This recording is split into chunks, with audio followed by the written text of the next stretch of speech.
Hey guys, welcome to the stream. This is Ron Arriagada coming to you live from Westgate, Las Vegas Resort and Casino here in Las Vegas, Nevada, USA. We're here today for the Acme 2024 ACS Nationals. It is a $65,000 added event running from May 11th to the 18th. We're now in day 3, and we're into the 8-ball singles events, or I guess tournament. And we have a matchup here between Jeff Crawford and William MEACHAM. And William is at the table right now. We're going to start the clock. This is the first rack. We missed only a few shots so far. And he's just waiting for a chance to be able to shoot. He's got somebody on his side that's shooting right now. Or I'm not sure what he's waiting for. Huh? No, because I disconnected it. Because it splits up the sound, but I'll connect it right now.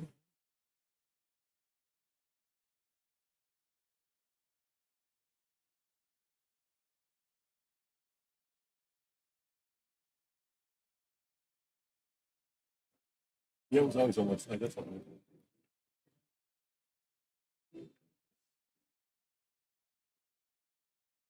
There, now you should be able to hear, yeah.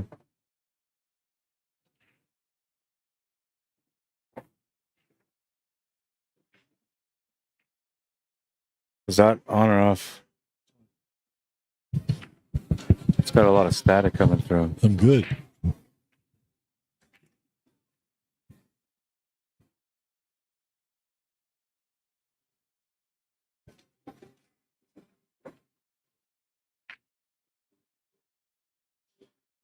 It's been a bit of a back and forth up to now.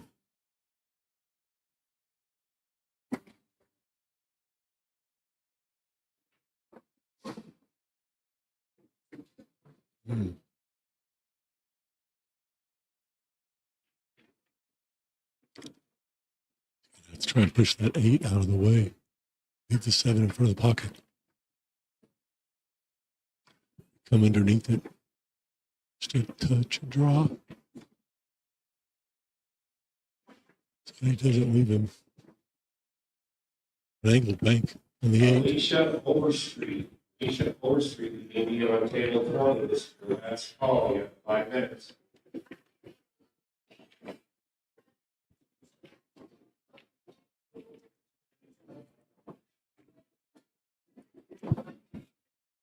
There it was.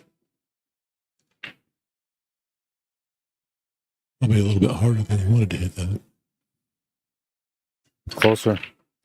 I'm not trying to talk. That's good. That's I'm trying good. to talk soft. Well, because if he talks off, it's fine. But these guys usually won't hear. And the guy that's sitting beside you doesn't matter unless they feel like they're hearing your words and it's interfering with their thought process. Yep. Then they'll move away or whatever, right?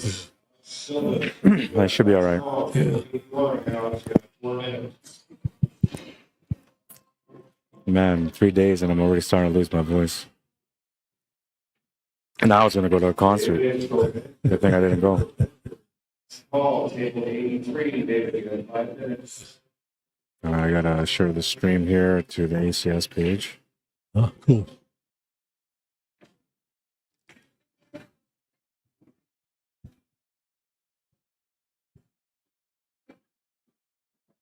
little bit of a delay here while Jeff waits for the table behind him to finish racking. It's advanced level, so these guys usually are patient. You know, they won't be before the other player. They're always going to wait for the other guy to go first.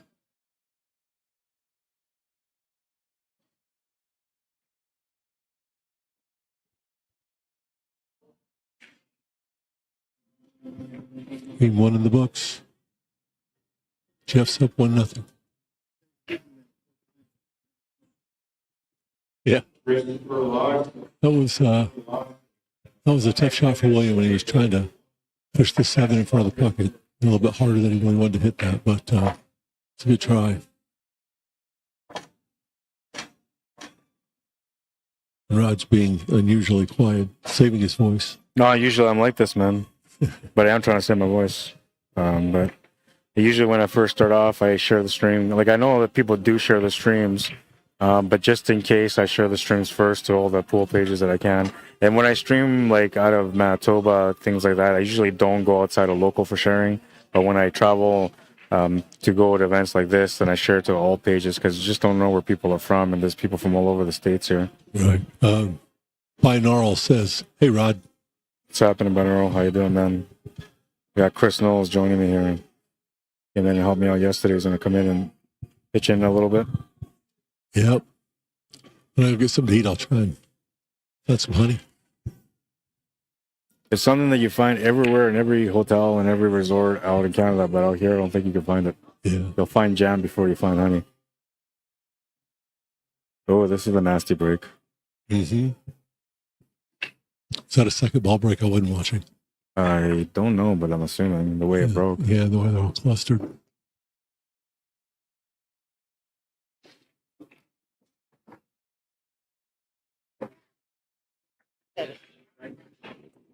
There's a buzzing. Usually when there's a buzzing, it has to do with a power cord. Unless it's that connector for these headphones. No, the buzzing's gone. Oh, look at that.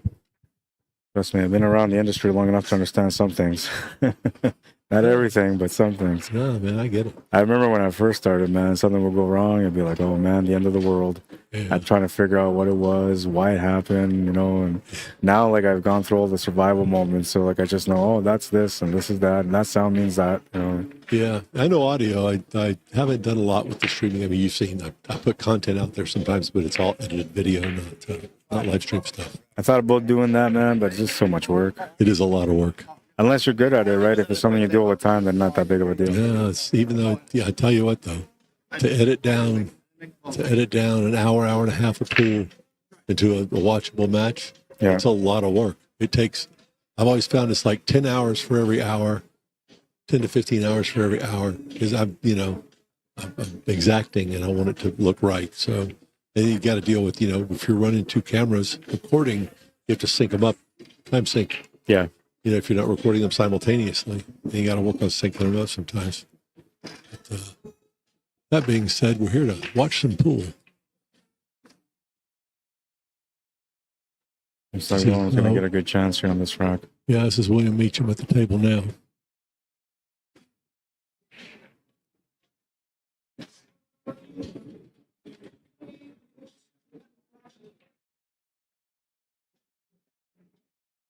Almost came up short there, but he's still okay. And he's got the option for the 9-ball at the bottom also.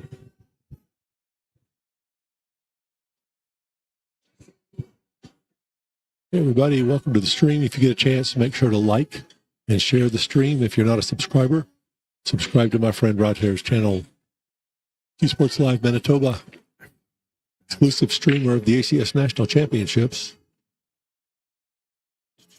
I totally forgot about doing this too. I don't know if I can do it. I cut it off, I won't be able to do it.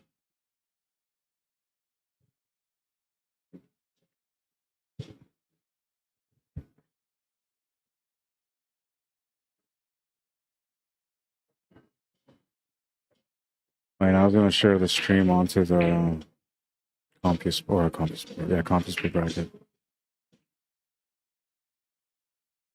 You belong to me.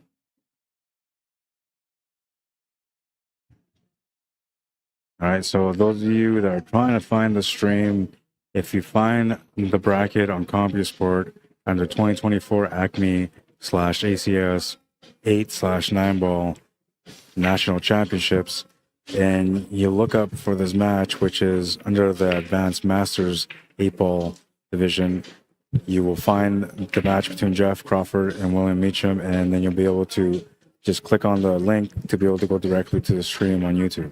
Okay? And if you're on Facebook and you're looking for a way to be able to get the YouTube link, all you got to do is click on the post on Facebook. And if you scroll down past where the players' names are and what the race is, it'll say YouTube live stream can be found at. That's the link for the YouTube channel. That's how you find it.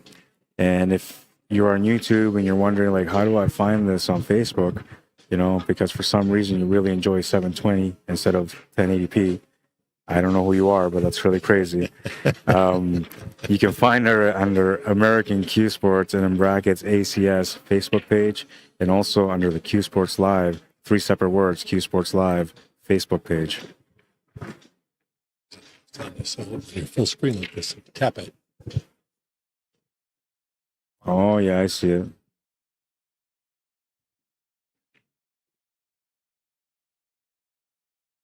A little bit of a standstill.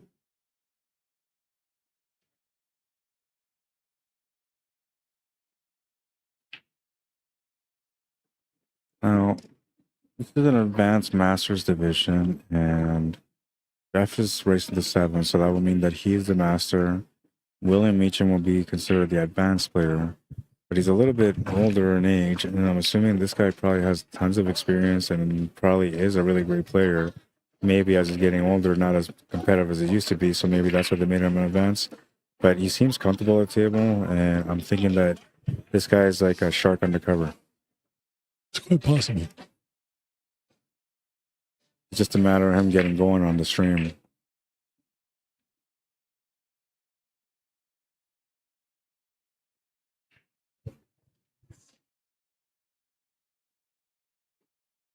Easy 8 to the side to tie up the match at 1. Yeah. I'm going to come off the 6. Oh, I think it goes clean. Pretty sure it goes clean. You wouldn't want to touch that 6 ball unless it was necessary. That was a nice shot. Yep, you're right, Rod. 1-1 is the score, and it looks like Jeff Crawford, who is your Advanced Masters 9-ball champion as of yesterday. Yeah, I know. But you guys got to keep score. So I had a match on the last one, and I had 4-3, and it was actually 3-3. Right now it's 1-1, right?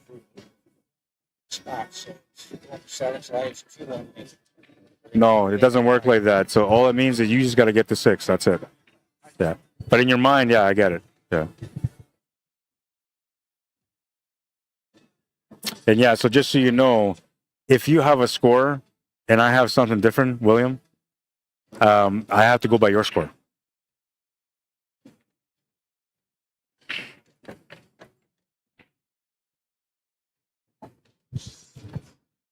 All right, then we're moving into rack number 3 of this advanced opening round matchup, I was going to say. Yeah, binaural, that's kind of what Rod was suggesting. So we'll see as things progress. Yeah, I'm looking at it right now here. Potential sandbagger. Well, yeah, and he's laughing because I was saying yesterday, like every time you got somebody that's not in an open or an advanced and masters division, that they're all sandbaggers, right? Usually. But no, at this level, like it wouldn't be a sandbagger. The only kind of sandbagger you can possibly find in this level is like a professional player, underranked professional player. That's something that could happen. And I don't know, like last year they had is it Wiseman? Ronnie Wiseman? Or Wiesman? No, it's Wiseman, right? He's a pro player, and he played last year. Actually did really good. But his Fargo rate used to be above 720, and that year was below. I'm assuming it's back up because he did really good last year. Yeah, I don't know, but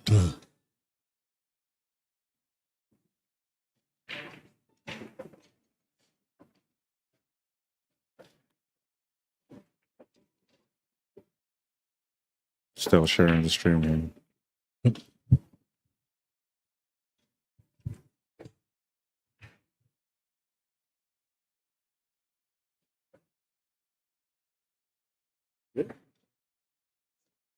It's got a lot of good options here. 7 ball goes past the 8 ball, so he doesn't have to worry about it per se. Or sorry, past the 4 ball. Doesn't have to worry per se.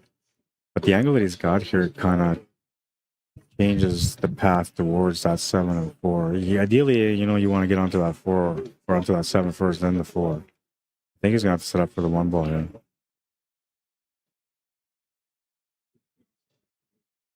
That is what's going to happen. He's going to set up for the 1 ball. Now he's got a bit of a path going towards the 7 ball. He can try to avoid a little bit of bottom lefts. That will bring him over that 7 ball, but then the cue ball would keep running. that's where the So it might be better just to run into it like he just did.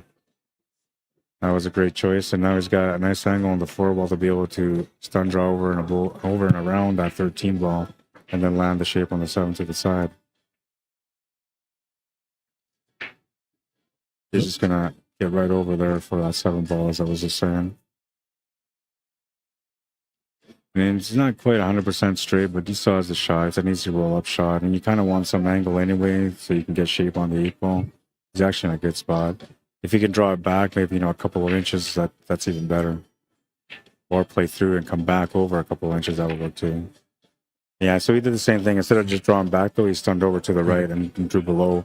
That actually gives him an even better angle. So all these little things that I'm seeing here is showing me the experience and the caliber of IQ that player has on the table. He's playing the angles right. He's playing the spins right. And his pattern play is top-notch right now. Yeah, it's gonna probably stun this a little bit, come back off the long rail towards the 8. Yep, there he goes. A little bit more draw than stun, but a little short, but still got the cut, and he's protected by the 14 and 9 from scratching. You shouldn't scratch, especially if you play with topspin, but if you draw, then you will run into the two stripes on the right. And some people would put draw on this one because it complements the shot, but topspin will do it too. Yeah, he's going to put some draw, so that's going to take him into that 9 and 14. Takes the lead in this match, 2-1. Needs 4 more to win. Jeff Crawford waiting for an opportunity. He needs 6 to win. We're about, I'm going to say about maybe 19 minutes into the match because we missed a few minutes at the beginning. Yep. And so far, it's decent pace. Yeah.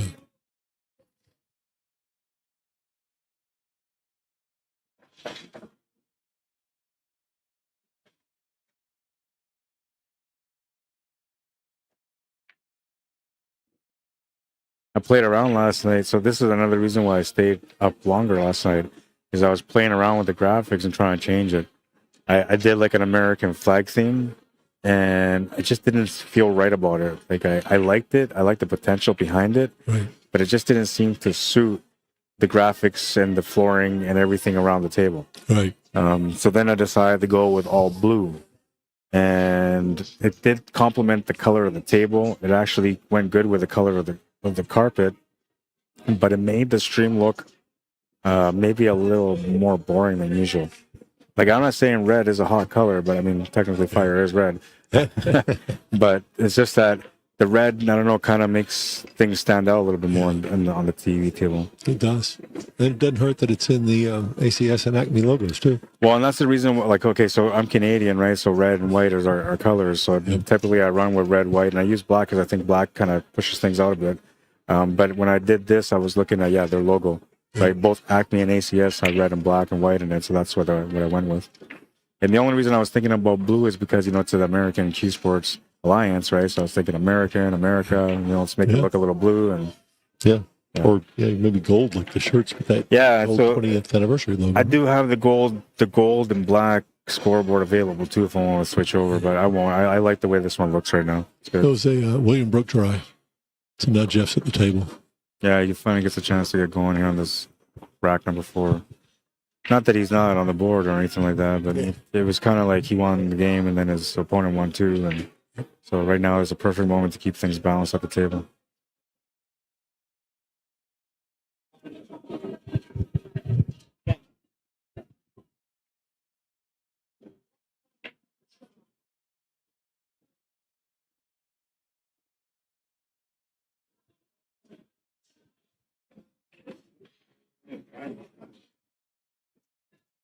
I swear my wife has like the worst timing ever. Every time that I'm like deep into something that I need to do on my phone, she sends me a message. And then I have the option of either answering that message and stopping what I'm doing or continue what I'm doing and then get back to her. I almost always have to get back to her because like I'm one of those guys that once I'm into something, I just have to be into it until it's done. Yeah. And so, she's still messaging me. Sorry, love. If you're watching the stream, I'll get back to you.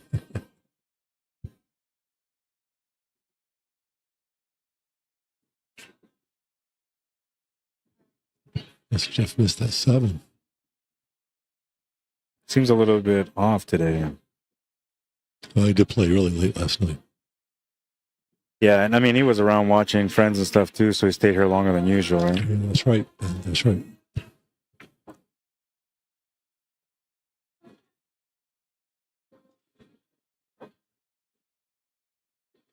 I was watching Matthew and Michael. Yeah. Our final call for Lisa Henderson to table 4. Lisa Henderson, final call to table 4. You have 5 minutes to forfeit. By the way, if you guys didn't watch the end of the stream last night, it was the last stream that I posted up. These guys had a crazy battle, man. Matthew went up 4-0 in a match when he was racing to 7 against an opponent, Michael, who was going to 5. And Michael swung back within 10 minutes and caught up at 4, and then eventually won the match.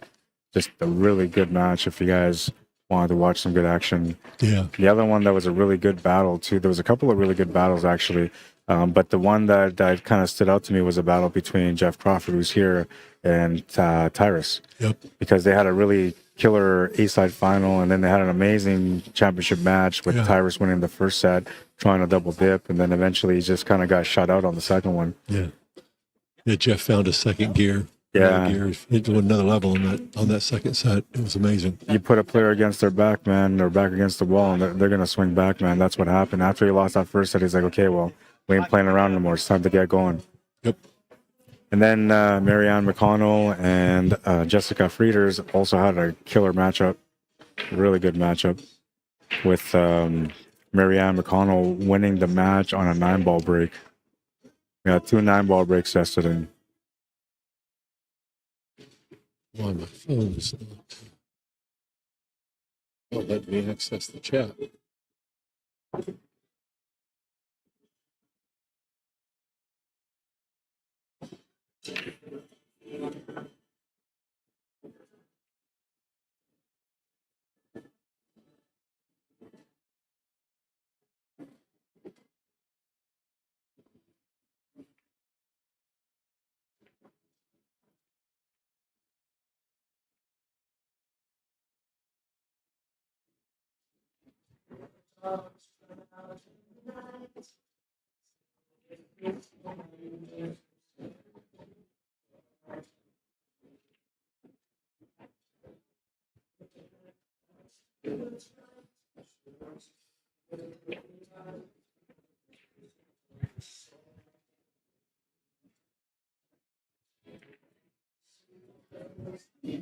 Almost at the end of this pattern.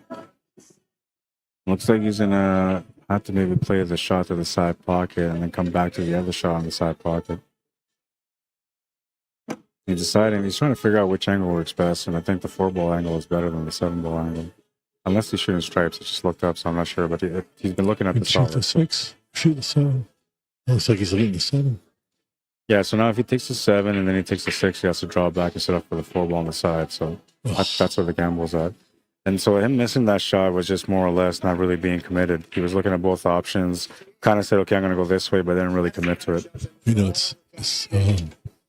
that's the second time that side pocket's rejected a 7-ball. Different shooters, but they both had trouble with that side pocket and the 7-ball. Wasn't fits.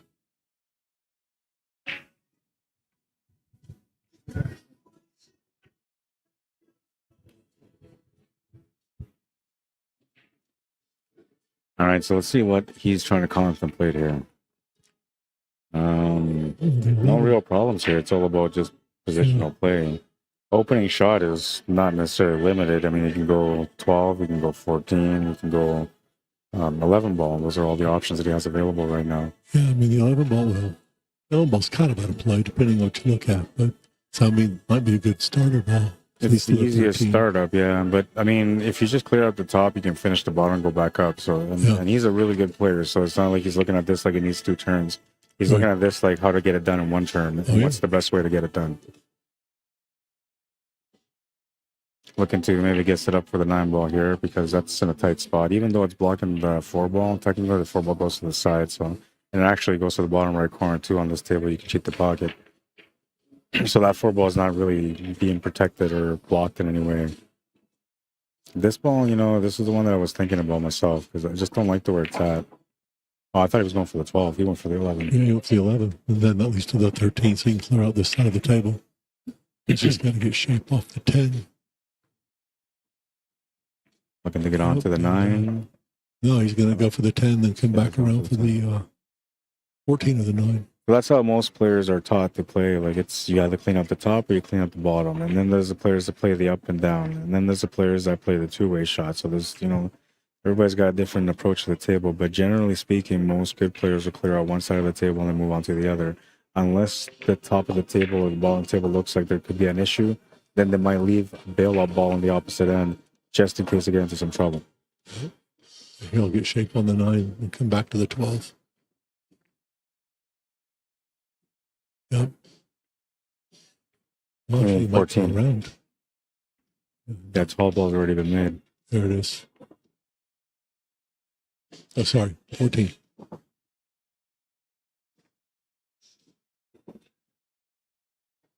Little check angle shot here for the 8 ball, and he'll be all right. Yep.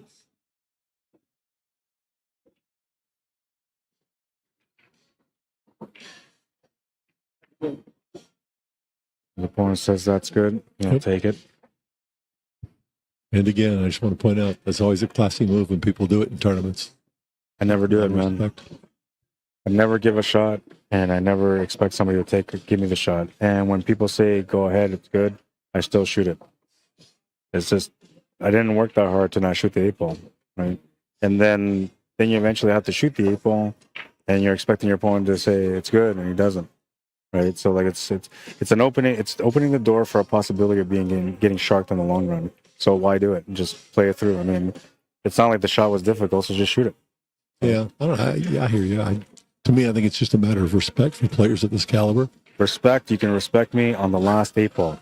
If I'm on the last 8 ball and you're going to give me that 8 ball, respect me then. That's okay. I'll absolutely take the last 8 ball if it's for the win and you're going to give it to me. I'll take that all day long. But anything other than that, no, I'm good. I'll shoot it. And if you play against me, just expect to shoot the 8 ball. I don't care if you got a ball in hand on the 8 ball. You're shooting the 8 ball, man. Yeah, I hear you. And it's not a disrespect thing. It's a fundamentals thing. No. That's again. Like I said, I don't think that it's disrespectful if somebody makes their opponent shoot the 8 ball. I just think that it's a nice sign of respect when somebody concedes it in this type of setting. So it's a respect for your opponent that, hey, I'm not going to make you waste your time. You want to shoot it, but I'm good with saying that's it. Well, and then some people will say, like, oh, it's okay, you don't have to shoot it. And then the guy goes and shoot it, and then that person gets offended because they were trying to give him the 8 ball, right? And But to me, I just play one way. Like I said, all the time, one way. I don't give anybody 8 balls. I don't take any 8 balls. I just make them. Yeah. Yeah, see, that's the 9 or the 1 behind the 3 ball. See, 2 That's the yellows. 9. Yeah. So it looks like stripes. So 1, 2, 3, Bring down my thing. 4. So we got 3 in that break.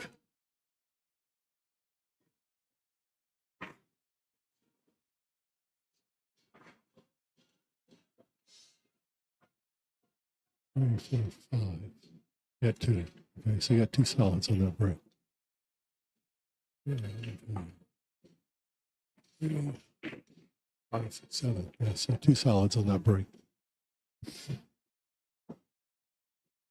If you're not familiar with the rules that ACS plays, we play WPA rules, old standard rules. So it's open after the break, no matter what you make. It's the player's choice. He makes balls on the break, whether he wants to go stripes or solids. So usually it's a strategy choice, depending on how the table lays.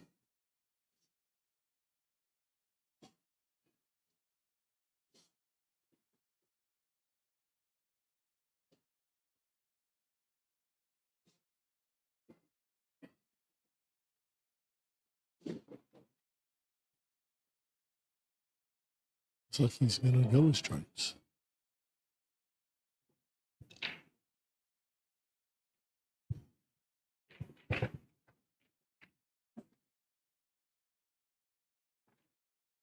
Maybe not.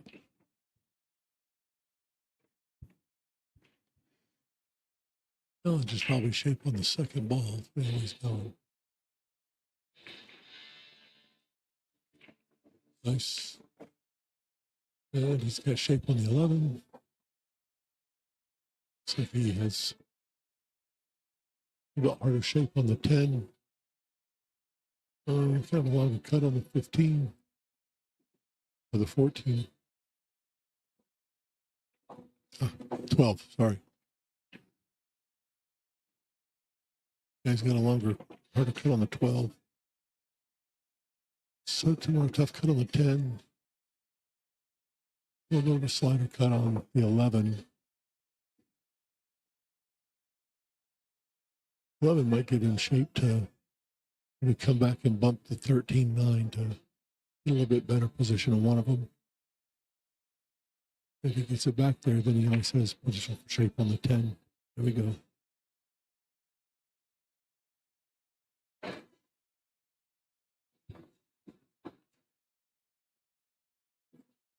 So you can see the 10 on the ace. He's going to try and bump the 9.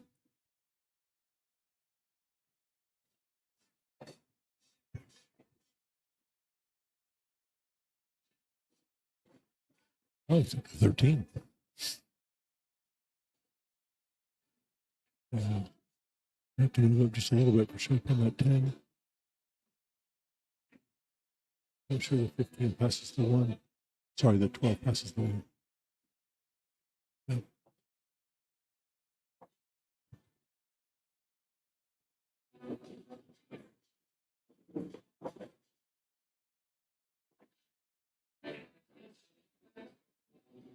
That was a nice shot. Oh.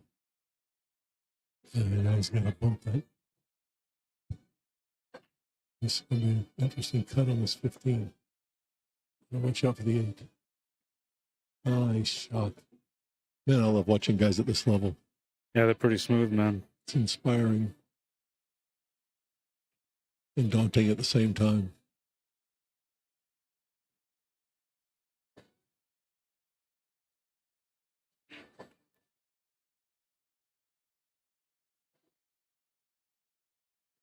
Oh, nice shot.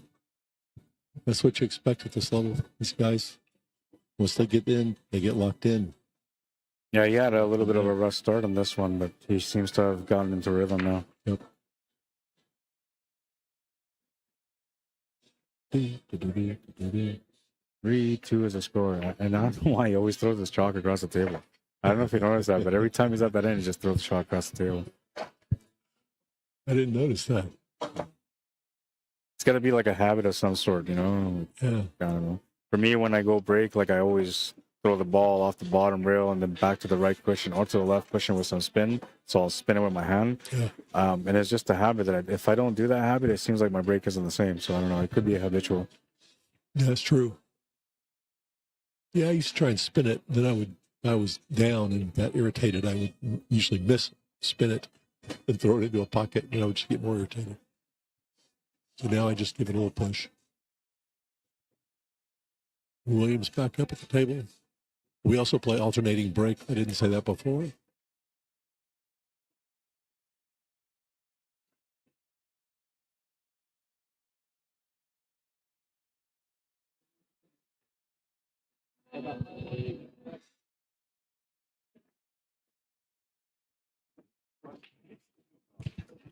Moving into rack number 6. It's going to be a nice little break.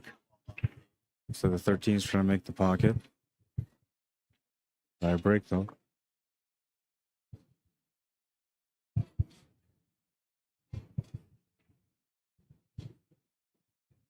Now I have to respond to my wife. Yeah, that's what I was doing too.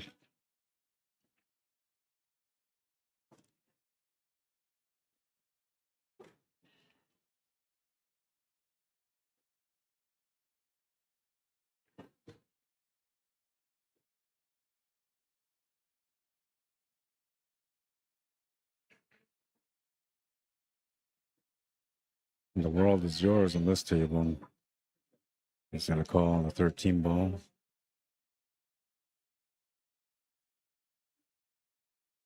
Big draw shot coming up here. He's going to play it off the rail to break out the 15 ball. The 9 ball's gone tied up into another strike, so that's going to take away a wide open table now. He's going to have to break that out again. Didn't quite get the 15 ball out, so he'll have to take that 12 ball next to the side pocket. I'm wondering if he can maybe like stun draw over from there into that 9 and there's the 10 ball. Yeah, it's a 10 ball. Yeah. I mean, he's still not going to be out. He's likely going to have to sell for a bank shot on that 15 ball.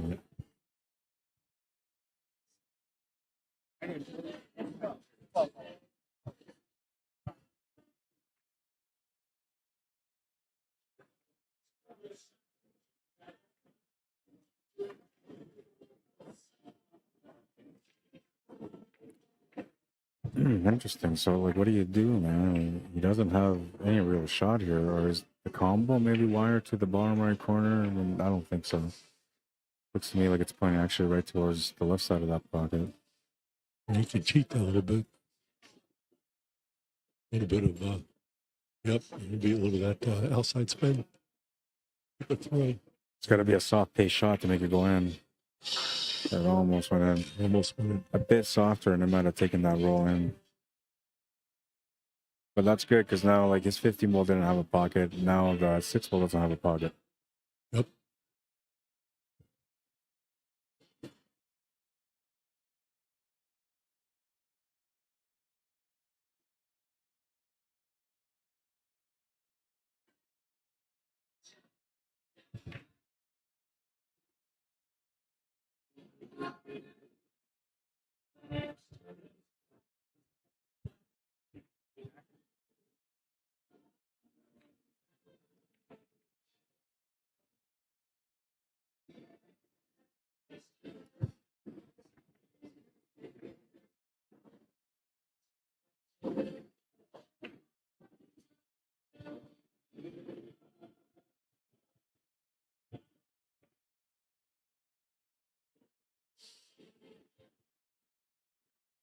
Kind of stuck here in options.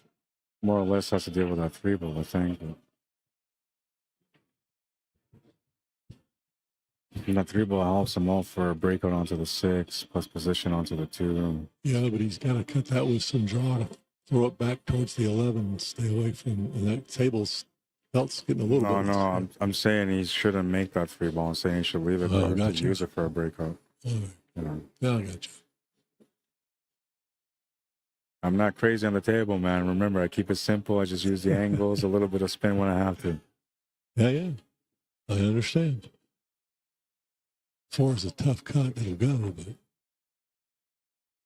the 1's cuttable. But at that angle, it's going to be a hard cut back. He's, you know, like he can take that 4 ball and play the left-hand draw to come off the cushion back across the drop in the 9. He could do that. Yep.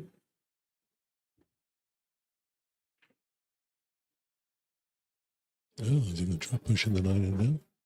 Yeah, he's just going to try to combo the 2 into the 9 or play the billiard off the 2 into the 9. I'd rather play the combo here. Yeah, I would agree. Nothing wrong with a billiard off the 2 ball into the 9, but then if you end up getting unlucky and it falls through and scratches, you're going to regret that. So. Not bad, not bad. Left them limited. Yeah, 7 blocks the 14. The 11, I think the 5 blocks the bank on the 11. If you cut the 11 back, that's risky because that leaves the ball down on the near end of the table. Williams got 2 balls waiting for him to knock in.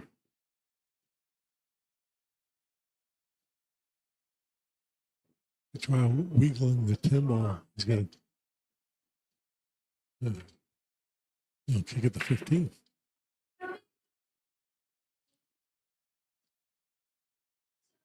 Nice shot. Very nice shot. Beauty.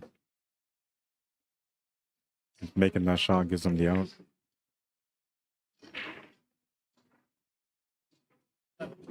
Might have to bump the 11 ball off the 14 ball here. Yep. Yeah. Although you can see from this angle, like the 14 is off just slightly, but it's better just to go off of it. Yeah, I think he's going to try and nick the 14 on the way in so that he's... Oh, no. He's going for the 14 ball. He's going to call the 11 ball.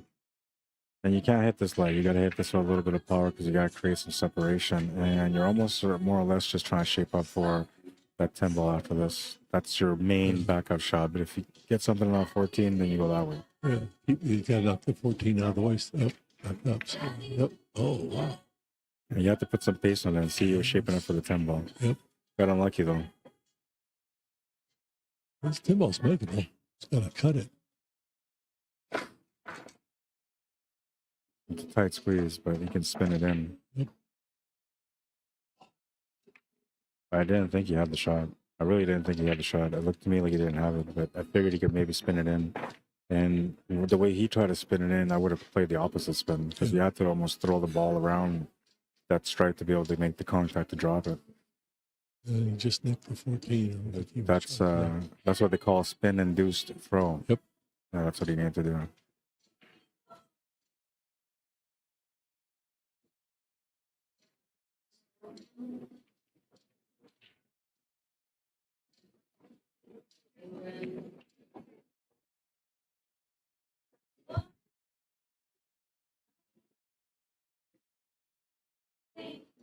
Let's see if he goes after the 4 now. Puts the 3 in, comes back up the rail with a little bit of right spin. The 5. Maybe at a better angle here. Do some draw.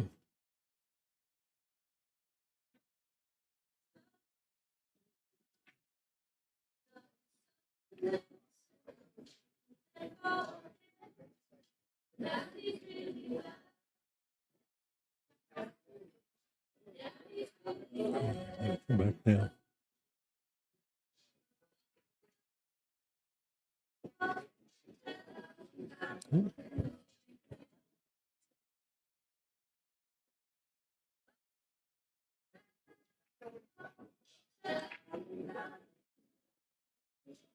Play the 1 now, you've got a better lane for the 4, but the challenge is you have to really work to get back for the 7. If you play the shape off the 7 and try and come on the short side of the side pocket,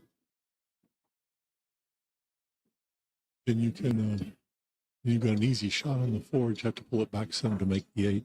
My left-hand draw here is just to come over to the left side of the table. Yep. Nice. Nice shot. And a little bit of left-hand draw on this one too, just to check off the rail. You don't want to check off the rail hard. You want to check off the rail slightly. So show you guys here on the cue ball. Probably going to shoot before I get there. You just want to do like a little bit of draw. So that's right. Left-hand draw like that. That's all you really needed. Pool tables. 2 of those chairs should be put in front of the banquet table. They are on the sides right now. They should be in front. Keep the walkway open between banquet tables. Right, keep a walkway open. The chairs should be in front a little bit, so there's access, walking access into the pool area and stuff. Nice finish. Yeah, nice finish by William. Ties things up at 3-3. So it's a race to 3 for William, a race to 4 for Jeff. Yep. This is just the very first match right now, or not the very first match, but the very first round of the Advanced Masters Open April, or I guess April singles. That was like a tongue twister, man, but we love tongue twisting. It was like my brain was shutting down as I was saying every word, man. It was like, reboot. Yeah, I had some bandwidth issues there for a minute. Dropped a few frames. Yeah.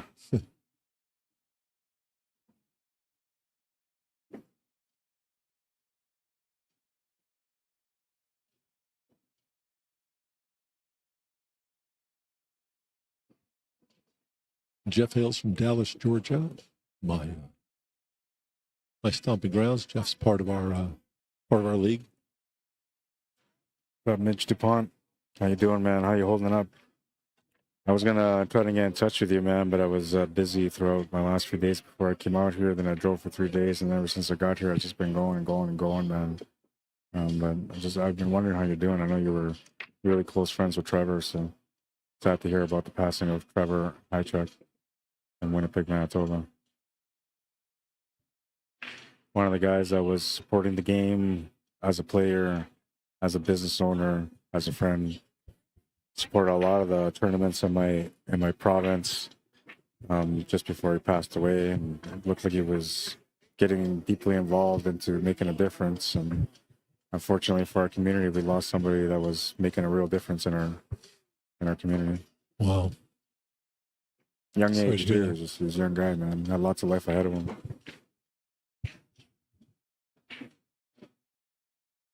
Funny guy too, you know. Like, you always seemed like he was just enjoying life and doing well, and then one day you hear that, you know, he passed away, and it just changes everything. Yeah, it's always a shock when somebody dies. It's unexpected. especially somebody like that that's doing a lot for the community and apparently brave and beloved. So, Yeah. Let's see. Show you guys a picture of my friend Trevor. He's on the left on this picture. See that big smile that you see on his face right there? That's the way I always seen him. Always had a great smile on his face. Always very friendly. Took the time to interact with everyone. That's them there at their business, which is Canada Central Sports Cards and Memorabilia in Winnipeg, Manitoba.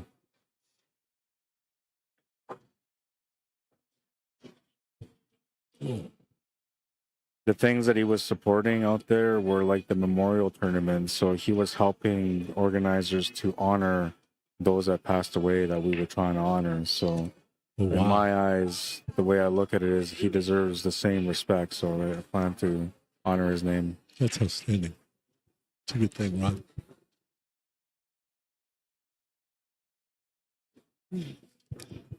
William was hoping that 13 would stop in front of the pocket. That didn't happen. So now he's a little bit of a dilemma in terms of choice. Rod will tell you, in all of his experience, and other people will tell you, sometimes you got to play what the table gives you. And, he's got to rethink his pattern. It's past that, so there's no loud talking, nobody's coaching. The player who is at the table plays at the table, the opponent sits in the chair on the inside of the black table. Please, thank you.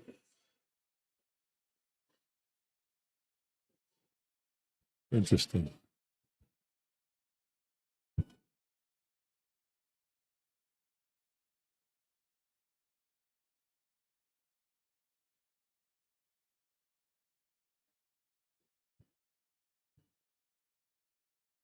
Binaural says, I like the red. It stands out. Nice. Is Adobe Van or Juan Kenobi? Obi-Wan Kenobi. I like that. Dang, how come I only found this channel now? He says, seems like a great channel. I'm going to follow and watch you peeps. Subbed from Bay Area, California, out of California Billiards. Cheers. Thanks, man. So, and once again, those of you that tuned in throughout the day on the last one, I was talking to you guys about like the importance of you guys liking and sharing the stream and even just subscribing to the YouTube channel. When you're doing that, people that normally wouldn't see the stream are going to get introduced to that stream. That's what happened here with Obi-Wan Kenobi. I love that name, by the way, man. Yeah. Obi-Wan Kenobi. Oh, man. That's like a pool name right there. The Force is strong with that one. Yeah, like a Jedi elf. Well, they were calling me Yoda last night, man. So, yeah. You were imparting all your wisdom, Rod. That's what it was. Yeah. I lose a few gray hairs every time I let some of that wisdom out. Well, you know, sometimes better not to have them at all than to... That's what they say. Yeah. I know a lot of the guys that get older and they get gray hair, they just shave their head. Yeah, I've thought about it, for sure. I've thought about it. Well, and then the flip side of that is like dyeing your hair, right? And then it's like it becomes a permanent, constant thing. Every 3-4 weeks, you're going out there to try to dye your hair. And it's just too much, man. Yeah. No, we could go down that whole road. I went down that route years ago, back in my mid-40s, but not anymore. You just got to accept it, man. It's part of life. If you get older, you get older. Yeah. You know what I mean? Just enjoy it, embrace it, man. And, you know, you tried there's that one product that they say is just for us guys. I'm not going to say the exact name. I don't want to get anybody stirred up for, copyright or whatever. But, that product to me, it kind of turned your head into a big unibrow because it was all one color. Yeah. And it's like if you did that in your facial hair, man, you literally, like, your face had just like no contrast whatsoever. Yeah, brown, your whole face is brown. No, couldn't do it. So I'm going to have to bail here in a minute, go get ready for my next mash, bud. But after that, I'll see if I can find you some honey, and then I'll come back. Yeah, man, I appreciate you coming in. I appreciate you having me. Yeah. I really do. I appreciate it. This is fun. It's nice I can actually sit here and just talk with you and not have to worry about the technical, you know? Yeah. I'll help you out if you need it, but you got this all under control, so. I know somebody mentioned earlier, like, hey, no worries, man. It's tough working by yourself, doing the work by yourself. Yeah. I'm thinking, dude, I started by myself. I'm still here by myself. It's been 5 years. Trust me, man. I can do it. Oh, yeah. But yeah, no, it's tough. Like as far as engaging with people and the like the social aspect, you know, it's always better to have somebody beside you. But when it comes to the actual work, like to teach people and educate people and work on the commentary on the table itself, you're almost better off by yourself. Unless you have, you know, somebody that's like higher knowledge than you, because then usually that, like you see something, they see something more, so they're adding more into it. Or like I said the other day, having a referee, right? Like referee kind of helps you out with the rules, and so there's different ways that other people can jump in on the mic and help out. Yeah. Maybe as we get kind of later in the day, we can grab a referee, you know, and have them come sit with you. They always try to offer, but they never come out, man. Well, yeah, it's been so crazy on the floor today, man. I'm telling you. Sometimes you wait 5-7 minutes to get a ref to your table just because everybody's like using them and there's only a few of them. It's like 2 per line, 2 or 3 per line. So it's well, and then we're into the 8-ball too, right? So now like everybody that wasn't here for the last few days are all starting to arrive because they're playing the 8-ball singles to get ready for the 8-ball teams. And it's getting busier in here. It's huge. Yeah, I mean the number of people playing in this particular draw is massive. Yeah. And then you got all the different divisions, right? Standards by itself, opens by itself, advanced. Yeah, I was surprised by that because in the 9-ball they were doing a mix, so it'd be like open and standard in one bracket, and then advanced and masters in another. Yeah. This time they're all separated. So, but that also it's because there's way more entries, right? Way more entries in 8-ball. Oh yeah. Not that people don't really like 9-ball. People love 9-ball, but a lot of people don't like 9-ball on a bar box. Yeah. So they'll just play 8-ball instead. And 8-ball is the perfect game for the bar box, and 10-ball too. Like it's only one extra ball. But what makes it different is that, you know, no flukes. You got to call your shots. Changes the dynamics of the game. And the 8-ball, or sorry, the 10-ball on a bar box actually plays pretty good. Yeah, it's the one thing I haven't had a chance to do is play 10-ball on a bar box. I like playing 10-ball on 9-footers. Yeah. I really do. I just like 10-ball, period, man. I'm not a big fan of 9-ball. I don't like luck. And when somebody flukes out something and it's not, doesn't feel good. And usually when I have the 10-ball tournaments, I always have it the 10-ball last. So you can combo the 10-ball at any point, but it just gets spotted. Yep. And so therefore, like you get to see every rack go to the end. Where in 9-ball, somebody gets a wired 9-ball to make it, and it's over. That rack is done just like that. Yeah. And we seen that last night in that matchup between Matthew and Michael. You know, like Michael was up 4-0, and then, or sorry, Matthew was up 4-0.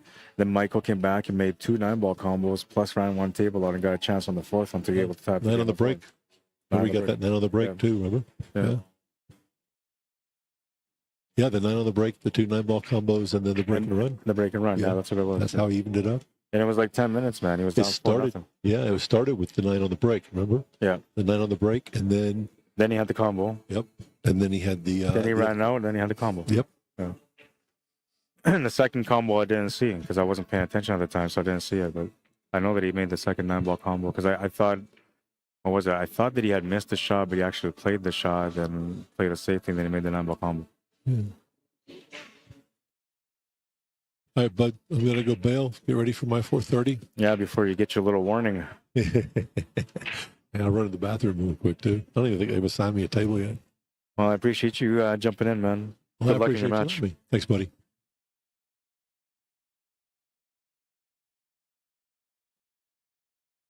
I'm trying to turn my Fargo 1000 brain back on for you. The biggest thing about when you're streaming is paying attention to how the players play, because that's how you learn more, and then you reprogram your brain when you're playing. I used to be a pretty good player prior to streaming, and then when I started streaming, I became a more aggressive, more all-around, more competitive player because of it. It just opens your eyes to different ways, man. But good luck in your match. Yeah. Yeah, they teach you a lot. All right, so we're going to resume here. I'm going solo.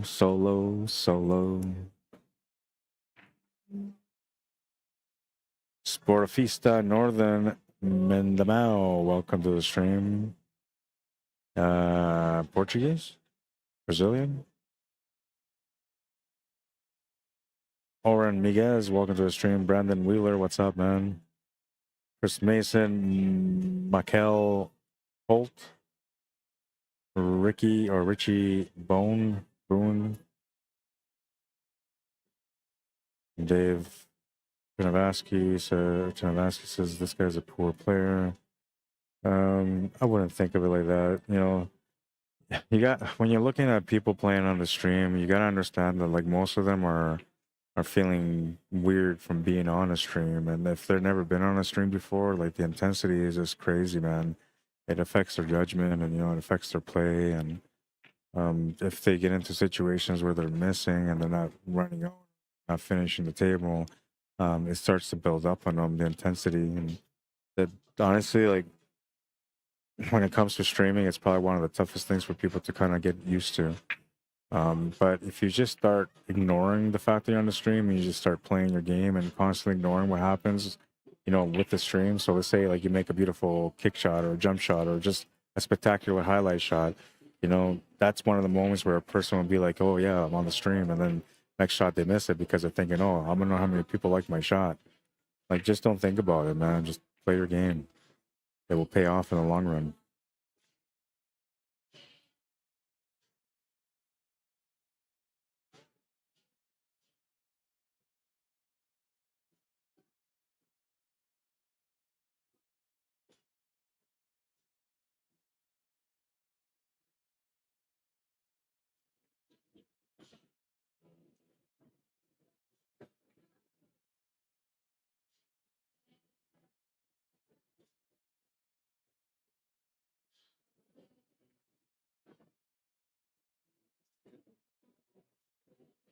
I'm called just a shot.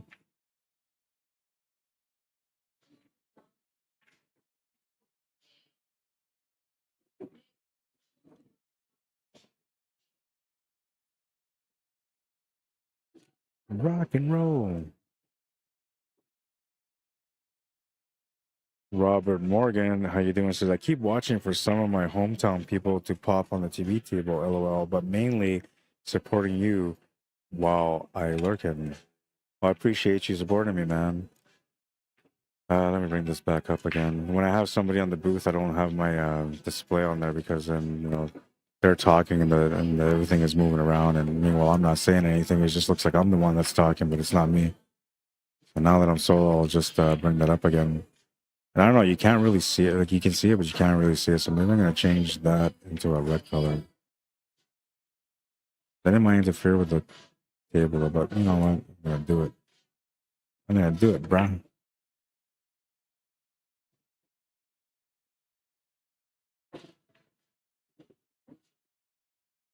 Yeah, there we go. So now it's red, so now you can kind of see it a little bit better anyway.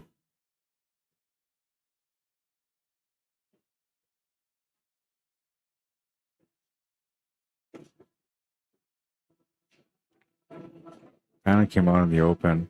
What he's trying to do is just trying to force him to open up that 8 and 7 from.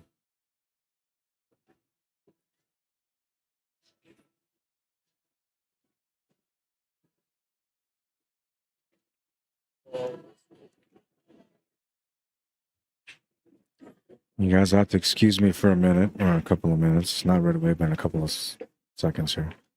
I need to get some water. The water's right behind me, so it's not going to take me very long to come right back, but.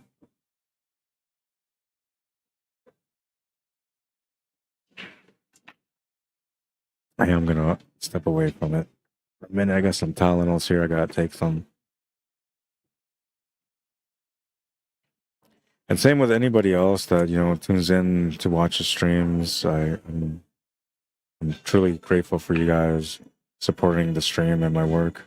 And if you're not supporting me for my work and you're supporting me for the players, I appreciate that too on behalf of the players, because the players do appreciate people tuning in and watching the streams. And so when I was talking about like the likes and the shares, that also, it's not just for me, because a lot of the players that end up on the stream, they always end up going back to watch their matches. And when they see all those likes, they feel like people enjoy watching their match. They really enjoy watching the match. So when you're liking the stream, you're not just supporting me, you're also supporting the players, you're supporting the event. And that's the best thing you can do for anyone. Nice shot.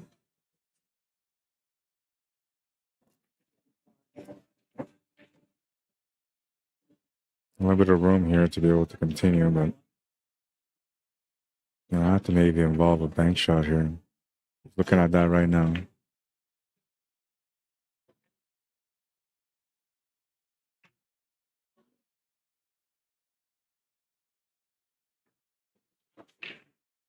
Long stretch shot. He cut it perfectly to the pocket. I'm fumbling on my words now too.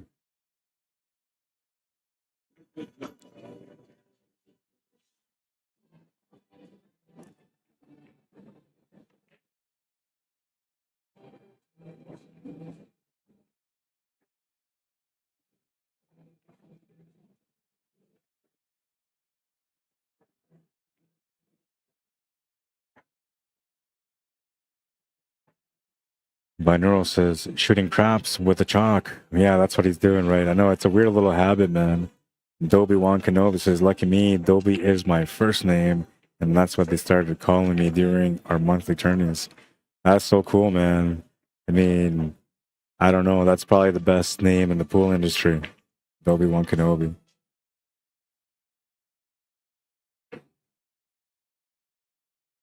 I'm envious, man. I wish somebody would have called me that. But I know I got called Yoda last night, so I don't know. I guess it's all right. The Force is still with me anyway. Jindy Baines, what's happening, brother? He says, hi, Arriagada. How's Vegas so far? Missed you in Calgary, pal. Yeah, I don't know. I'm thinking that they didn't invite me to come to Calgary for one or two reasons. Either they felt like, and my time being there was going to maybe end up dipping into my travel time to be out here, because they had an idea that I was going to be out here to cover the event. I mean, I knew for a little while I was going to be out here to cover the event. I just didn't say anything because I don't know.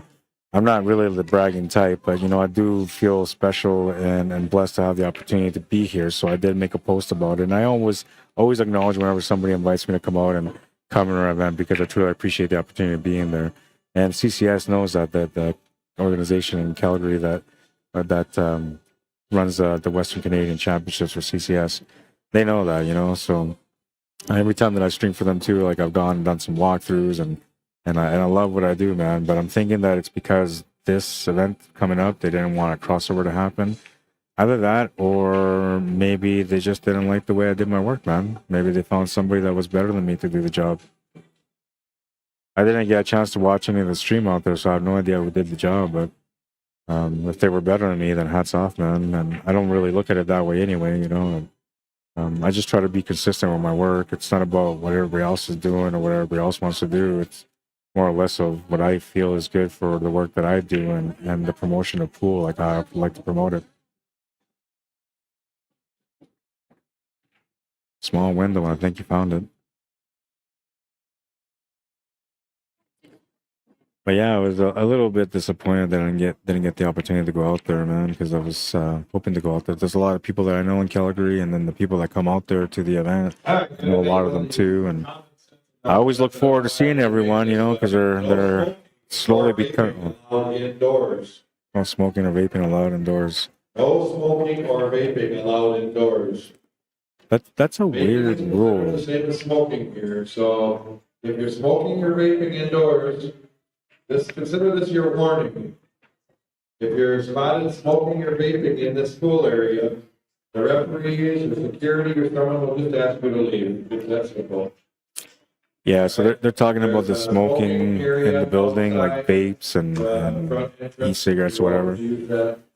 So they're saying that don't smoke, don't vape in the pool area. But then when you go to the casino, you can smoke wherever you want. So I don't get it, man. Like, wait, so if I'm over here playing pool, I can't enjoy life. But if I'm over there spending money on your machines, then it's okay. Oh, man. That's why nobody trusts the system or likes the system, man, because it just doesn't work. 4-3, Jeff Crawford's going to take the lead. He's racing to 7, needs 3 more. William Meacham looking for 3 more wins as well, breaking next in rack number 8. Dobie Wan Kenobi, man. Yeah, it confirms the score is 4-3. It's a race to 3.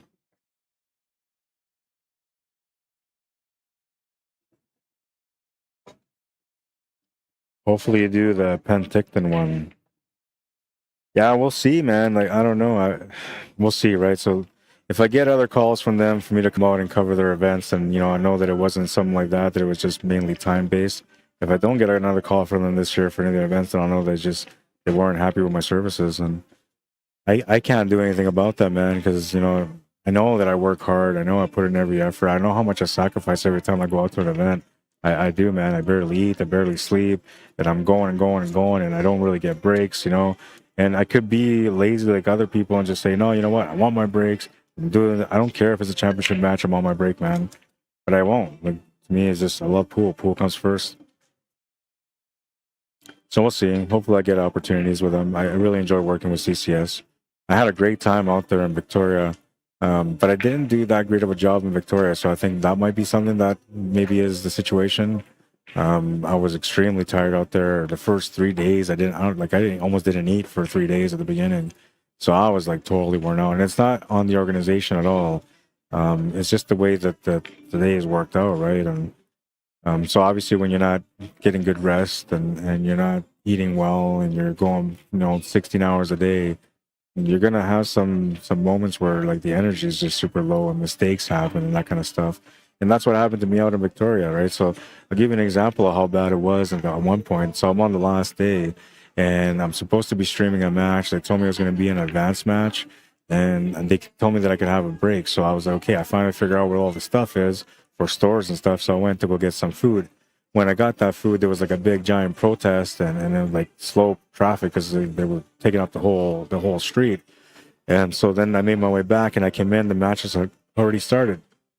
When I walked by the TD table, there was no TDs at the time. And so I knew that it was going to be an advanced match. I went over there thinking it's an advanced match. So I started streaming this match. I put up the name of the teams. I even put up the score because they're having live scoring just like they do here.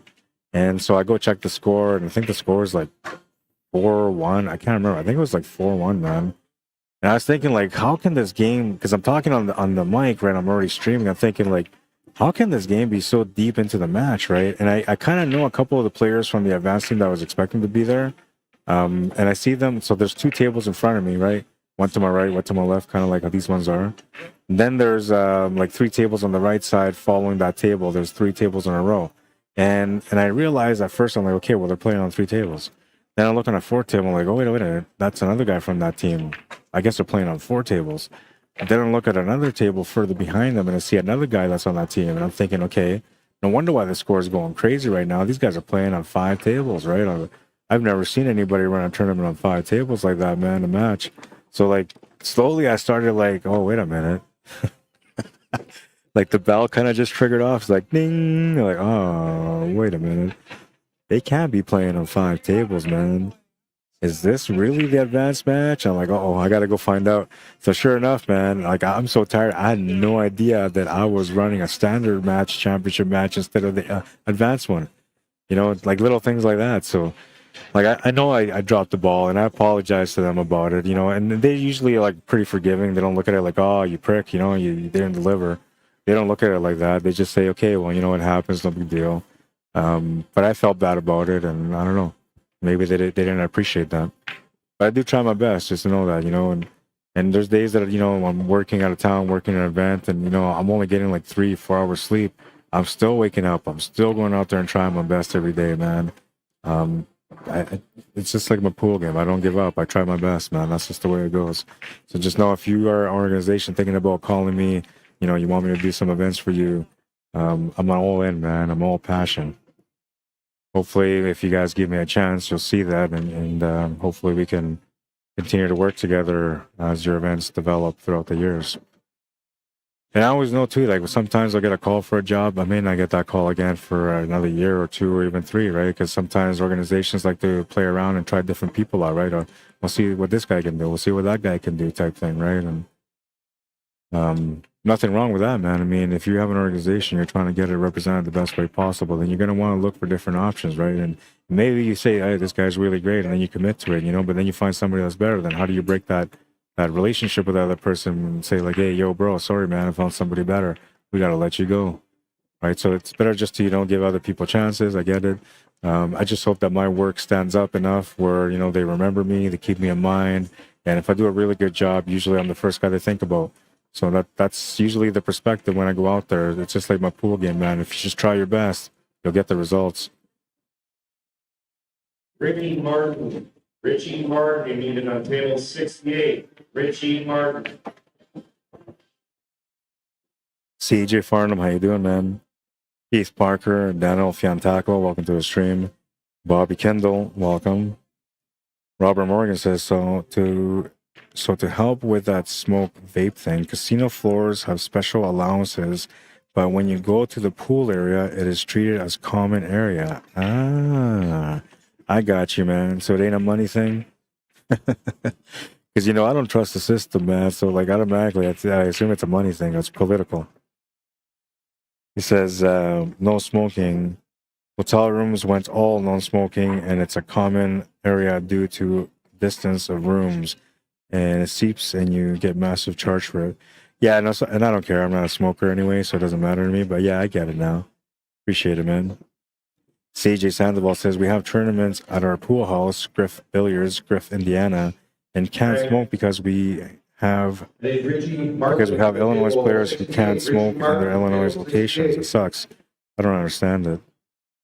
Yeah, they changed that stuff, man. They changed all the rules quite some time, you know, and I don't know. In Canada, like, you can't do anything, you know. And they won't let you smoke in any area where there's public people around.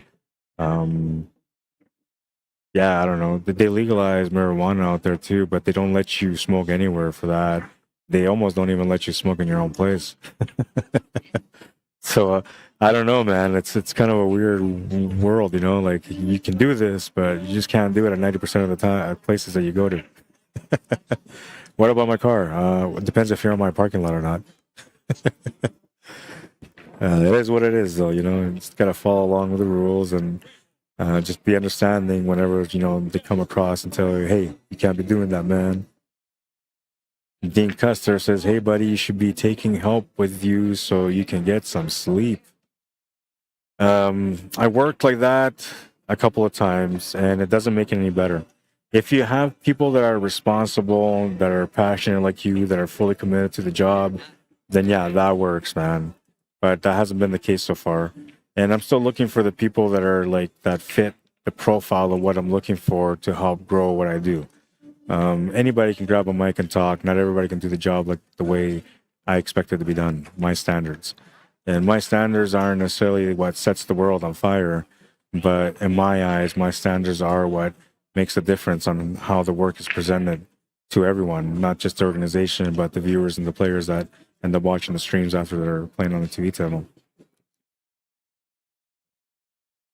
I'm not high class either, man, but I believe in providing high quality, high class services. And when I'm out and I'm being called for any event, to me it's a true honor. I never take it for granted, man. I like right now, like I came out last year, I thought I was never going to come out again. I thought, you know, everything got screwed up last year. It was not a very good event for me and the people that came out. But we did our job. So, you know, a part of us we kind of sort of delivered. But to my standard, it was very low. It just wasn't what I would have accepted as a standard. So when I got an opportunity to come out this year, I was extremely happy. And that's the reason why I say I'm so blessed to have the opportunity to be out here right now, because I honestly didn't expect to have an opportunity like this again.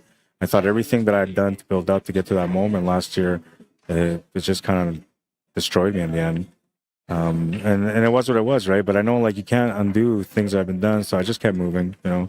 I kept moving with the future and kept going my own way, and whatever happened, right? And slowly, you know, but surely, I eventually got an opportunity to be able to come back, and now I'm here, and I'm just doing my best, man. Like, if I get 1 hour sleep and I gotta be up all night, then it is what it is, man.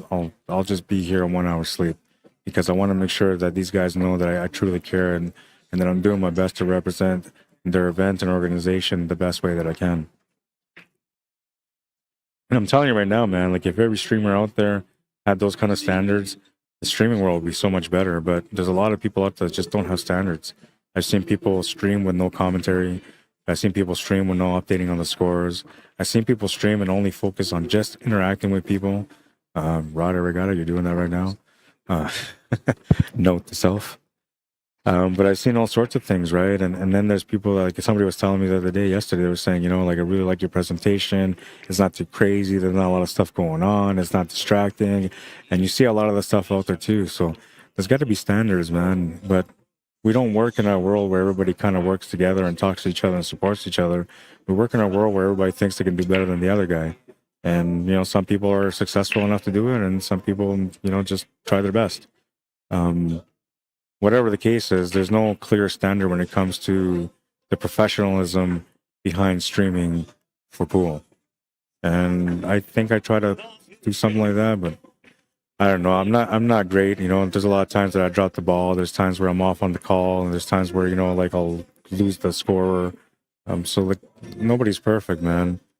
But as long as they're trying, to create a good standard, then they're doing the best that they can, and that's not necessarily good enough, but it's acceptable, right? And if you're trying your best all the time, you know you're going to end up delivering. You're just going to end up delivering, just like in pool, man. Dean Custer says, "Don't sell yourself short. You're top shelf, buddy." Thanks, man. I appreciate that. I really do, man. And I don't know, like a lot of people say that to me, right? They'll tell me, "Hey, you're one of the best in Canada, man. Hey, you're like top notch. Hey, you're one of the best in North America." I hear all that stuff all the time. And that should be like, okay, I'm good enough. I don't need to try hard anymore. But that's not how I think, man. I think about like the 2, 3, 20, whatever amount of people that have criticism on my work, because to me, that's where I need to work on. Just like my pool game, you know, you can't get better without working on the stuff you're not good at. So that's how I treat the stream too. It's a work in progress, man.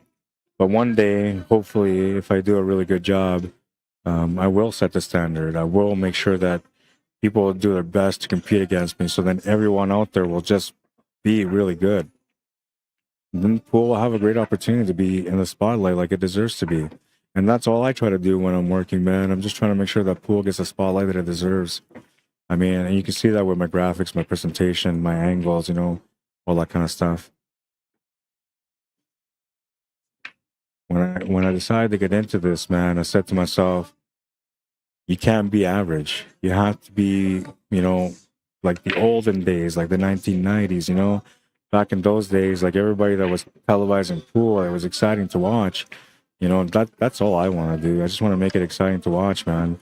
But I get sidetracked with conversations, and you know, I don't neglect people, and then people come up to me and talk to me here in person too. I never ever ever ignore anybody. I always give them the time of day, man. I don't know. It's just the right thing to do.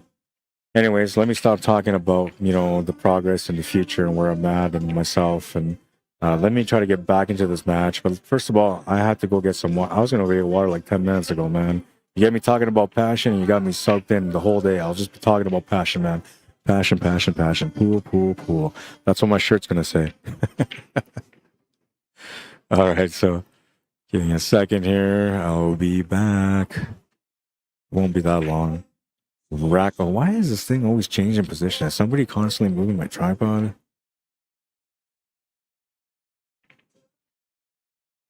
That's kind of crooked now, man. I don't know. I'll have to fix it later. Anyways, I'll be right back. I'm just going to get some water. Rack number 9. We're at 4-4. Race to 2 for William Meacham. And a race to 3 for Jeff Crawford, who just broke. Looking for a chance to be able to get a little closer to the end goal, which is a race to 7. I'll be right back.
And I'm back. I told you it wasn't going to be that long. I don't know. Like, I thought the red would look better here, but I think I have to switch it back to white.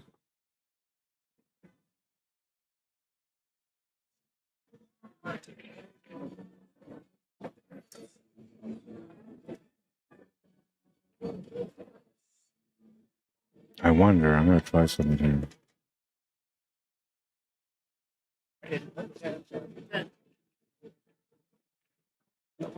Oh no, you can't do that. Oh, no.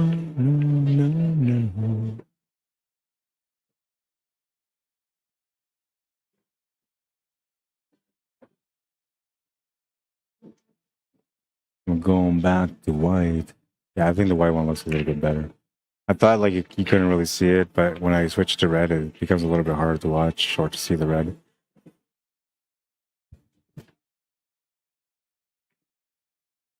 Let's see. Robert Morgan says you should invite Dr. Q to come sit in for a bit. I bet he has some good stories to tell and help of shots not seen. Man, you are brilliant. Robert Morgan, you are brilliant. I never even thought about it, man. I never even thought about it. All right, so I'm gonna have to give him some money for this. Because like he's here to like meet people and that kind of stuff. He's doing exhibitions and he's selling products, so he's out here trying to make some money from the work that he does also. And so what I'm gonna do is I'm gonna go talk to him about it.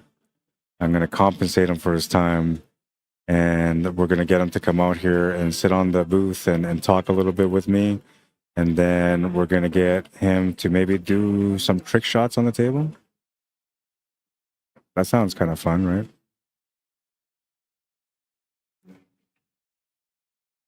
I'll have to find a way to extend my microphone over to him to the table, because I didn't bring my wireless set with me, man. I was gonna bring it and I had it in my hand. I was like, no, I don't need it, so I didn't bring it. But I do have, I think, a long enough cord to be able to reach to the table, so then he can just pick up the mic and kind of talk about what he's gonna do, or I can go over there and hold the mic to his mouth so he can tell us what he's doing. Then he can go ahead and do it. It'll be a good filler, if there's a little gap in between matches. I like it, Robert. You the man, cool guy. I'll see you at the beach. Remember that one? What commercial was that? I can't remember. Was it beer? I can't remember, man. But all I remember is like the tattoo on the back. It's, hey, you're the man, cool guy. I'll see you at the beach. Now, anybody know what commercial I'm talking about?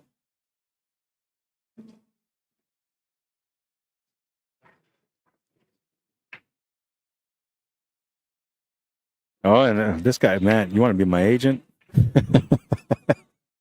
You want to be my agent, man? I mean, he's giving me advice. Here's a trade-off for promoting his products and spread the word of how to find it. You're right, man. You just saved me some money. I didn't even have to go to Geico. All right, let's move into rack number 10. It's a 5-4 score. William Meacham to break. Needs to win this one to get on the hill first. If not, his opponent, Jeff Crawford, is going to get on the hill first. And, the pressure buildup will start at that point for whichever player gets on the hill first. Or, sorry, if whoever doesn't get on the hill first. Oh, I like that idea, man. I so like that idea. I gotta fix this. Look, it's really bothering me how this is not set up properly. It's still not straight, but straight enough, I guess.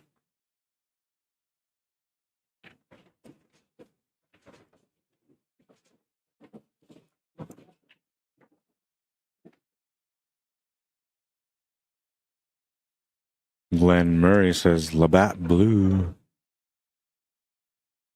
Was it Labatt Blue? I don't remember, man. All I remember was like, hey, you're the man, cool guy. I'll see you at the beach. And I don't even remember what the tattoo said on the back. What did the tattoo say? That was classic, though. There's always been some classic commercials out there, man. I don't know if you guys remember the Budweiser ones from, like, I want to say the early 2000s, when they had the frogs on the lily pads, and it'd be like, Bud, why, sir? Yeah, there's been some pretty cool ones, man. What was the other one? Oh, man, there was this other one. I can't remember, but it involved a bunch of different people in it, man. Oh, and oh, okay, so this might be a Canadian commercial. It might be an American commercial, but Barks got bite. Barks got bite. So there's a commercial where the guy's like, "What do you mean Barks got bite?" And then the guy says, "Johnny." And I was like, "What do you mean Barks got bite?" And then you see like this little guy behind. He's like, "Johnny." Yeah, commercials, man. That's what it's all about, really. The creativity of the person that creates a commercial that makes it the script of what it's going to become. You know, they're the ones that really make the commercial great. And then the person that produces a commercial has to deliver the vision and the dream or the punchline, you know, through their graphic work. But yeah, there's been some really, really good commercials, man. The Bat Blue. Thanks for that, Glenn Murray. Spud McKenzie, the Budweiser dog, says CJ Farnham. I don't remember that one. What's up, Bruce Stewart?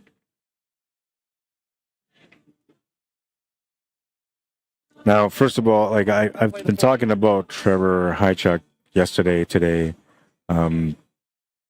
Everybody that's tuned in right now from Winnipeg, Manitoba, I just want to say I'm sorry for all your losses, man, because there's a lot of people that were really great friends with Trevor and people that were teammates of his, people that knew him really well, intimately, you know, as a close friend. I didn't know him intimately as a close friend, but I got to know him just before he passed away for the last few years. And my perspective, he's just a great guy, man. And it's really unfortunate that he's gone. But for all of you that are watching, those of you that are affected by his passing, I just want you guys to know you guys are all in my thoughts, man. And I'm sorry that I wasn't able to do a write-up for Trevor. I wanted to. I've been ridiculously busy, man. 3 events before I came out to this one. 3-day driving to be out here. Now I was supposed to stay an extra day, but I got to fly back or drive back to Manitoba as quickly as possible. I got 1 or 2 jobs waiting for me out there, and then I might be leaving to the United States right away again. So, like, I'm sorry, man. My life has always been busy. Those of you that know me know that I've been busy, but it does not mean that I didn't respect Trevor or that I don't want to do anything for him. I intend to honor him. He was a great guy that was making a difference in our community. And I'm telling you right now, our community definitely lost somebody special.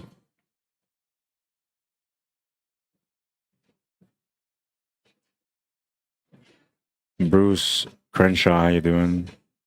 Like from the Crenshaw Mafia? I don't know if that's even a thing, but I remember like growing up in the 1990s, people would say, I'm from Crenshaw Mafia. And I think that came from the Menace to Society movie.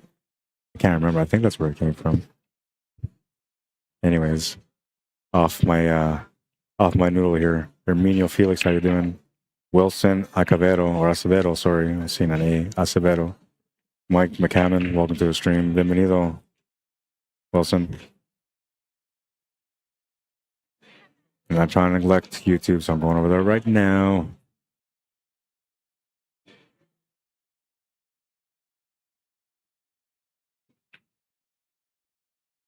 I hate my computer sometimes. It's kind of slow.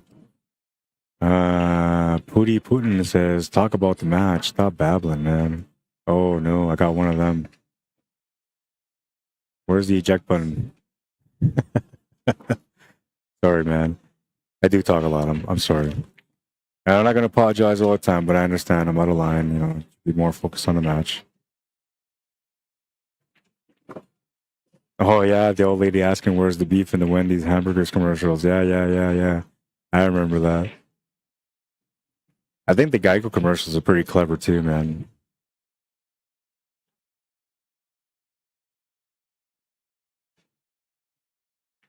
And to you, it might be babbling, man, but to me, like I know what I'm talking about, so I'm not babbling, and it's just socializing, man. You know what I mean? When I keep the streams all work, it sometimes makes people not want to tune in anymore because it's just too much. And trust me, I get really into it, man. And when I really get into it, I almost neglect everyone on the stream for like a long time because I'm just into pool. And I'd rather be into pool over anything. But there's a lot of people that tune in. They want to watch the stream. They know me for a long time now. They want to interact with me too. You know, I have people that tune in almost every time I go live, right? And I got to respect them because they're the supporters and the reason why I'm still somebody in the industry, right? So, and for you, maybe it's blah, blah, blah. For them, it's like, thanks, Rod. I appreciate it, man. It's one of the reasons why I tune in to watch you. And I ain't going to tell you how to do your jobs, and don't tell me how to do mine, man, because I know how much I sacrificed to do this job. We're talking, what, like 9 hours sleep over the last 3 days, 16 hours on average every day, 1 meal per day, and 3 days of driving to get here, plus being stuck in an elevator for 2 hours on my first day. So trust me, my man, I can handle myself. But I appreciate your input. And I hope that, you eventually watch again. And if you don't, I'm sorry, man. Gapa Josvazin, welcome to the stream. Zahari Bob, welcome to the stream. All right, so it looks like we're on a standstill.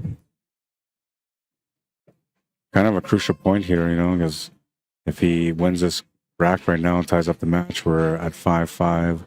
Williams on the hill. And if Jeff wins this one, then Jeff's on the hill.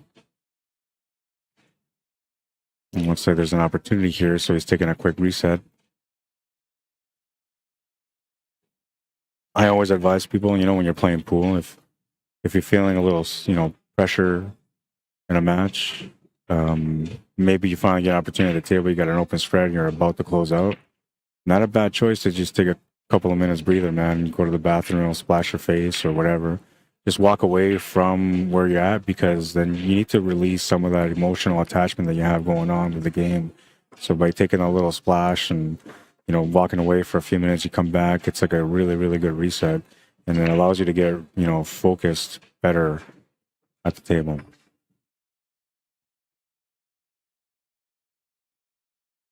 Juan Carlos Garzon Molina, bienvenido, welcome. JC Charville, how you doing? CJ Farms says, Crenshaw Mafia is a South Central California gang affiliated with the Bloods. Oh, man, it was in a movie. I can't remember, man, but I'm pretty sure it was Menace to Society. I don't know why I'm saying it's that one, but would have been maybe Boys in the Hood. Yeah, I think it was Boys in the Hood, man. Like somebody was there. It's like, I'm from Crenshaw Mafia, fool. Table 6, Chris Clausen. Final call, table 6. Got 5 minutes. Chris Clausen, if you're watching the stream, table 6, 5 minutes, last call, man. If you don't get there in time, it is a forfeit. You've been warned. I'm not sure what's going on here, but in the meantime, ACS is celebrating the 20th anniversary this year. They're doing a great job in this event, man. If you guys haven't had a chance to come out to this event out here in Las Vegas, you're going to want to come out to them. It's so much action, so much fun. And, they add $65,000 into the event. Can you believe that? $65,000, man. I mean, right now, this Advanced Masters division, the singles, $5,000 added to it. We're talking some good bread here if you're a pool player. Brutal Game Gear, if you guys want to check them out, go find them on their website. They are the ones that created the shirts for this event. I've yet to have a player on the table today wearing the shirt, but we had a few players wearing that shirt yesterday. And Acme Omega, the sponsors of the event, you can see them here. They're going to be here this week. They're going to be here next week also for the next event that's coming up here at the Westgate Resort and Casino.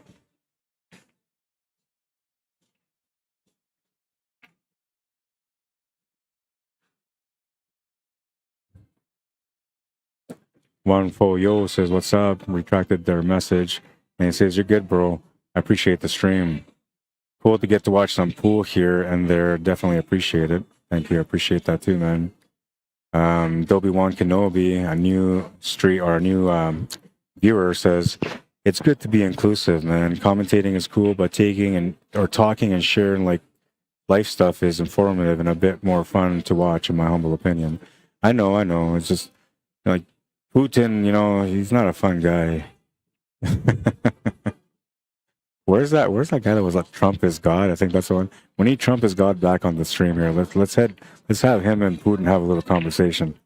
That could be entertainment. All right, so we're resuming now. William Meacham at the table. Ball in hand, the chance to be able to tie up the score and to get on the hill first.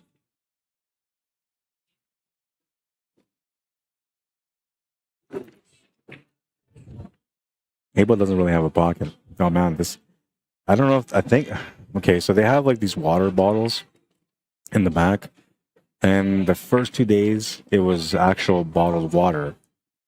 I just filled up my water bottle, and this just tastes like tap water. I can't believe that they would just put tap water out for people. But it has like a horrible taste. I'm gonna have to dump out this water. All right, so we're an hour and 35 minutes into this match, minus about 3 minutes that we just had on the break. And we're getting close to the end of it. Working things out.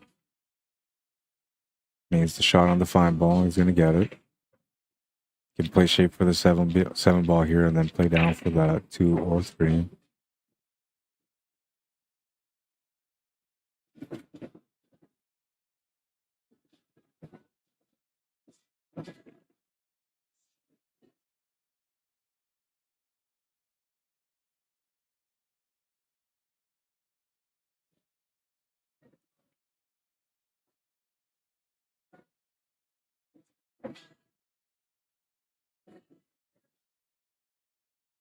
Now the 2 ball. He can also pick the 7 ball off right now.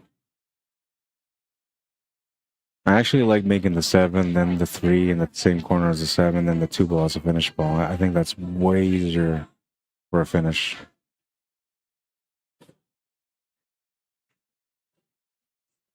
There's no wrong way of playing it though. It's just a preference, man. Good shot. Good angle here on the 3 ball. Oh, he's kind of gone a little bit too far. Might have to try to draw this back or punch it off the rail. Gonna punch it off the rail. 8 ball to get on the hill first.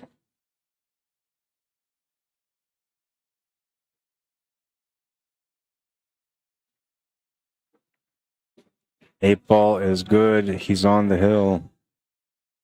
5-5 is the score. William Meacham on the hill. Jeff Crawford back against the wall. Needs to win 2 racks in a row to win the match. Needs to win this one just to take it to the last one. And if we get to the last one, it'll be William breaking on that one.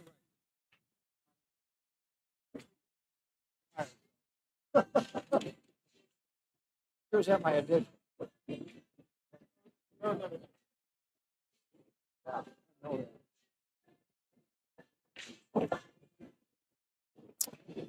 Sarah Shoemaker, welcome to the stream. PJ says, you make it personable. I don't want to listen to a robot.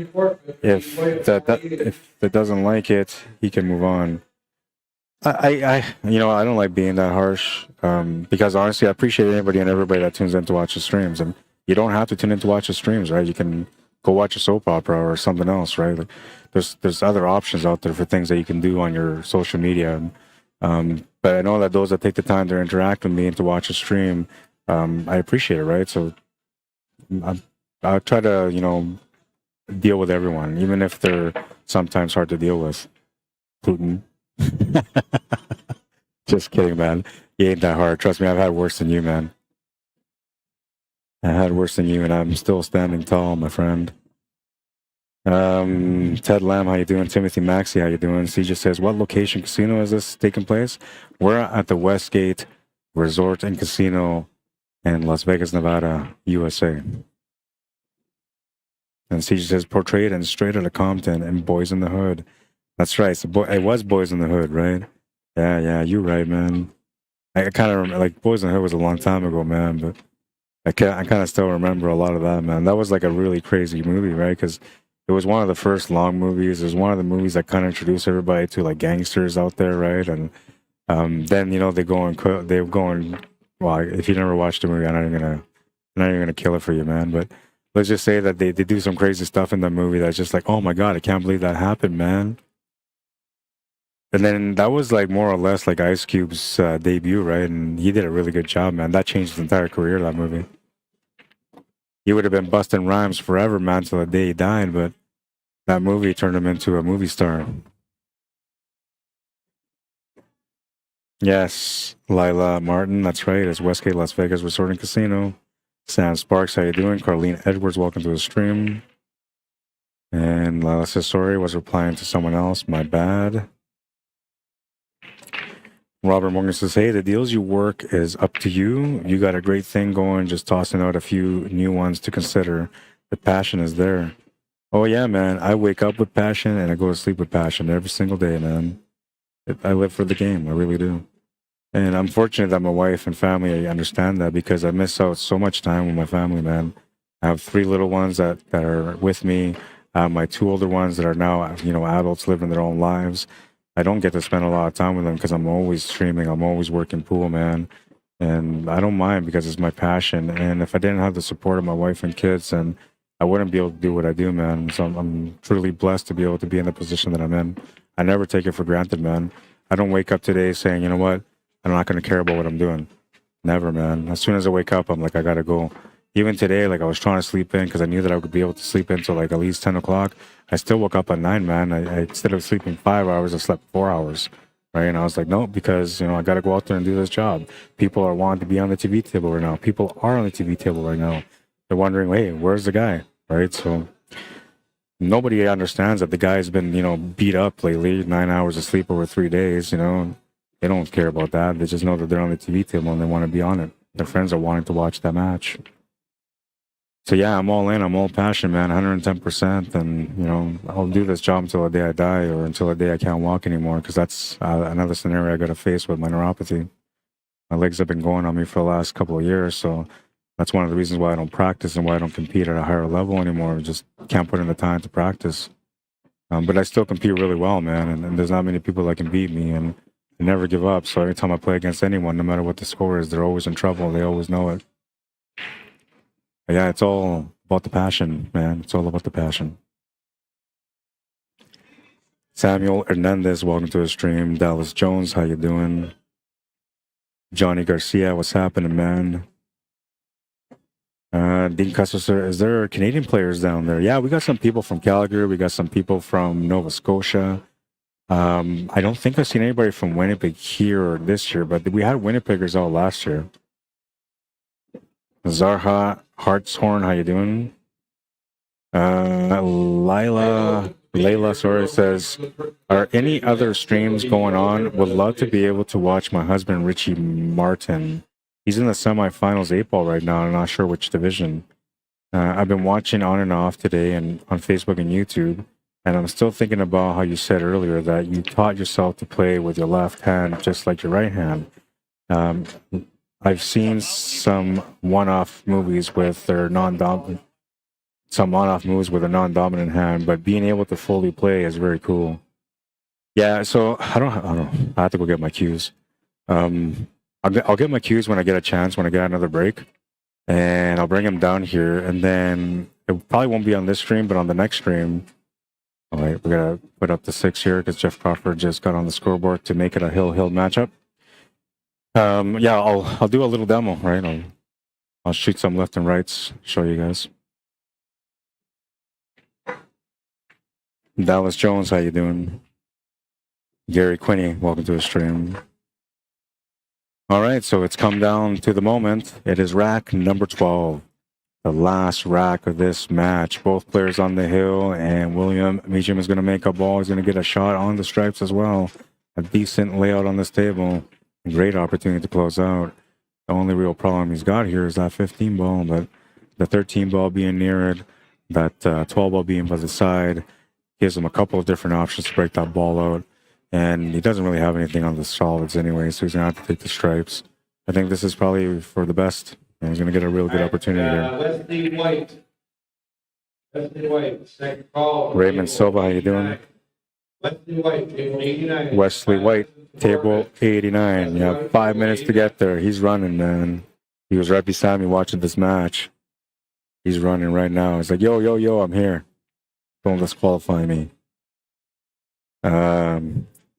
Just has been there twice, Westgate, for APA tournaments, trying to get out a third time. Then CJ says, Rod even eats passion fruit. He has so much passion. I actually used to when I was a kid, but I'm not into passion fruit no more. But I like that, man. I like that. Johnny Garcia says, glad to have the chance to watch pool on your stream. Thank you. And I appreciate you tuning in, man. I'm telling you, you might be enjoying the stream, but I'm enjoying the opportunity to be able to have you watch the stream. And I should be justifying my work a little bit more by, doing more commentary. I'm sorry, man. I'm in a talkative mood today. Yesterday was more in a methodical mood, right? So I was playing more on the table, talking more about the games. Today, I think I'm a little bit more on the playful side, so I apologize for that. I try to be consistent, though. Oh, yeah, that's right. Dina Rasmussen is here. That's right, Gordon. You're right. So we do have a Winnipegger out here. Would that be CCS up here? Yeah, so ACS and CCS, they're partners, right? They're partner organizations. They feed off of each other, right? The ACS players play in the CCS events, and CCS players play in the ACS events. John Buds, what's up, man?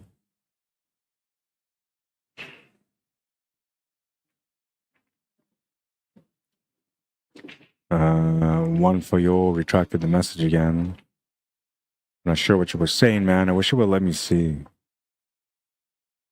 All it says is put user on timeout. I ain't gonna do that to you. If I didn't put Putin on a timeout, I ain't gonna put you in a timeout.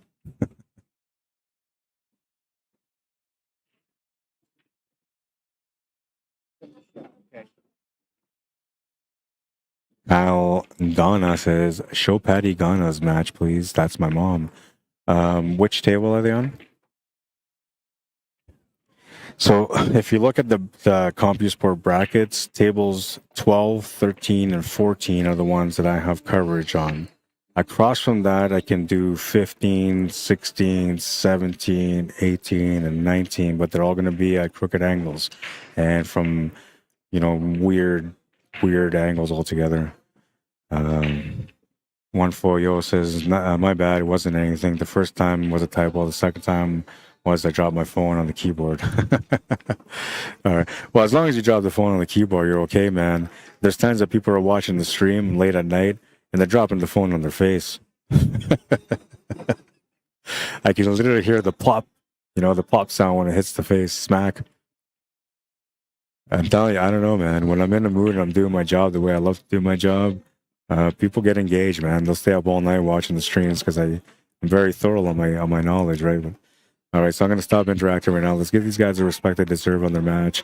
Let's go to the last rack here, and let's just commentate here to walk through this. All right, so he did a good job here trying to break out with the 15 ball. Came up a little bit short, but it did open up the 15 ball a little bit. So there's an opportunity there. All he's got available for a shot right now basically is a 10 ball, or sorry, that it is a 10 ball and the 9 ball. I don't think, do I have that camera set up? Yes, I do. All right, so he also has the opportunity to make the 13 ball. Got to walk around, take a look, though, and we got to look from this angle now to see if that 10 ball has a pocket. Oh, I went to that table instead, and let me come back here. Yeah, so just find out what table they're on, and if you can find out what table they're on, I'll do my best to get on that table, as long as it's anywhere near me.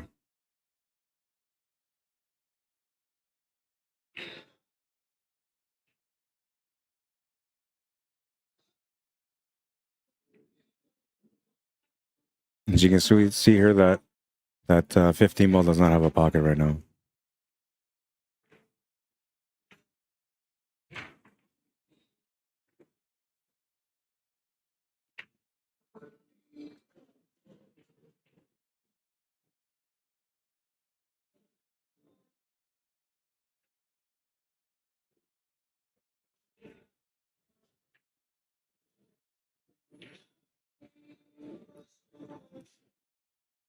Playing some Phil Collins in the background right now.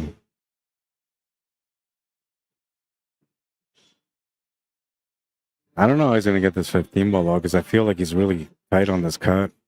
If he can punch it off the top rail and get back down, that would work. Oh, wow, that worked out nice. A little bit of everything happening there to make that ball open up. That was really good. Now, the only unfortunate thing is that he's kind of limited here to a shot in the side pocket only for the 15. However, making the shot to the side pocket is going to bring the cue ball over to the left side, hitting that cushion just below the left side middle pocket, and that will give him the shape on the 9. Now, getting the shot on a 10 ball off the 9, that could be another challenge, and it could get simpler just depending on the angle that he gets after making this 15 ball onto the 9, if he decides to go that way. Option number 2 is always a safety, so you could always just draw back for a safety. But then you're going to leave your opponent with a safety reply option or a bank option, which could turn into a great opportunity if he makes the shot on the bank. He'll make the shot to the side. He's going to hit below, like I said, come down perfect for the 9. And though it's perfect for the 9 ball, it makes it a little bit tougher for the shape on the 10 ball. You can maybe try to stun around off the right side cushion and above that 10 ball, but talking a lot of finesse here and a really nice stroke to be able to get that cue ball to stun over perfectly with the spin. You can try to draw back. Draw back angle is going almost to the left side middle pocket. Don't think that's going to work. Can play through and just try to break it out, hope for the best. Never a good plan. All right, take Stephanie Thompson, table 66. Final call, Stephanie Thompson, table 66. You can try to... Stephanie Thompson. Yeah, I guess you can try to bank corner too. That will give you a stun up angle, but then you have to hit it with a lot of power because you need to get that cue ball to get above that 4 and 5. Or sorry, 2 and 5.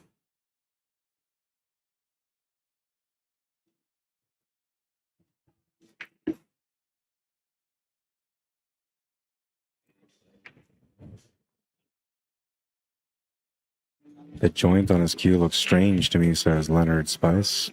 What do you mean? I gotta look at it.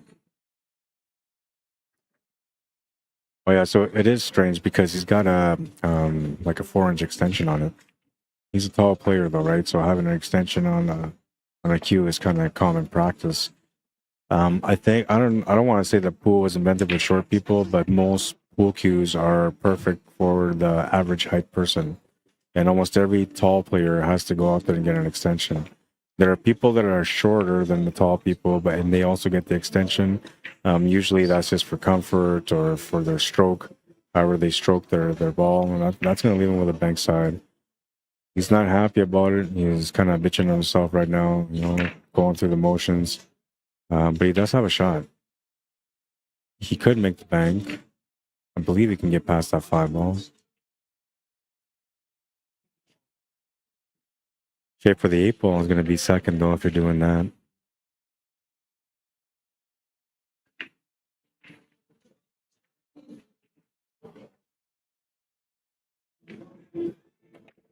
John McNutt, Ben Sutherland, welcome to the stream. Veda Seltzer, how you doing? Barney Salinas, Laura Berg, how you doing? Welcome to the stream.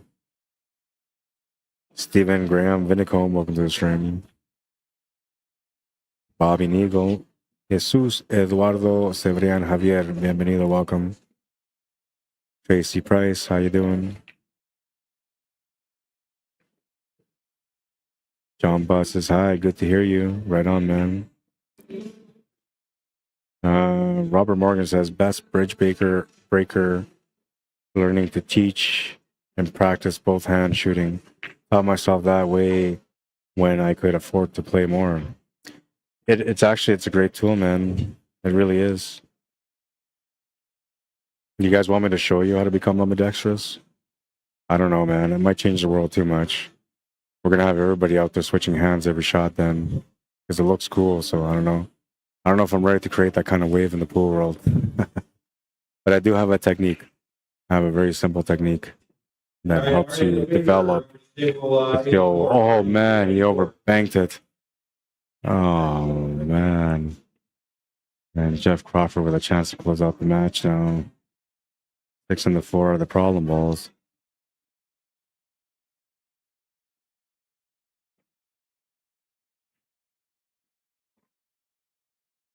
Too slow, says John Stromstad. He's in a crucial point, though, man. It's a hill-hill matchup, right? And making that ball gives him the win. Missing that ball gives him a chance to turn over the table to his opponent. So he's taking his time because it was important.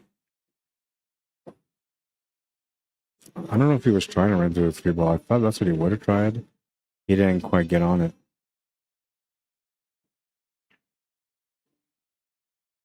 You're not going to want to play a safety here.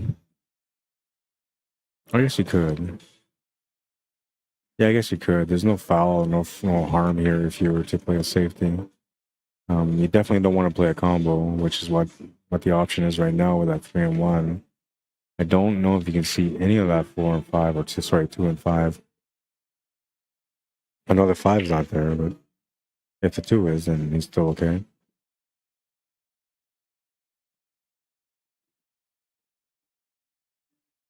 Yeah, it looks like you can still make the shot.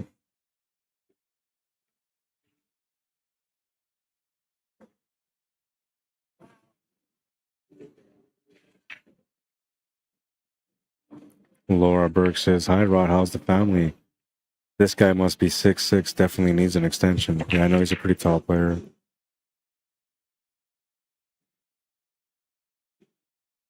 Looks like he's playing the 6-ball now.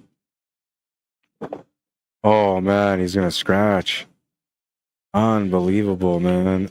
Totally unexpected. Huge break for William Meacham. Ball in hand. 2 balls left. One of them's the 8-ball. Great scenario to be in right now if you're him. Horrible luck for Jeff Crawford. And he's going to have no choice but just watch his opponent finish this table if he can, which he should be able to with only 2 balls. But you never know, man. Pressure's real, and sometimes people break under it.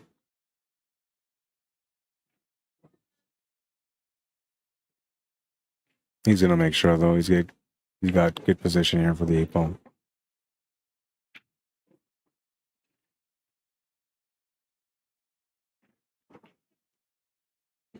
Makes the shot to the corner. It's 6-6, and he will win the match with that score, 6-6. Let's see.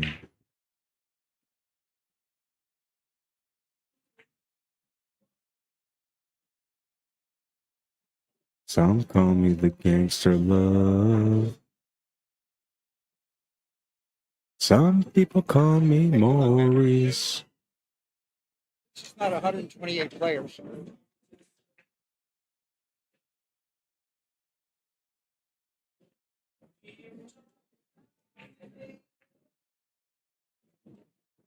I'm doing you wrong, doing you.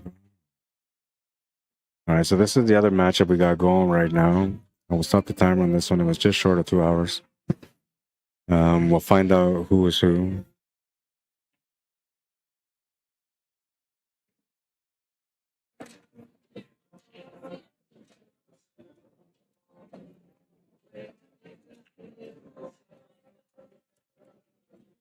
I'm a joker. I'm a smoker. I'm a midnight toker.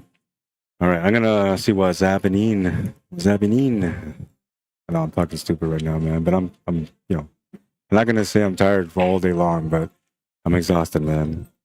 It's been a journey. Let's see. Robert Morgan says, "Hey, international pool just took away all jump shots and bridge regulation got a lot tighter. Nothing in it says you can't lefty or righty." Yeah, right. Because they can't say, "Well, wait a minute, you can't switch hands." Like, why not? Just because he can't, that's not my problem, right? So that's actually a great thing. Then all that effort that I put in to learn how to play with my opposite hand paid off, man. Finally, somebody said, "Hey, let the ambidextrous have an edge." Hit the A first anyway, says Liz. All right, so let's find out what's happening with this match, man. I gotta track her down. It says here, ads will run shortly for some viewers. Be warned. Trump is God came back, man. It says, terrific stream. MAGA. She's on table 15, please. Okay, I got you. Hang on. I don't know if I can catch both here. Bring it back, y'all. Bring it back. I'm a smoker. I'm a midnight toker. All right, so is that good? So I'll give you that. And then let me give you this other one here, too.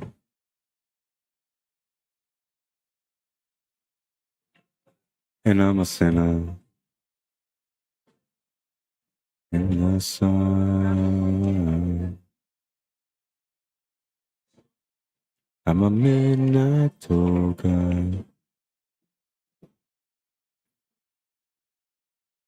Now, there's going to be some people walking around on this, right? Like, there always is, no matter what. And there's a lot of tables all around. But I got your back, all right? I got your back, Kyle.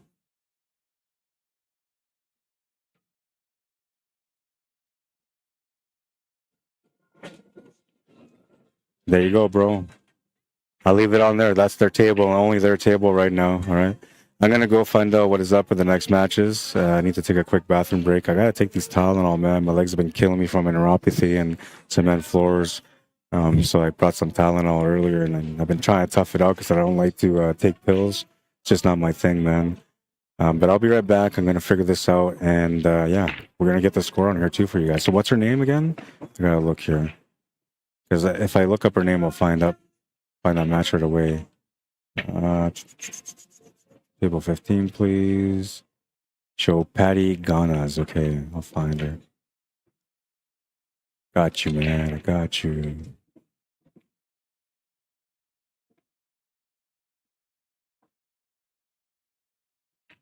Hi.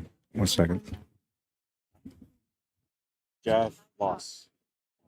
6-6. He made one more. And he had a chance to win it.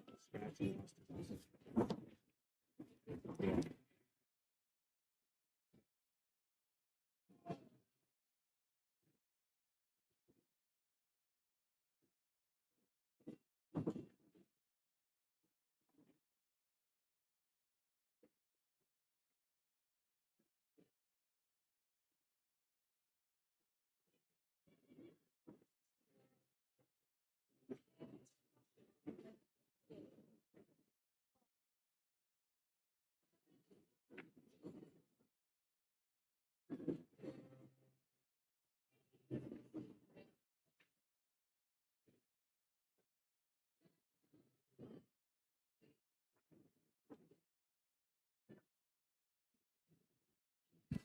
All right, so the matchup is between Kim Hobbs from Dooley's Burnside CCS League out in Lower Sackville, Nova Scotia, against Patty Ghana, Valley ACS Mixed Pool League in Colorado.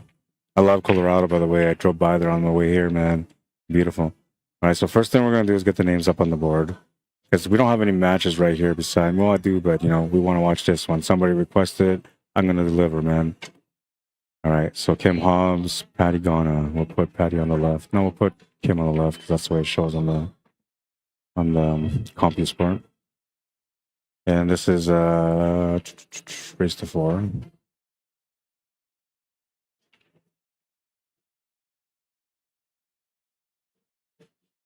Patty Ghana. And okay, so there's that. Now I gotta find out what the score is. 2-1 for Patty.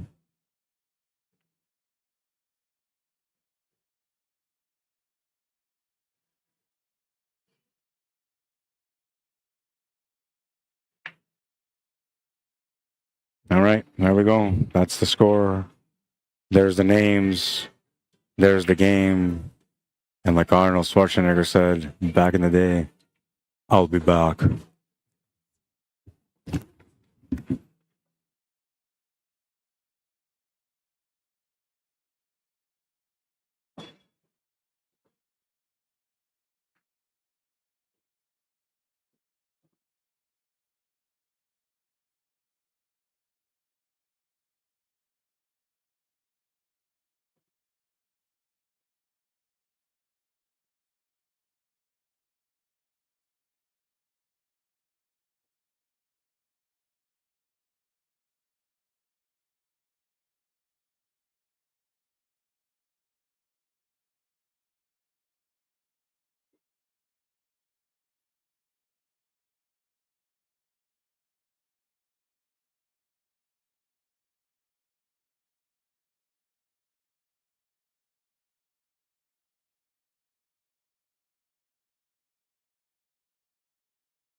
All right, Henry Bacon, final call, table 85. Henry Bacon, final call, table 85. 5 minutes, forfeit.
All right.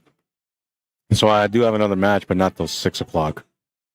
And technically, I could just shut down, but I won't. I'm going to keep it going on here.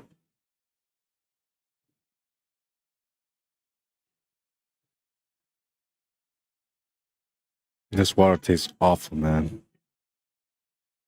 Might have to go maybe and get a snack here from the snack bar around the corner and get a water from there, because this bottled water that they put out is horrible, man.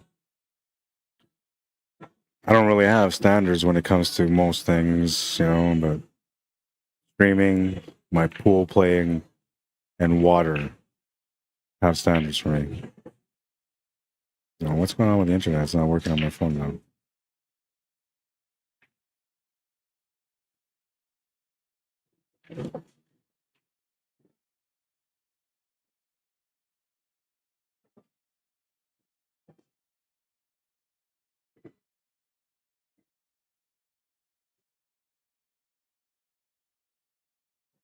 Laura Berg says the center extension is supposed to balance the cue better. Some friends like it, some don't.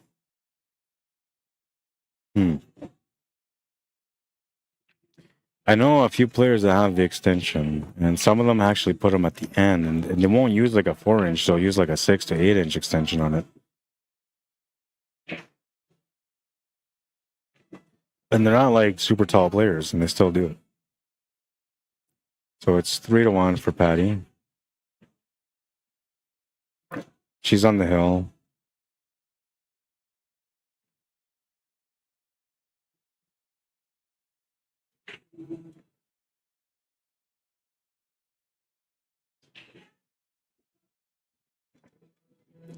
Patty will have a chance to close out the match now.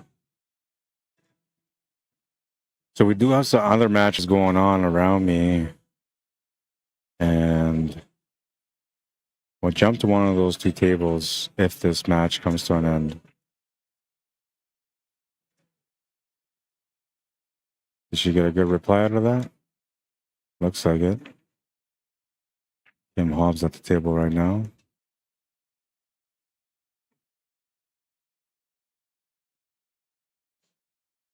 We'll miss the 4-ball. Turns the table over to Patty, who's going to have the 14-ball option now.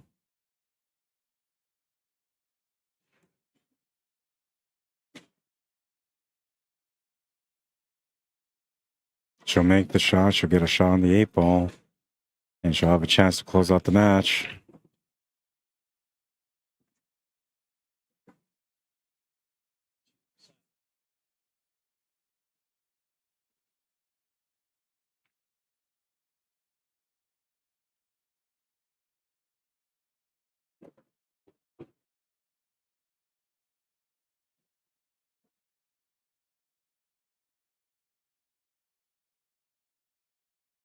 For the win.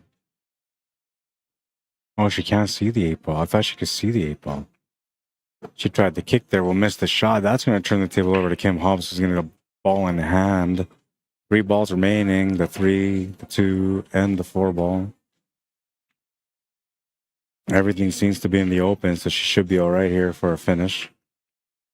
But you never know. These ladies feel pressure, just like every other pool player.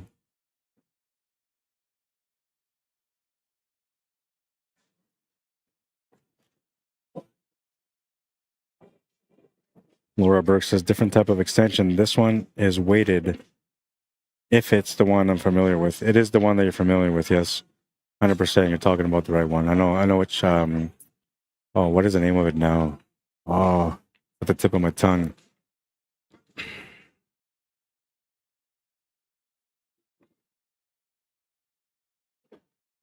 As a highlight extension. I think it's called a highlight extension. HI dash LITE, I think it's called, highlight.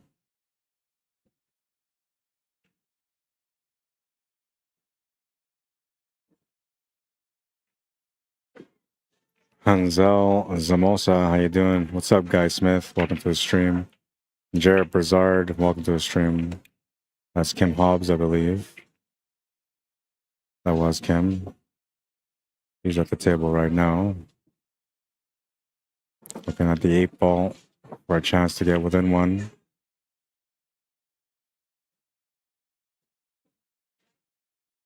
Now, I have no control over what matches I get on the TV tables, but I have requested to get some more of the women's matches on the TV table. So I'm hoping that they're going to give me some more of those matches throughout the day. I always let everybody know I'm a huge supporter of women's pool. I don't think they get enough spotlight, and I feel like they should. Oh, man, she's going to scratch the cue ball. That's the worst case scenario. Right now, ball in hand for Patty is going to be a closeout. And I'm surprised she's making her shoot it. I'm really surprised she's making her shoot it. Because you shouldn't miss the shot. It's just an 8-ball. That's going to be the match. Patty's going to be the winner. 4-1.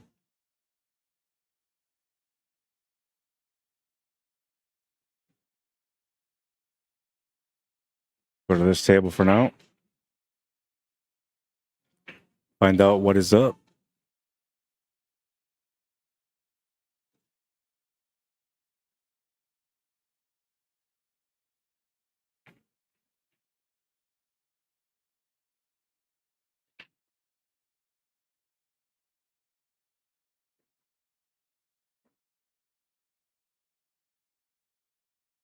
All right, so we got another ladies match here on my left. And they didn't assign matches yet. So I say we go to that match.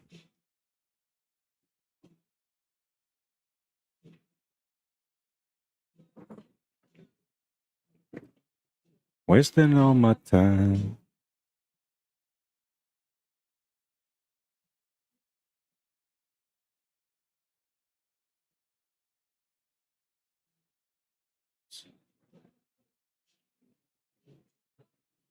There we go.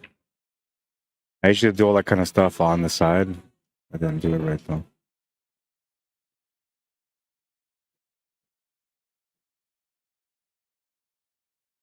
And there we go.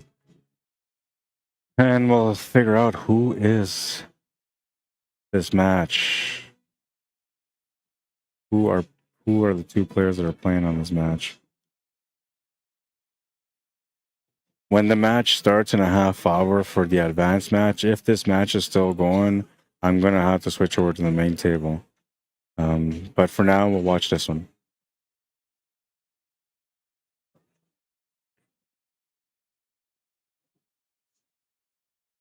Just gotta find it. This is table 12.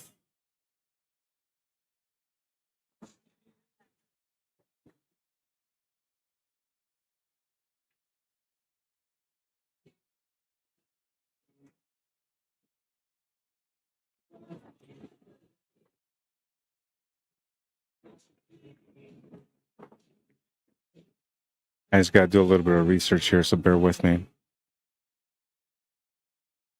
I could bother the players and go be like, hey, yo, what's your name? What division? What's the score? But I just gotta search the table number. And if I find it, then I'll be able to get all that information right there on the spot without having to interrupt their game. There's like 200 tables though, you know, and they put them all in shuffled order, so challenging to find the table you're looking for at times. Every now and then I'll open it up and then boom, and it's like right there in front of me. But today it seems like it's been all over the place, and I found it. Okay, so we got a match between Brittany Castellano and Mary Litt. It is a winner's side match. It's a race to 4. This is Brittany Castellano at the table right now, representing Tampa Bay players from Tampa, Florida. And Mary Litt is representing ACS Michigan Laggers Choice from Troy, Michigan.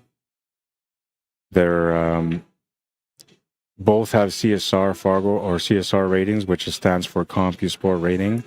Brittany has a 1633 CSR and Mary has a 1593 CSR. So they're only like 40 points apart.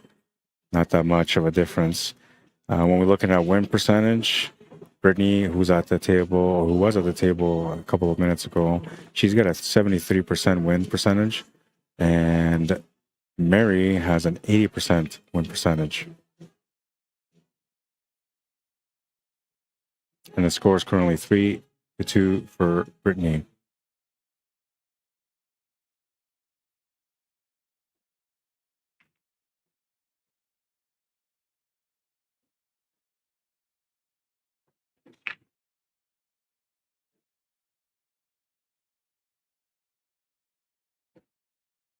Again, the scoreboard up for you guys right now. Just give me a second.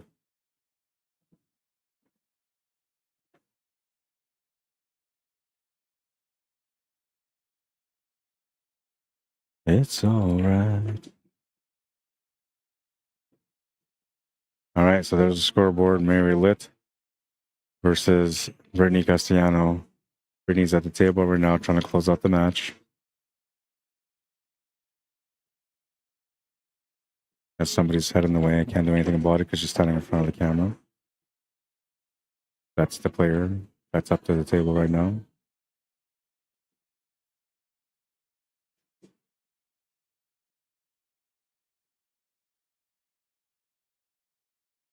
Calling just a shot.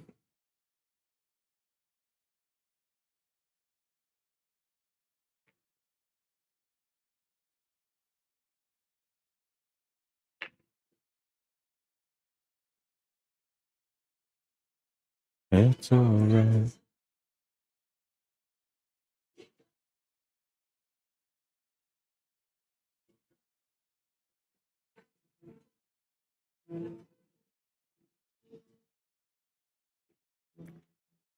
Laura Birch's balance right extension is the one I'm familiar with.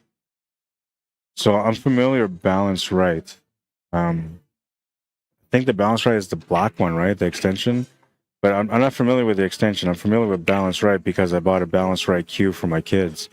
Now, the Balance Right cues are pretty awesome, man. They come in different sizes, so different lengths, and they're all like short cues, right? So if you have one of those, basements where you can barely fit, a table because there's not much room on the sides or a post in the way or something like that, a Balance Right cue is perfect for you because the idea of the Balance Right cue is that it's weighted in a balanced way to make you feel like you're playing with a pool cue.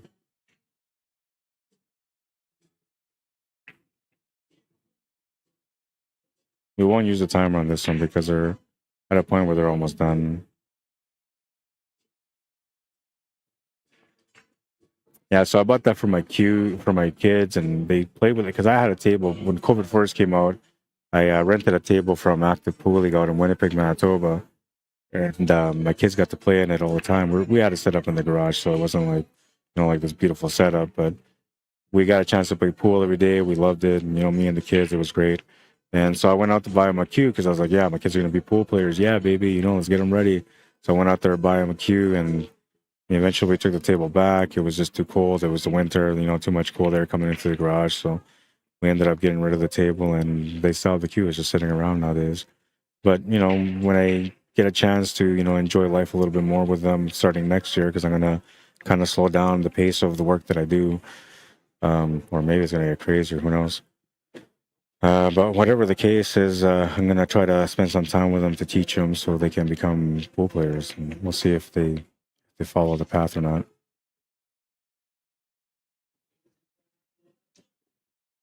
Kim Hobbs says, Liz Young, that's me. Didn't know I was on the stream.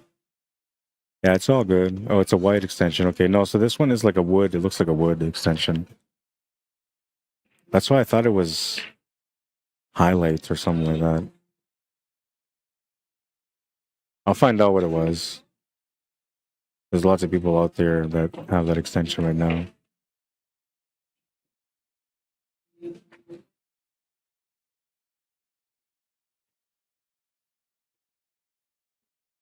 Yeah, I'm free. All right, so I've done that too. And that one too. I love it on the face. Ouch. Oh, head dropping the phone on your face. Yeah, that's funny, man. And it's funny that Trump is God came on. Like, it's almost like I called him out or something, man, because we have Putin on here. What was his name again? Putin. He's talking smack. I was like, you know what?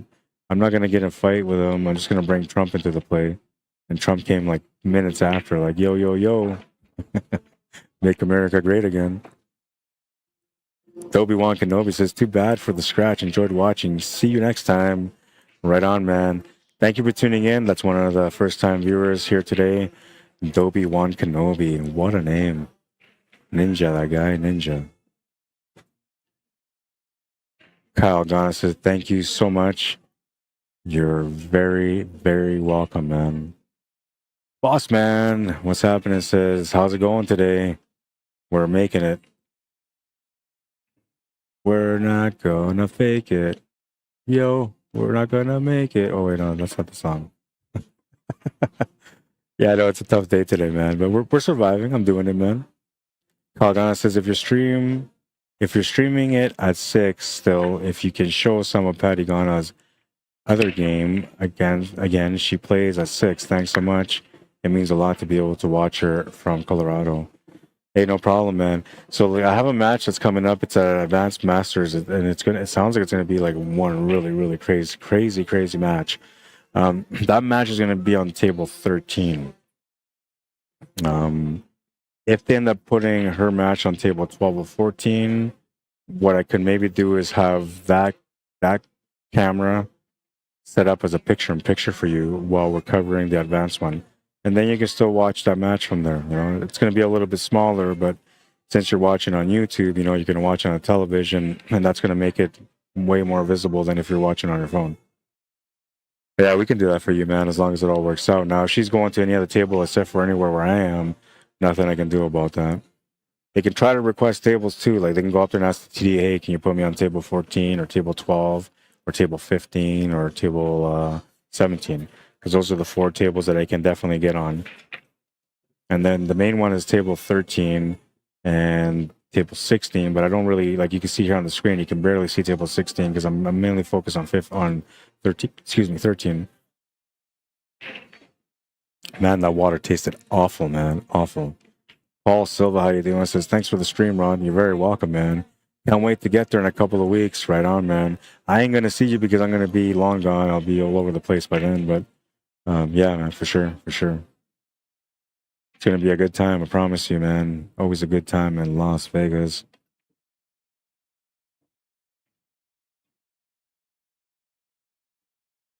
Bossman says, I'll be out there tomorrow.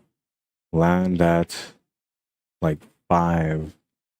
So you're here for the team event only? I hope everything goes good for you and your team, man. Okay, it looks like that match is over, and Brittany has won that one now. We'll make it official here on the screen. I'm running out of matches, man. I still got 25 minutes. Let's go to this one.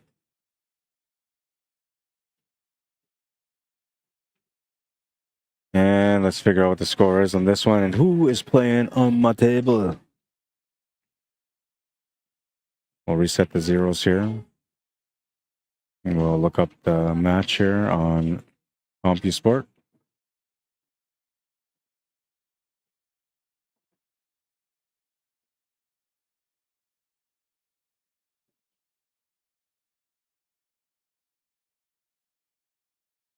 Looking for the table now. I'm just trying to see what the information on this match. It is table 14. Boom! I found it.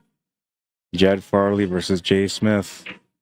Jed Farley representing Redwood Empire ACS Pool League from Rohnert Park, California. LA, California. I remember that from some of the rap that I used to listen to.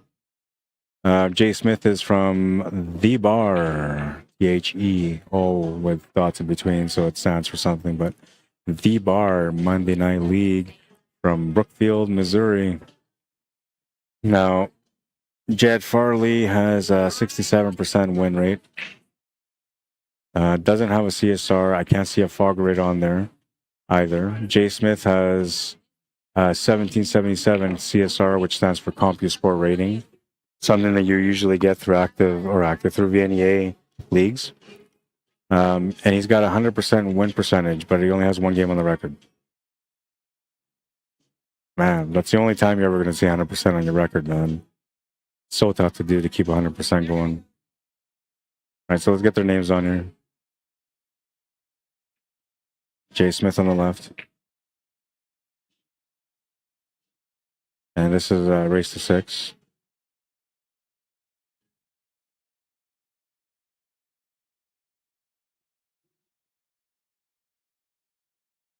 Jed Farley.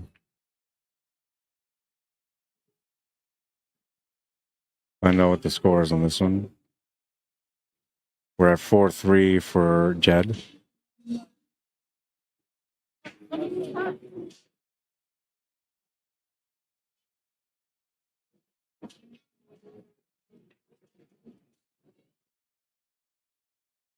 This is an advanced Masters Division matchup, and these are both advanced players. We're going to see somebody just updated their score here, so we're going to find out who is who.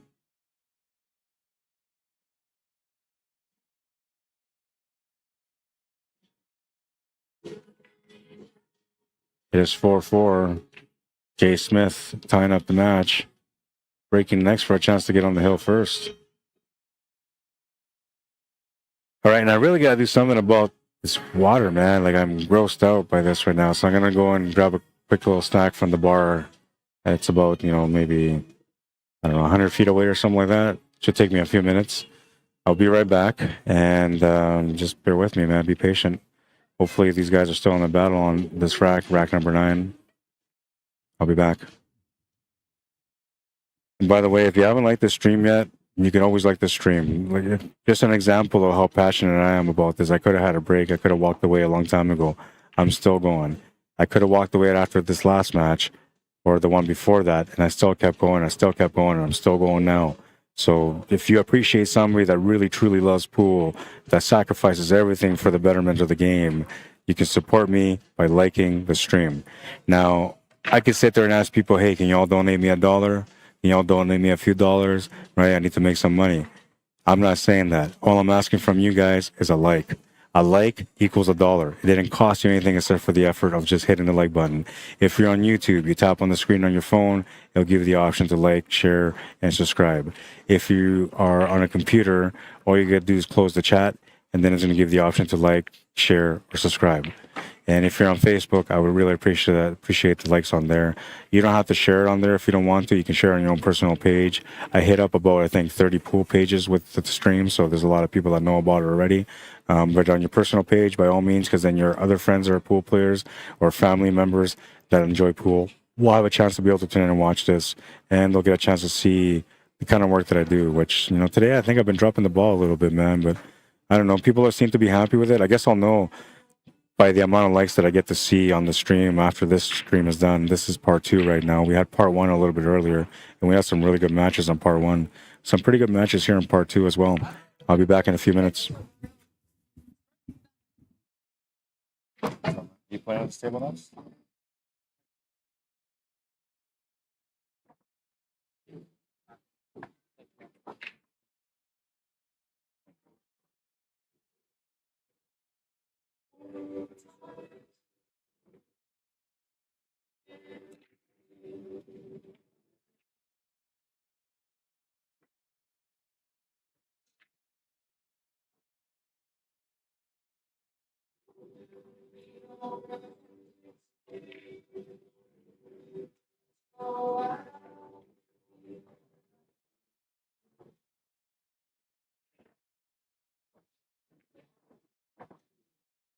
Your players, if you lose out of the main tournament, monitor the tournament desk.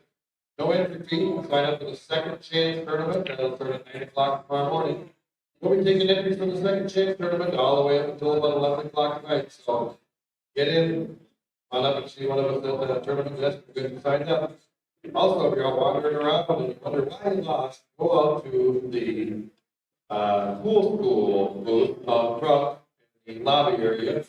Visit 2 of the best in the business. Visit master instructors Randy and Claude in the pool school. They'll help tune up your game and point out some of the factors that might help you become a winner later on in the tournament here. So go out to the pool school area. Those are the 2 top pro cats that are located out in the pre-function area. See Randy and Claude. Tell them you need some lessons.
All right, again, players, you got to sign up for the second chance. You are not automatically booked in the second chance tournament.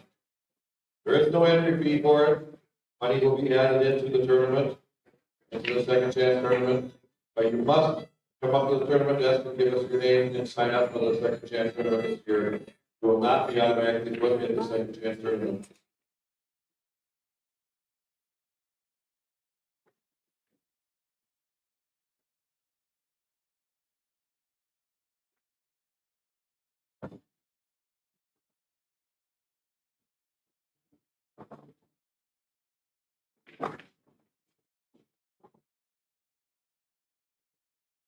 You remember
I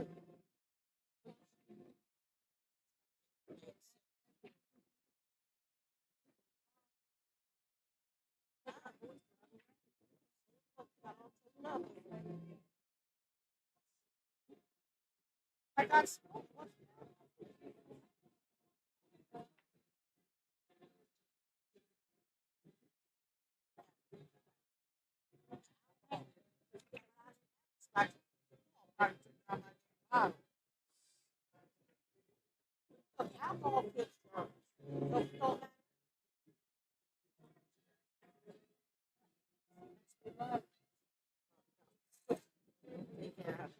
Are you?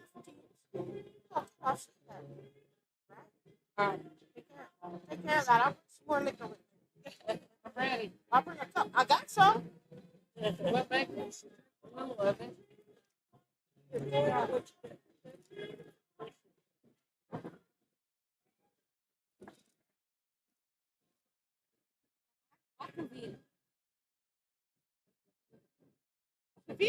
It's seasoned water.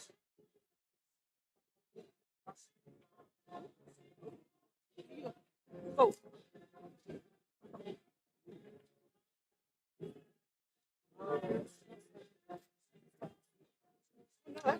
You enjoy it. All right, please do. I'm not really hard to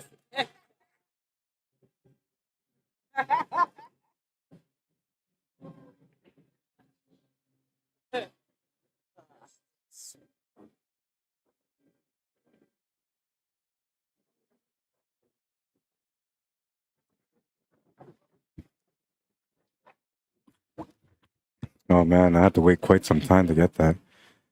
All right, so let me refresh this here. Where are we at now? We're at 4-4 still. Well, yeah, that's good. So I didn't really miss anything. Unless they didn't update their score, but.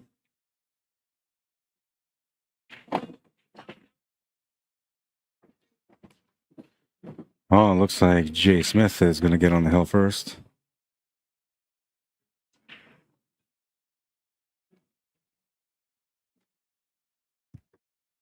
Oh, yeah. Man, that water was so bad, I had to go buy a $7 bottle of water. I'm thinking that this guy, like, you seriously going to charge $7 for a bottle of water, man? Like, you go to Walmart and buy a 2 for like $3.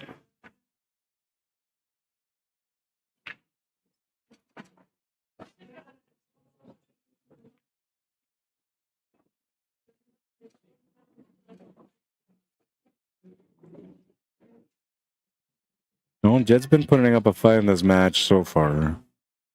I don't see him not putting up a fight here on this rack. Gonna need a little bit of luck, though, to get going, making a ball and getting something to shoot at.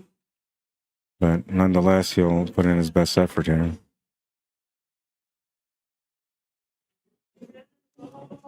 Are you playing on table 13? Okay.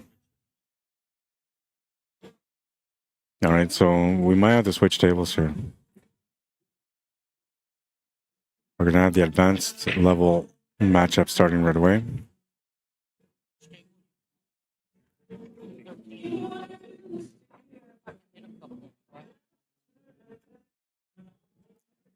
I'm trying to see if we can figure out who the players are on the main table.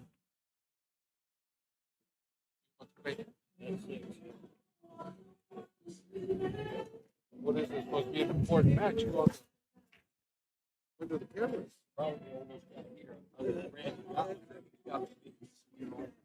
Yeah. Are you playing on this table?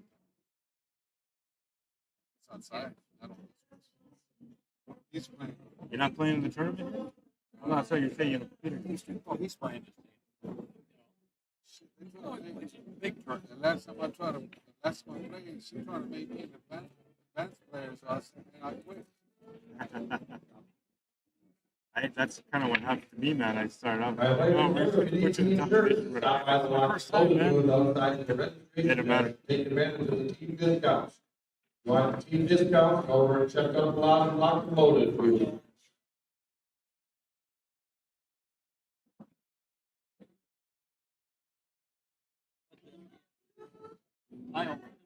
Oh, you're sure. So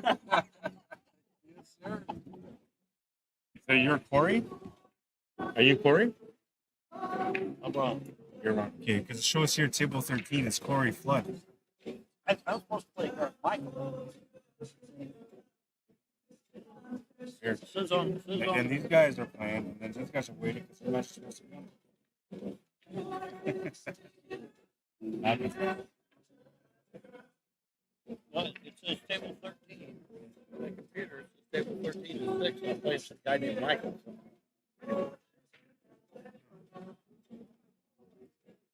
This was for 6 o'clock.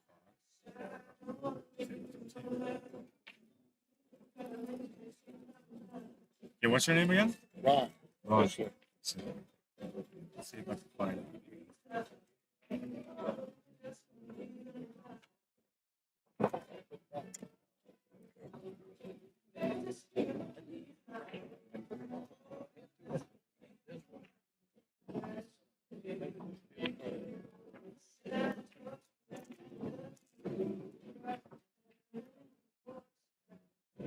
Ronald Schindler?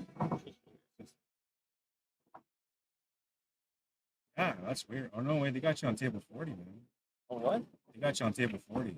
40. I just went over there at that computer and it said 13. I'm looking at it right here. It says Ronald against Michael Michaud, table 40. Table They 40. might have moved you. Apparently. Yeah.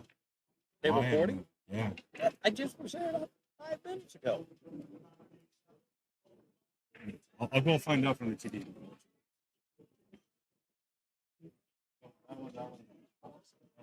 Okay, what? Play. Let me play.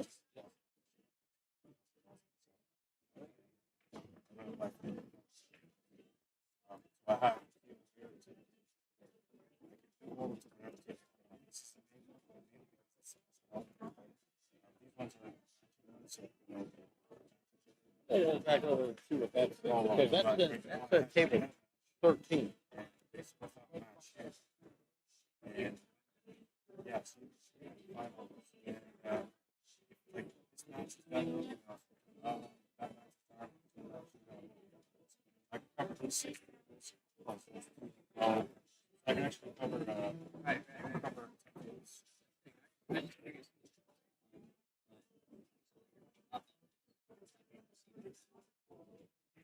If you're on the stream, you go. If you're on table 13, you have your back. If you have enough 14, 12,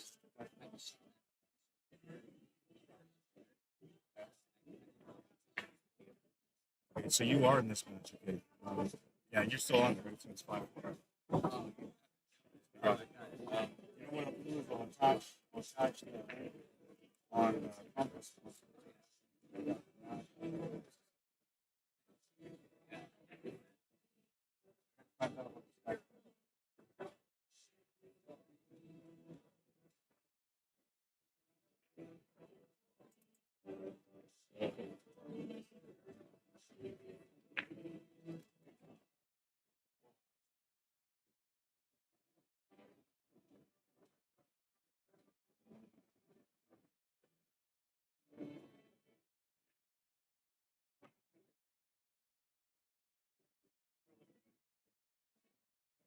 All right, players, again, I want to remind you, you're on the 35-second shot clock. I've got some matches that are nearing the 2-hour shot here, timer, and we're gonna have to enforce that 35-second shot clock and keep this tournament on schedule, so. If you can pick it up a little bit, we appreciate it, otherwise we'll have the guys in Fred come over and encourage you a little bit.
Yeah, I will.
Okay, Tim Hastings, front desk, please. Tim Hastings from the front desk.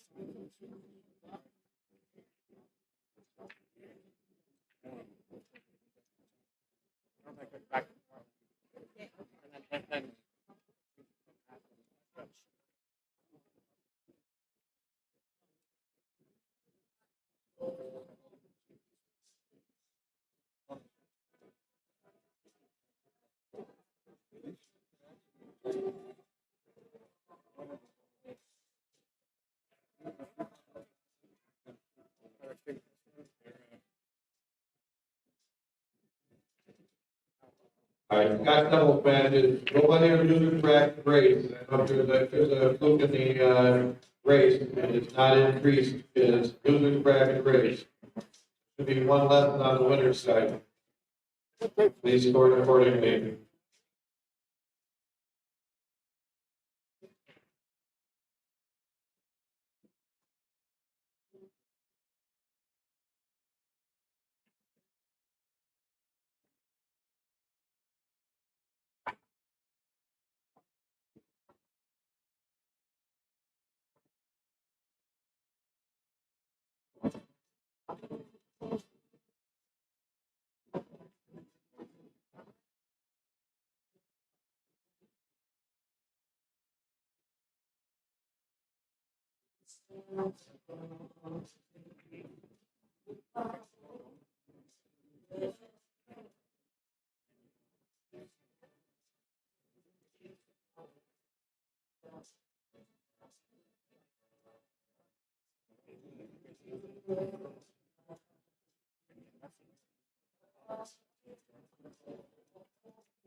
Psom Pet, needed on table 22. Psom Pet, table 22.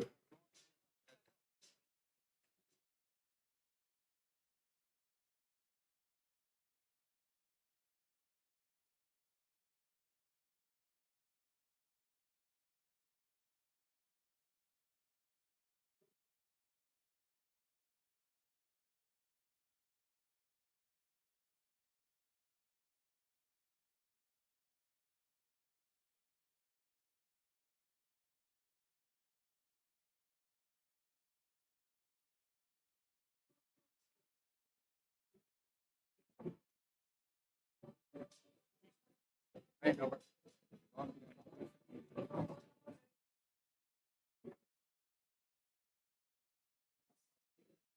That about like,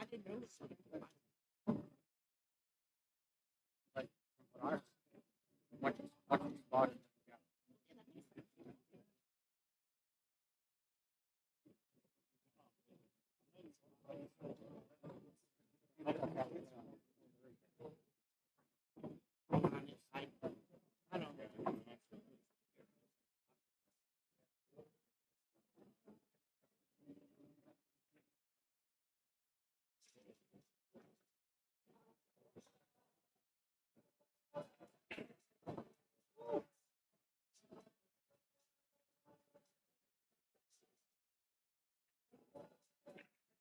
All right, all three divisions got double, 6 o'clock match.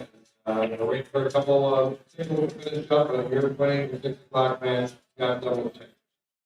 The single is available for each one round.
I was watching.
That's even.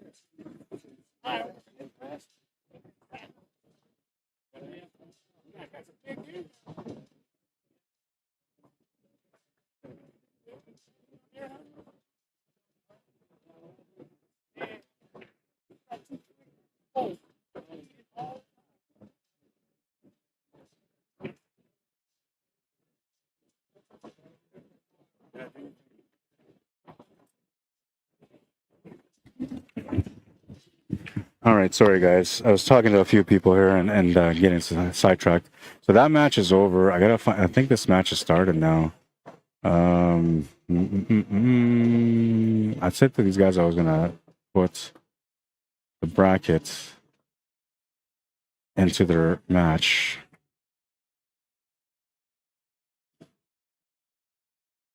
Yeah, I missed a bunch of topics here too. Sorry, guys. I didn't mean to neglect everyone. It's just been, you know, kind of steady going here. Jet is 5. Jay is 4, by the way. Good game, says Merv Star. What division is this? Says Trump. The last one, I don't even know what the last one was. I think I already lost that one. Yeah, who are these guys again? I gotta find them now. Jed Farley, okay.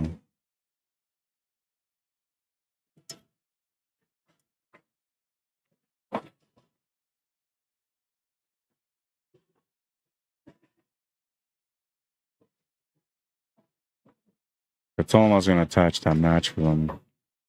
That's right there.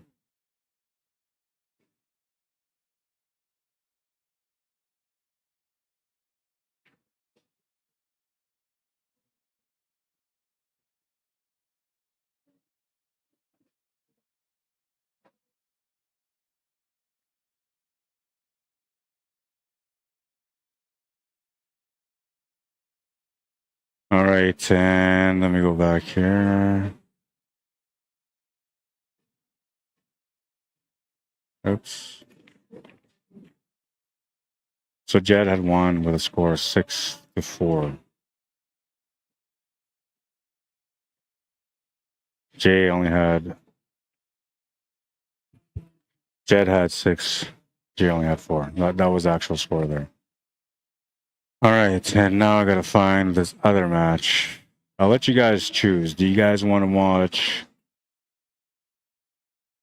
What is this? It looks like it's a mixed standard matchup. Okay, let me look at these tables first. Okay, let's just do that.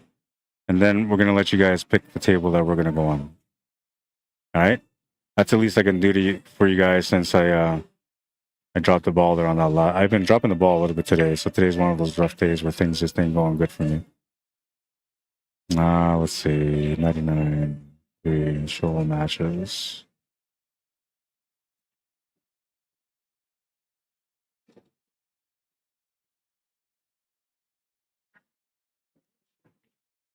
Well, and 14 is what I'm looking for. I really wish there was something to make this process a little bit faster.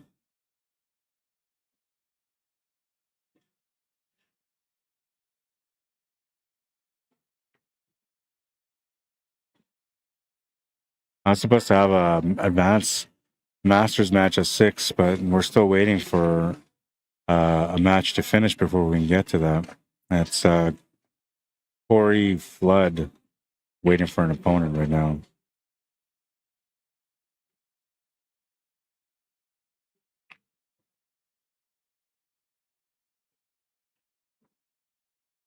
Okay, so table 14, it's Scotch doubles 8-ball. I didn't know they had Scotch doubles 8-ball going today. I thought it was all singles, man. I'm surprised they're starting Scotch doubles 8-ball today also. So we have a Scotch doubles matchup on table 14, which is the one that we're watching right now.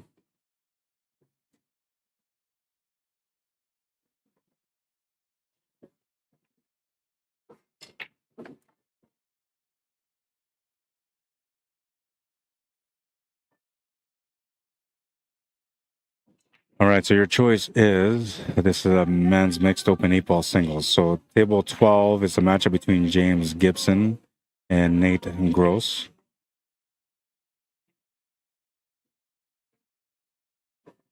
See where these guys are in the bracket.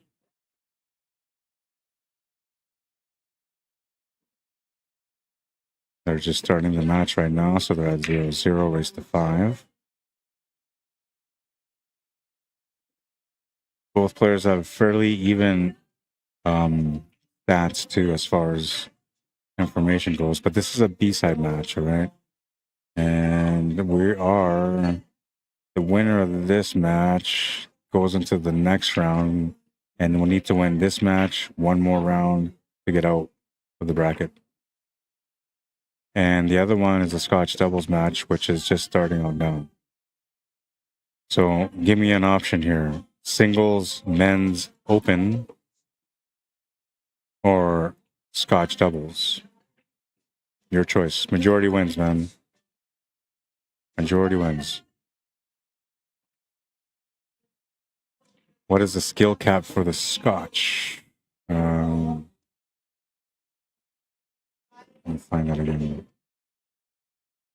Okay, so the here for the Open for the singles, it's James Gibson representing Games RR Biz in Des Moines, Iowa.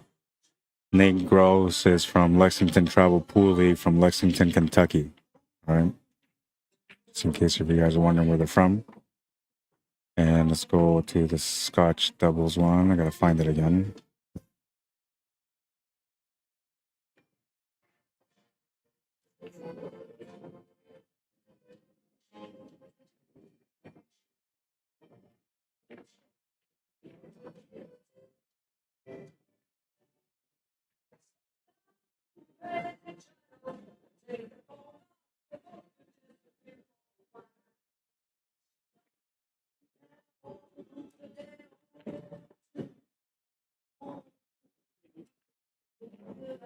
I think I might have passed it.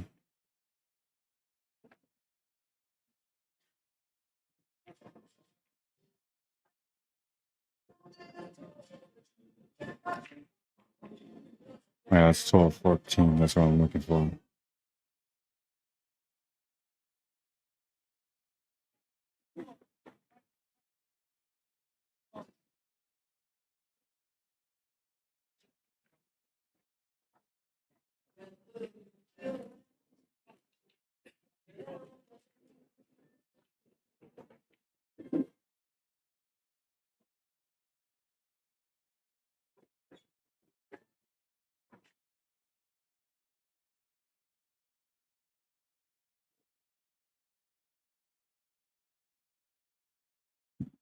I can't find it. I see 13. I found it earlier. I'm not sure what happened to it. 14. Okay, I found it. So this Scotch doubles is standard Scotch doubles. So it'd be lower division than the one on the singles. And it's Ludwig and Rodomir against McDaniel and Sexton. Ludwig and Rodomir are from Pennsylvania, and McDaniel and Sexton are from Oklahoma. They both have in the 65% win percentage, but it doesn't show anything as far as like what their stats are or who they are as players.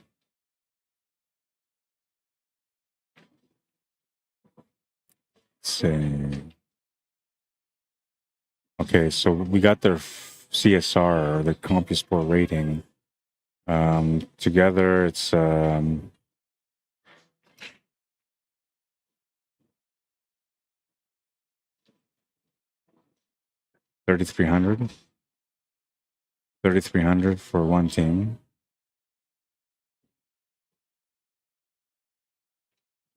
These guys don't have any stats.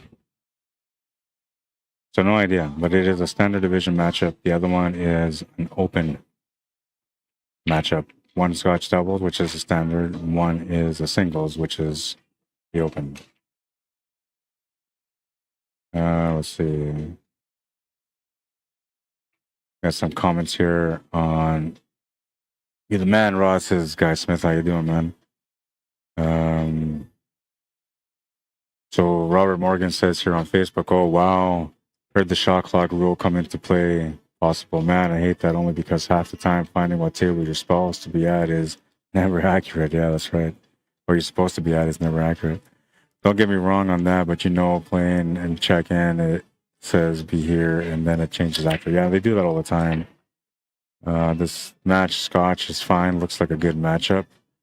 Paul Silas is singles, so we got 1-1.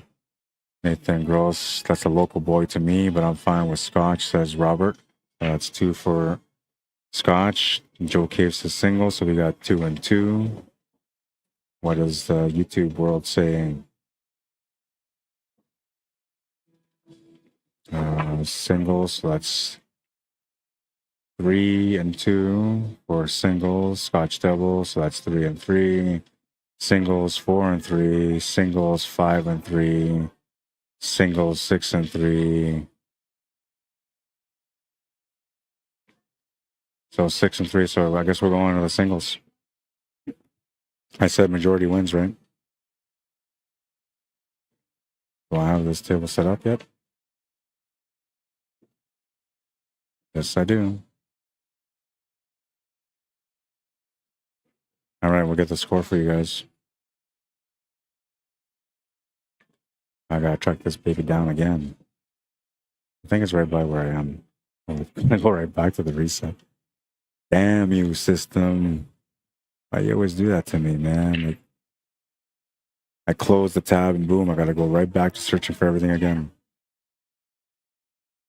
This is a fresh match though, so I think both of them are technically. Table 13, waiting for an opponent.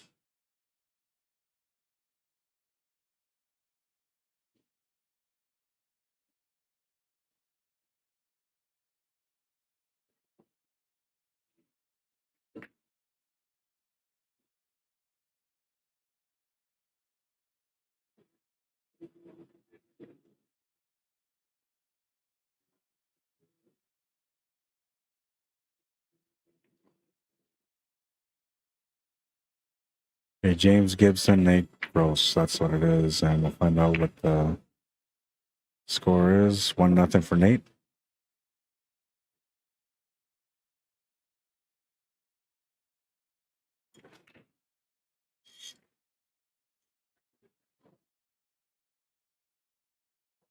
This is a race to 5.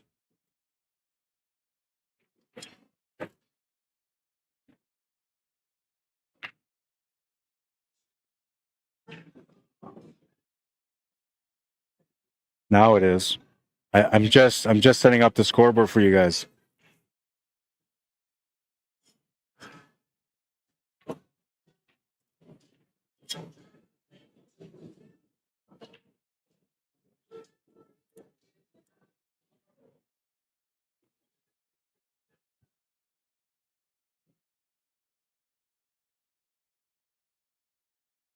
All right, so there's a score.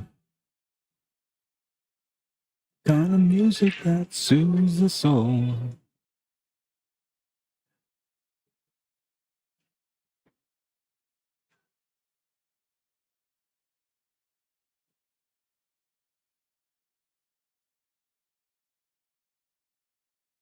All right, it's 1-1. Let's start the timer on this one too.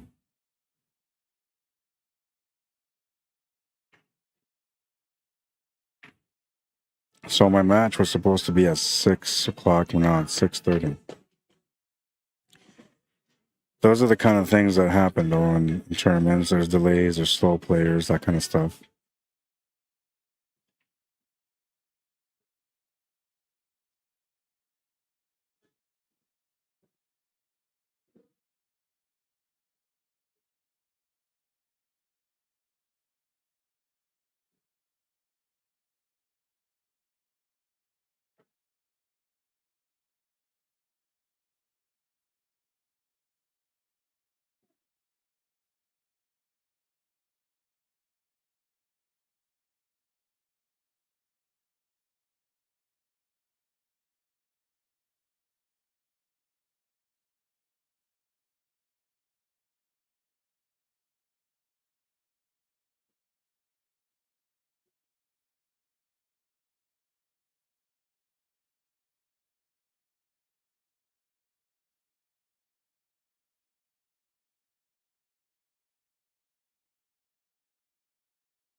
Or my wife is messaging me. Can't neglect the wife, man. You guys should know that by now.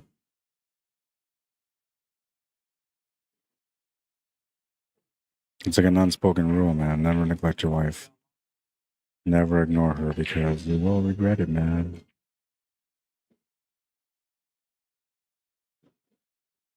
Robert says, yep, go to Nathan Gross. Okay, so what is the score now? I gotta attach their stream to the bracket too.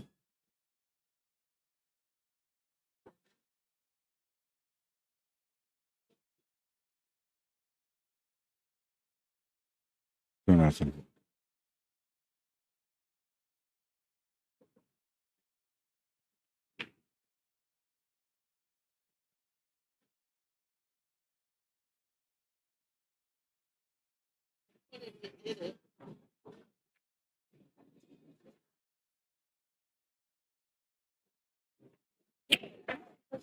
All right, so the whatchamacallit is the link is attached to the CompuSport. So anybody that's looking for the link, you can either find it through the Facebook post.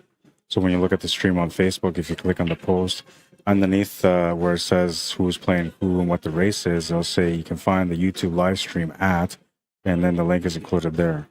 If you want to find it another way, you can just go to the CompuSport bracket, look for this match. It is on table 12 right now, so that's one way you can find us, table 12, or through the name of the players. And then when you go on there, it'll give you an option. It'll say, if you want to watch the live stream, click here, and then it'll take you to that spot.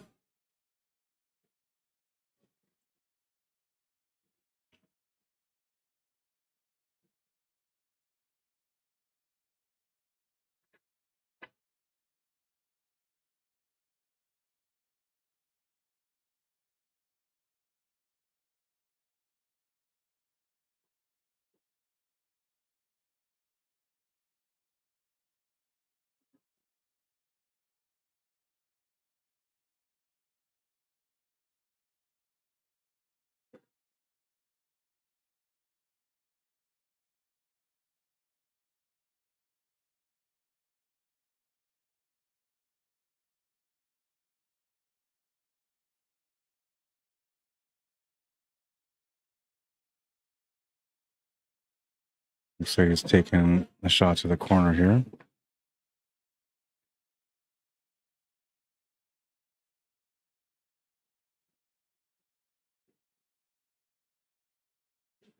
Gonna miss it though.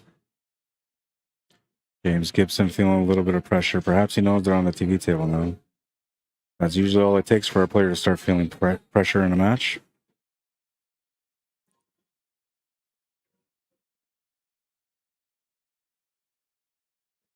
1-1 next suggestion wins. I counted all of them, man. It was 6-3, so that's where we went over to this one. This is an open 8-ball division matchup.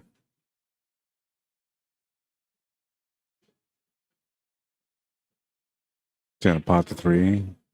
Shape for the 5.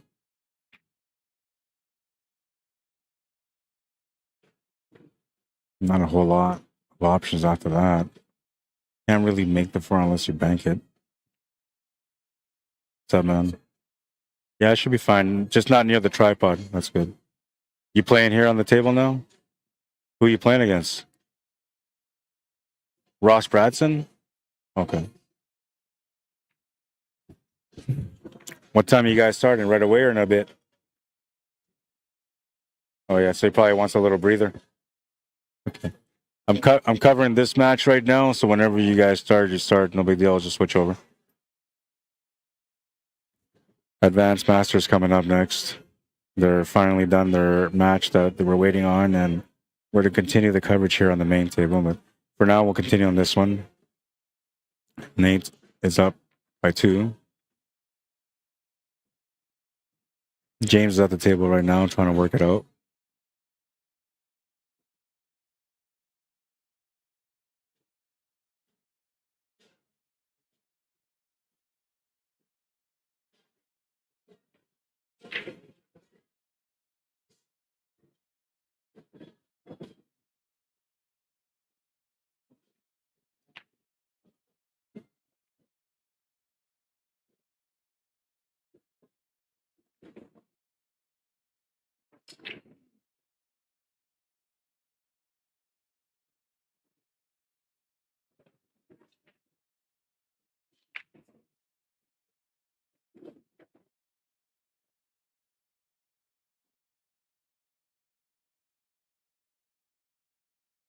Nate with a chance to take the lead in this match by 3 now. The race to 5, so he only needs 3 wins, but getting over the hump game or the middle game is the most important part of the battle. And I guess the last part of the battle will be to win the match first, right? Or get on the hill first. Those are also important racks that you got to try to get under your belt ahead of your opponent.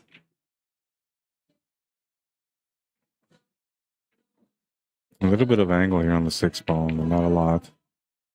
He's going to miss the shot trying to force the cue ball over for the 4 ball. Perfect shape, but it'll come up short on the 6. That turns the table over back to James Gibson. And he's going to try to work things out. He's got a 9 ball to open up, but man, if you look at all the stripes, that is a puzzle. That is a real puzzle. A lot of tough decisions waiting to happen.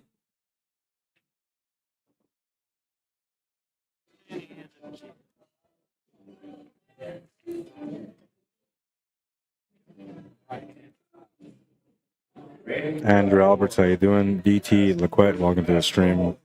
Corey Fleischman, how you doing, man? Jeremy Smith, John Buds, Steven Sessoms, Joe Thomas, welcome to the stream, everyone. Jesse Gonzalez, how you doing? 94 degrees Fahrenheit out here in Las Vegas, Nevada right now. I can't even tell, man, because I've been in this room like for the last 3 days now. And they got the AC up as high as you could possibly have it up, I think. People walking around shivering, man. I've been wearing a jacket for 2 days now because I learned on my first day.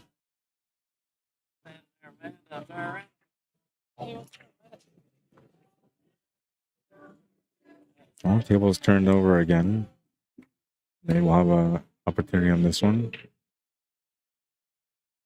And that Advanced Masters match is probably going to start, I'm going to say, maybe like 10 minutes from now.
Made the combo, but he scratched.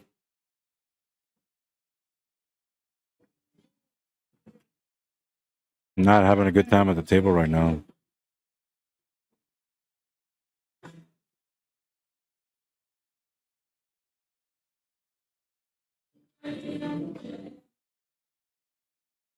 And ball in hand should help with the situation here, but when you're looking at this table, like the one tight spot, 6 ball needs to be broken out.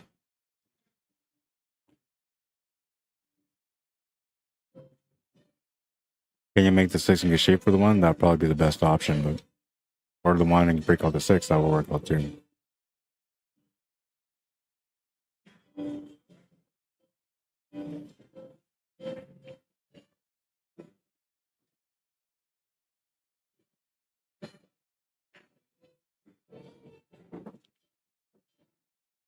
Looks like the 6 ball doesn't have to be broken up. Did you? Yeah.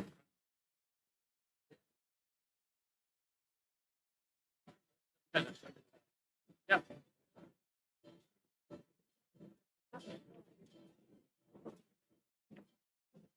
What's up, Ross?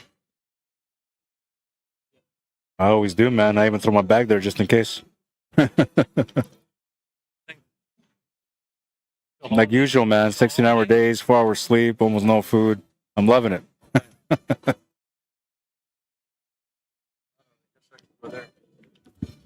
Yeah. Ross Bratson is here now, and I think they're just taking a bathroom break. They're going to get started, but we'll continue this for now until they get going. Lucky break here for James Gibson.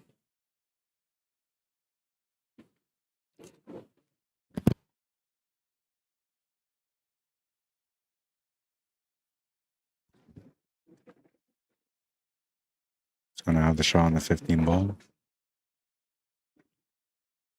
Still a little bit of work to do though. He needs to get that 10 ball. Well, I guess it can. Yeah, it looks like it goes past that 8 ball, so it should be all right on the 10 ball.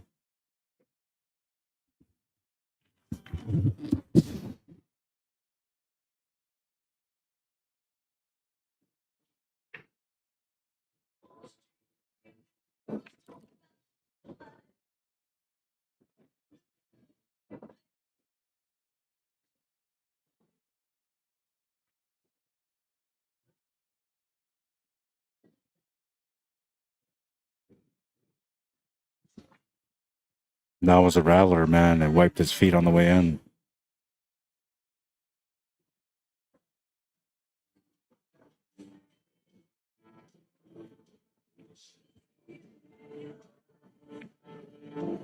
Oh, and he almost missed that one too, man.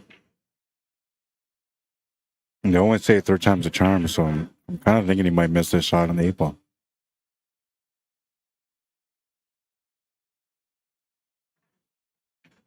No, he's gonna make it though. 2-1, he's on the board. That's gonna feel good.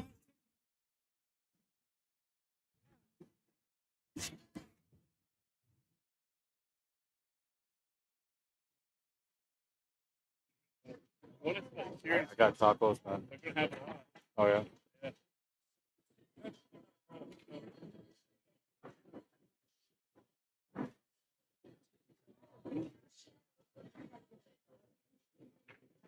You guys starting right away? You're gonna get a feel for the table first. I have a couple pins. You can do whatever you want. I'm streaming that match right now, and as soon as you guys start, I'll switch over. I think it's at 6 though. Yeah, you guys are an hour behind almost. But our match went pretty fast. Yeah. It must have got started really late too, right? Yeah, that's probably what it was.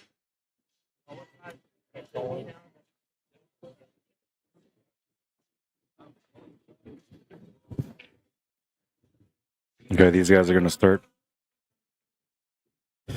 Apologies to Nate and James because I'm gonna have to switch the table here once these guys started. Just slide this in a bit, Ron. You can do whatever you want, man. Yeah. You want me to move it out of the way completely? Oh, that's fine. Yeah. Okay. That's perfect right there. Yeah, right on, man. Yeah, we're good. Oh, man, you're a lifesaver. Appreciate you, man. Thank you. Gave me a slice of pizza. Oh, man. Like, now I gotta eat this pizza, man. I can't, like, not eat the pizza. So give me a couple of minutes here while I chow down. Or my terms, bust a munch.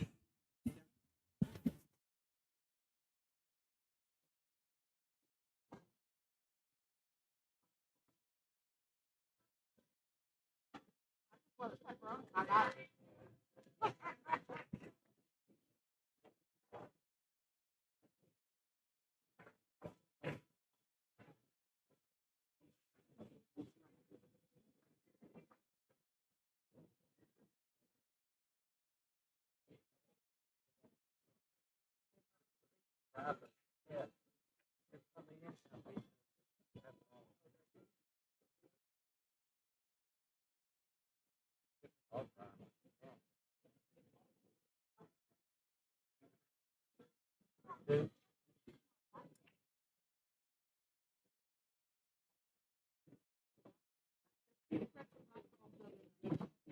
guys are starting now? How long did they go? They got some time, man. They got some time. They don't want. They're falling behind again.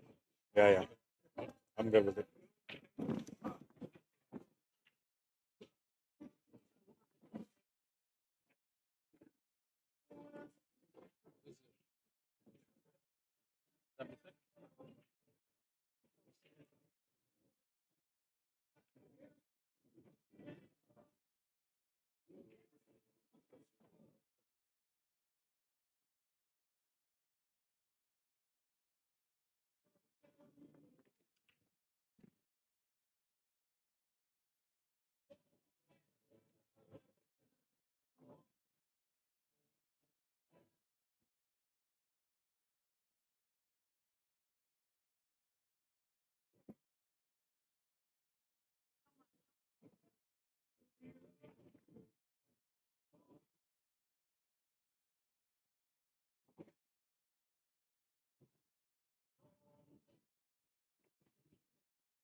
All right, so the Advanced Masters matchup is going on right now. This is Corey Flood versus Ross. Excuse me, Ross Brad. Oh man, Ross Bradson.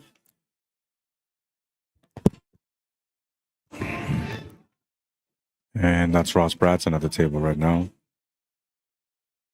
They got straight into it, man. So you guys can do whatever you want. You want to warm up, get a feel for the table. Up to you. But they're already kind of like 50 minutes behind from their match. And so they're starting right now.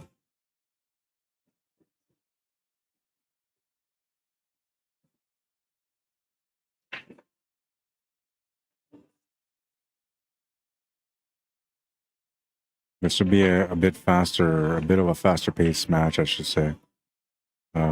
Definitely more experience, you know, more knowledge. So there's going to be more runouts and less back and forth. But every now and then, some racks will be like that. So we have a Scotch doubles match right here. An open, sorry, that's a standard Scotch double. An open singles match right here. And then the Masters Advance right here. And we'll drop in on all three, all right? So in between, so what I'll do is when they rack on this table, I'll go to the table on the left, check up on the score. When they rack the next one, I'll go to the table on the right, check up on the score. All right, so that way we get a chance to watch all of them. Now, if there's anything that you guys want to watch, like if you guys want to keep, actually, I can do that for you right now. Table 37, you get 5 minutes worth of forfeit. I'm going to do something for you guys, okay? Because I know you guys were already watching that match, so let me just fix this up for you.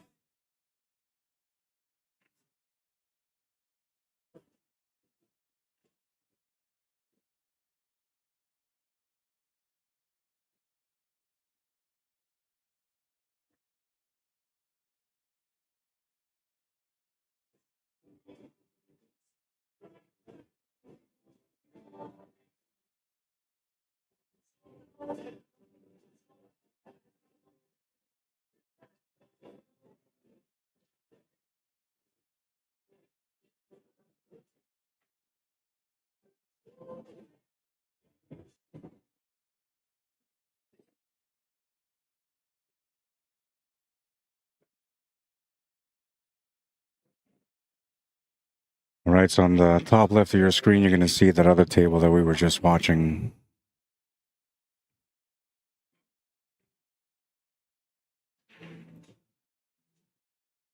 And we'll keep track of that score for you guys too.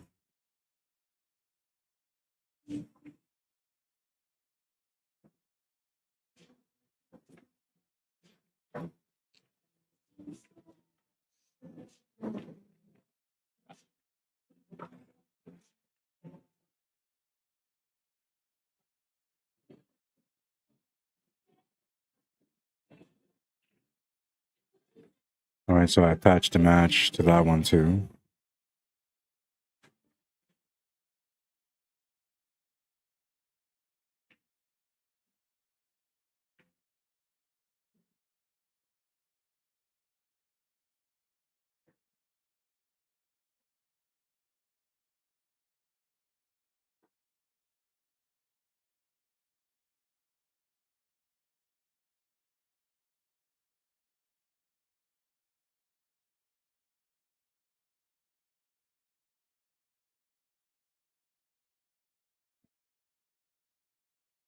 Okay, total 12, I found it now. Rep table 64, rep 64. 3-1 for Nate against James on that corner screen matchup.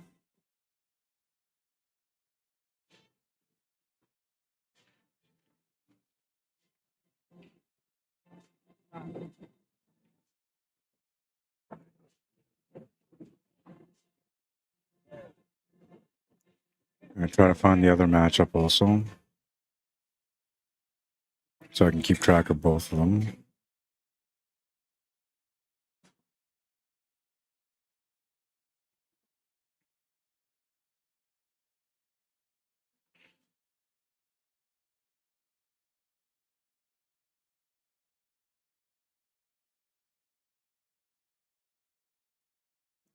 Two to one for Ludwig and Rodemir against McDaniel and Sexton for the Scotch doubles.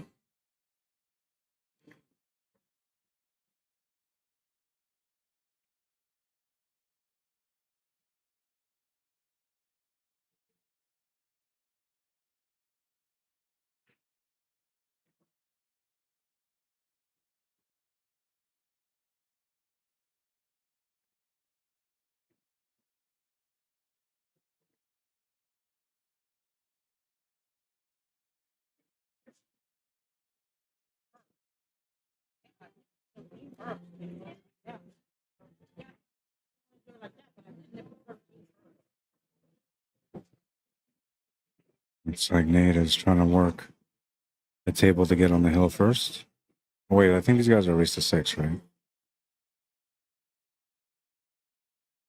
No, they're raised to 5. So yeah, he's trying to get on the hill first. The Scotch doubles matchup is a race to 4, and Ludwig and Rodemir are going to have a chance to get on the hill first on that one.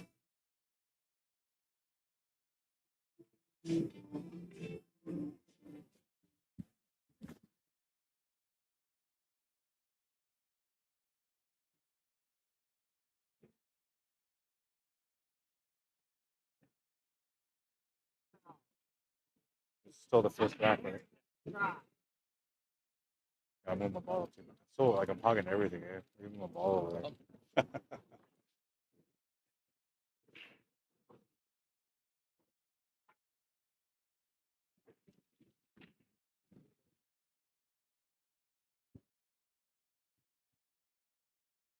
James Gibson at the table right now.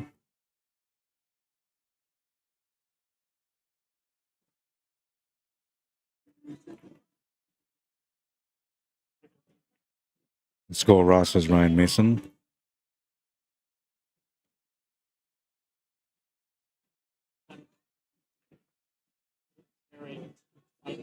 Oh, Fuggles. I missed a bunch of your comments, bro.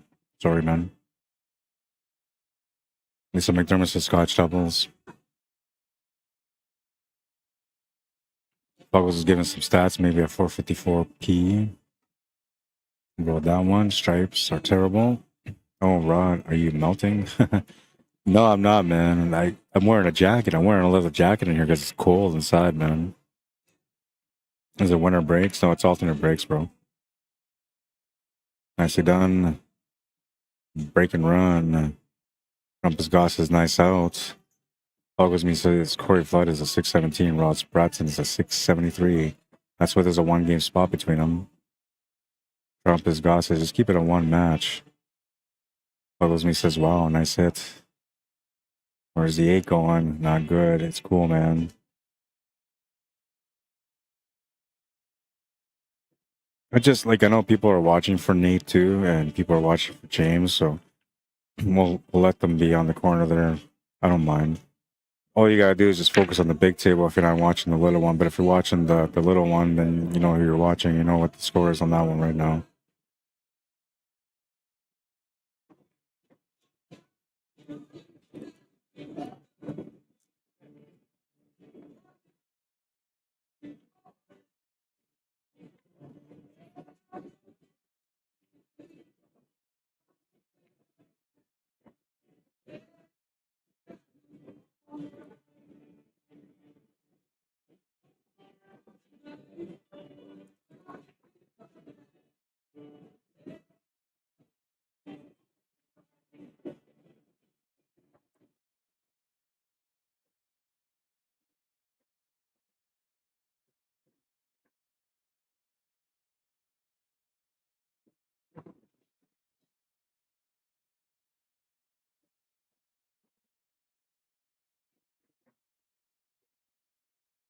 He'll finish that table and get on the board first.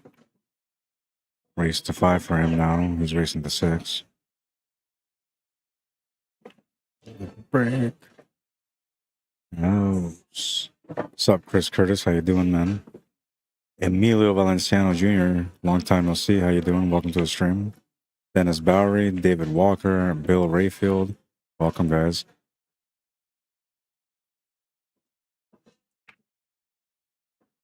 And these guys are on the 8 ball on this table.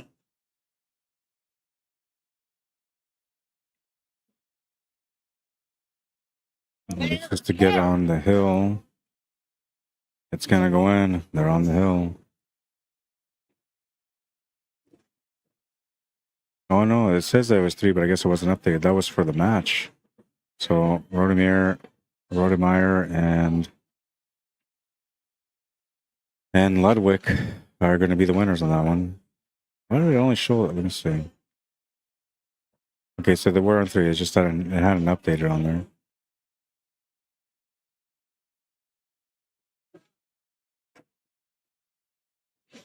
And the match between James and Nate is now 3-2. James being down by 1, but Nate breaking next to get on the hill first.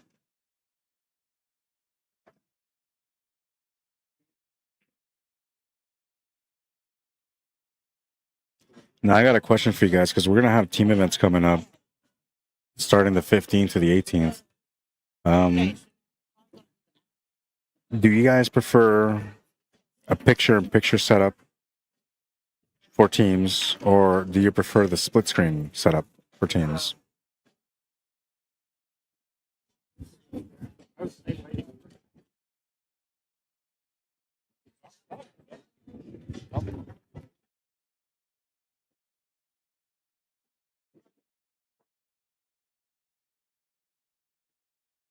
Personally, I'm not a big fan of the split screen. I just don't like it. But if you watch it after a while, you kind of get used to it.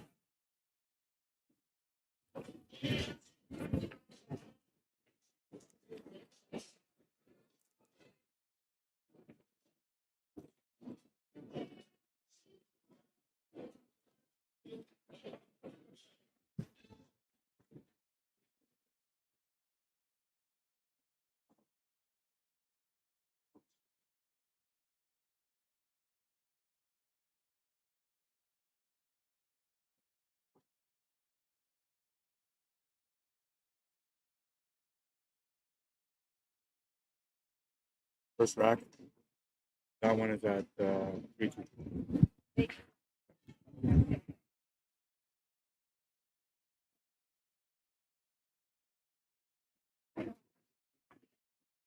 Luis Muñoz, ¿cómo estás? Bienvenido.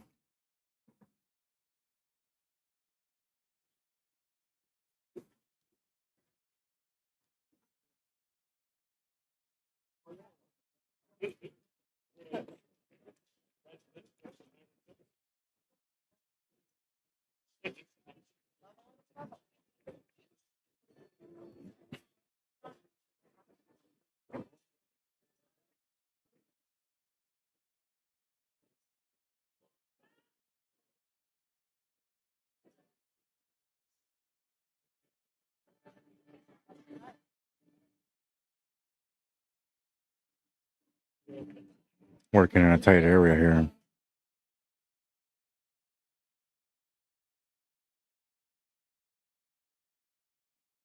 Got a really small window for that floor ball. He might be thinking about taking a shot at opening this up a little bit, even though he doesn't really have to, but like the floor ball is so tight.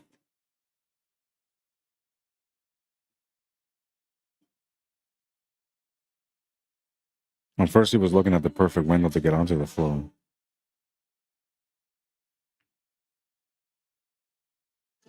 No, he's going to hit that spot.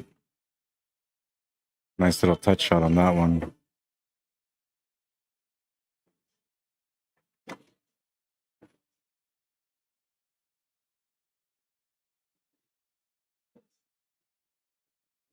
Nice little touch shot once again to get around for the 6 ball. Slightly off angle, but you can just get a little kiss off that 15 ball to get set up for the 8 ball. You can also just draw if you wanted to. He's going to play some extra spin on there just to avoid the 15 ball altogether. Always best to keep away from troubles or creating troubles, and that's what high-level players do. That's exactly what Ross Bratz is going to do, and he's going to match up this game at 1. James Gibson at the table on the small screen.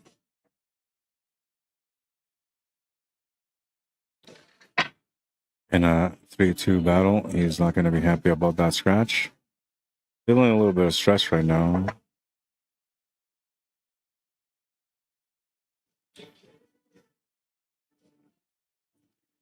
Now, tempers in pool is like the one thing that kind of destroys you when you're at the table, man. In his case right now, like he's not happy because he's turning the table up to his opponent. His opponent can get on the hill here. So I understand why he's upset. But if he's going to be angry about things, then it's going to be tougher for him to be able to be focused on those moments that are important, right? So you just got to do your best not to lose your cool, man.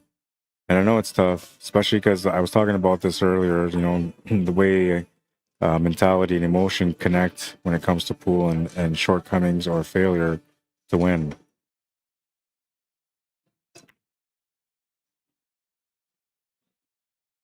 Having a hot attitude is probably the worst thing you can do. You're supposed to be calm, relaxed, you know, focused, that kind of thing. But I understand why he's feeling upset because, you know, there's a small chance that his opponent can get on the hill here and then he's going to have to fight back with his back against the wall. Smart to play that cue ball off the top rail for the 8-ball.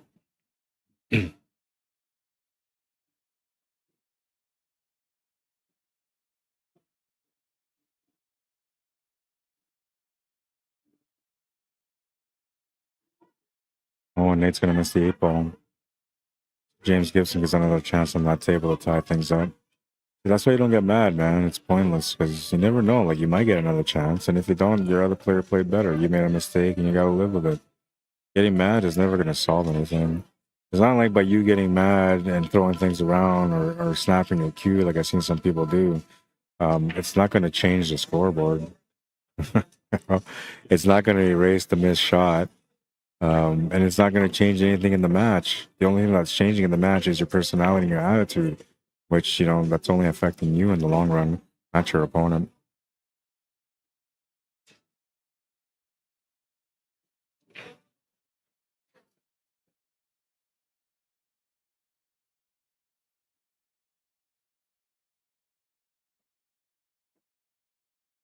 It's a shot on the 6-ball. He's got the 7 and the 8 remaining now.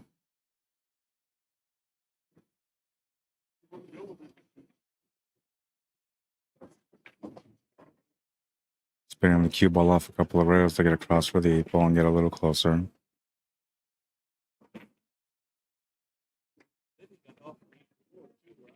Already flood working the solids here on the main table.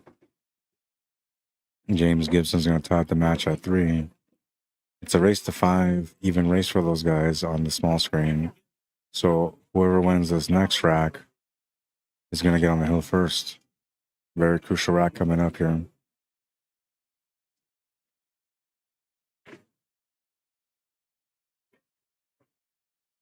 Or he's going to cheat the pocket a little bit there on the 1 ball to create a better shot on the 3. Just got to roll this up a little bit. So a couple different options. Like you roll this all the way up to get up to the 6-ball to the side pocket, or you can just roll it up a little bit for the 2-ball. And you basically got to just hold shape on the 2-ball. And maybe settle for the 8-ball in the top left corner. Just going to hold the shape here off the 2-ball. He's going to be able to squeeze in there to the side. Camera angle's deceiving. To me, it looked like he may not be able to get in there, but he shaped up for it, so he must have the opportunity.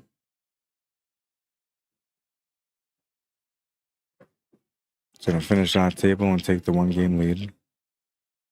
Needs 4 more to win now.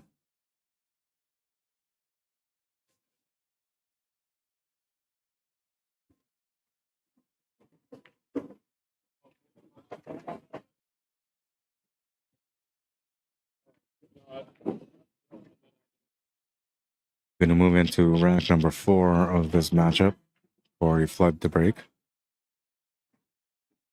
Seems to be calm at the table, seems to be focused at the table. Always a dangerous thing.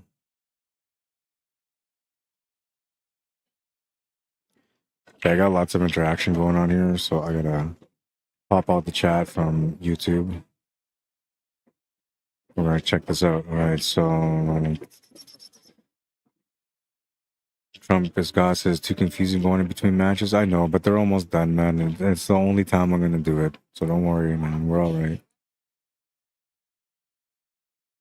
It's just that, like, it's confusing because you're trying to watch both, right?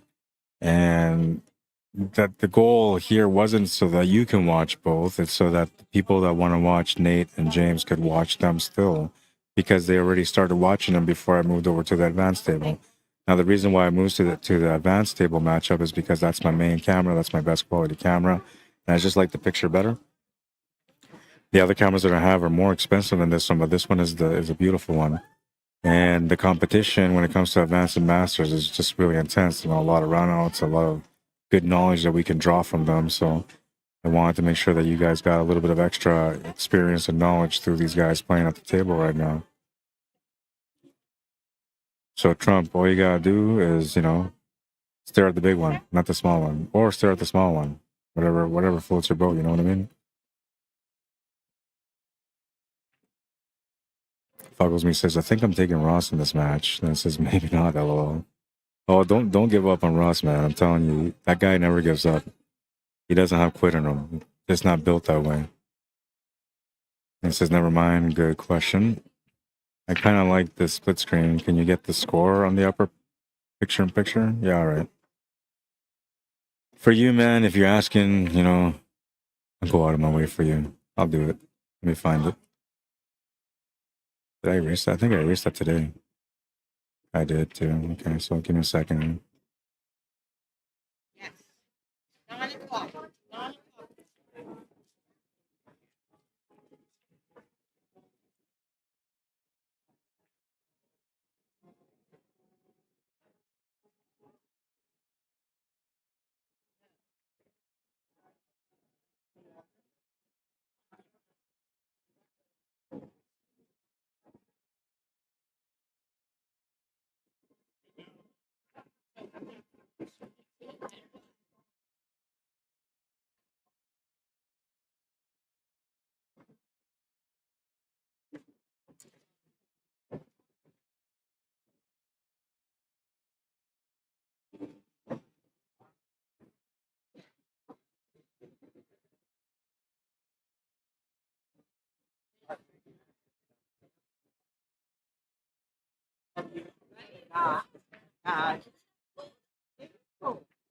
Well, he definitely. But he does.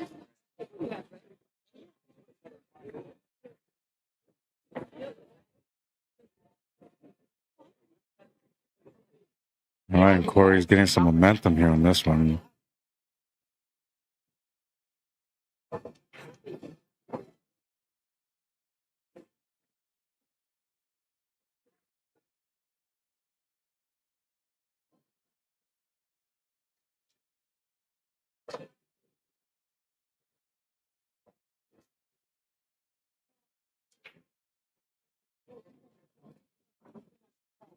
All right, there you go, man. Asking you shall receive.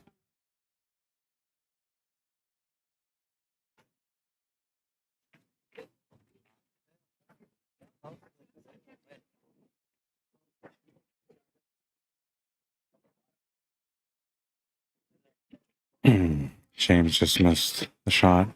Turns the table, or sorry, Nate just missed the shot. Turns the table over to James, and he'll have a chance here on this one. Everything's pretty spread except for the 7 ball, so that's where all the work kind of comes in on that one.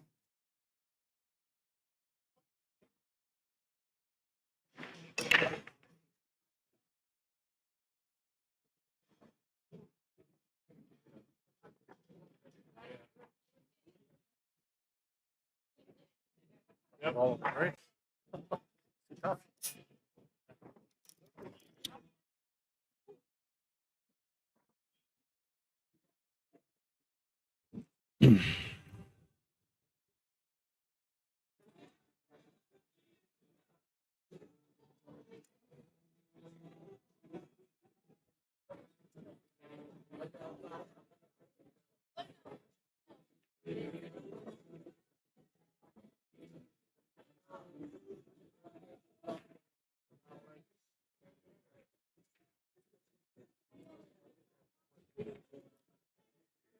All right, so there I even put the race, so it's RT5, race to 5.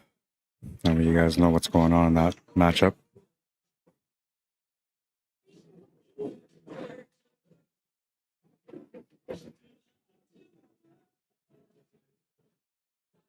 I'm not sure why it froze for you, Ronald Morgan, but it hasn't been frozen for me. It's still working on mine. The score is 3-3 between them. And I know that like you guys didn't know what the score was, so now we put the score on this, so it makes it a little bit easier. Oh, we got some comments here on Facebook. I'm gonna go back here. So I said hi to Emiliano. That's the last time I remember saying. Harold says I'm back. 9:03 Kenora time. Welcome back, Harold. David Wilkes, what's up, my brother? Says, hey, Rod. Randy beat me 3-1, one pocket last night on his way back home. Kim West says, yes, I saw a player lose it at a tournament on Saturday. Probably her last chance to play in that tournament. Yeah, some people are like that, you know, they get worked up, man. I myself got worked up recently. Speaking of Dave Wilkes, he got me all going crazy, man. But I was on like low sleep and lots of things going on in the back of my mind. And I decided to play a tournament just because I was like, well, I'm not going to be able to play if I go out to Vegas. And so I don't know, it was just stupidity on my own part. But that's what I was talking about. Like, we need to be a little bit more understanding about the reality that when people lose, you know, some of them are going to get hot-headed over it. Sometimes when they're playing in the middle of a match and things don't go their way, they're going to get hot-headed over it.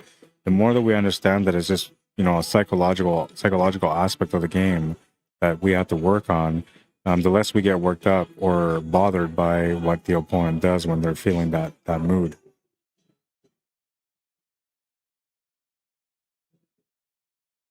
And Dave says, I got him once. I'm all right with that. You're playing really good, Dave. You really are. Robert Griffith, what's happening, man? Says, why did he put the ball back onto the table? Isn't it a win? I don't think it was. Not a win. He gets spotted and he keeps shooting. Yeah. Oh, wait, that's weird. That's weird because usually when you make the 8 ball in the wrong pocket, it's always a loss, right? If you pot the ball, it's a loss. But if you scratch, it's just a ball in hand. Well, at least that's what the VNEA rules are anyway.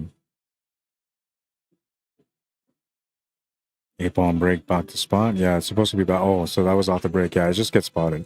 There's no win off the break. Tim Hoffman, how you doing? Eric Mitchell, welcome to the stream.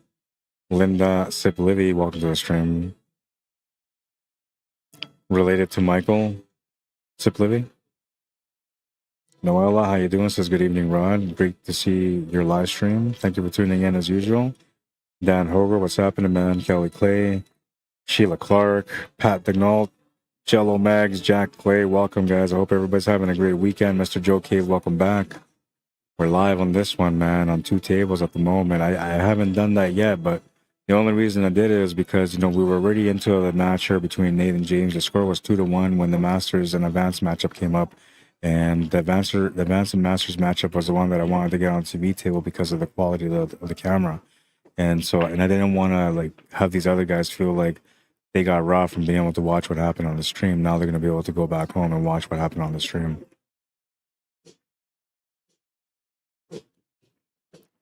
You got to put people first, man. That's the way it's supposed to be. And I try to be fair, you know. I don't like to disappoint people when they already have an expectation and it has to do with the stream, right?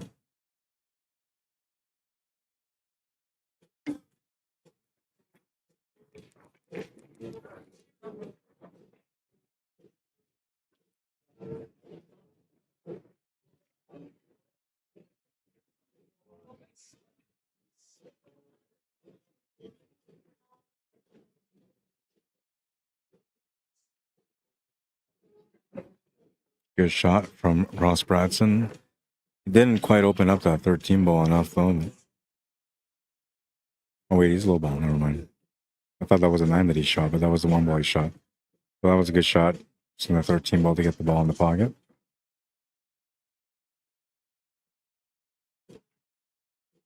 Is it 3-1 on this one now?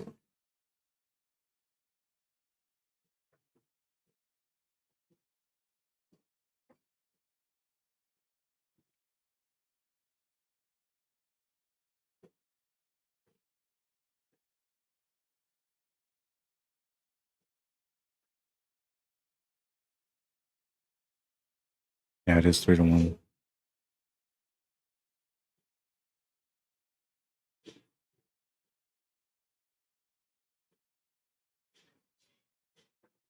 That ball is the one that he has to deal with. There is that 13 ball.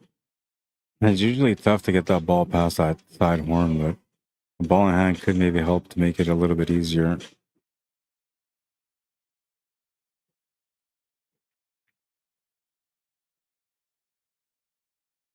He might be thinking about a safety. No, he's playing the spin to be able to make it to the pocket.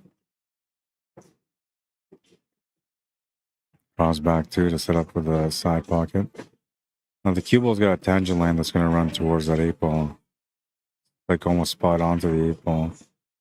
If he can hit the 8 ball on the left side, it might be best to get the shape for the 12 ball, but if he hits the side of the 8 ball, he might push that 8 ball up to the 3 and take away the shot on the 8.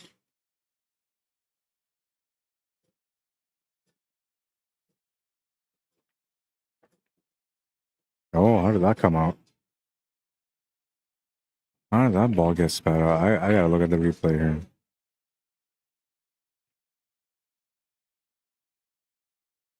It looked like it was in. Oh no, it just barely missed from going in.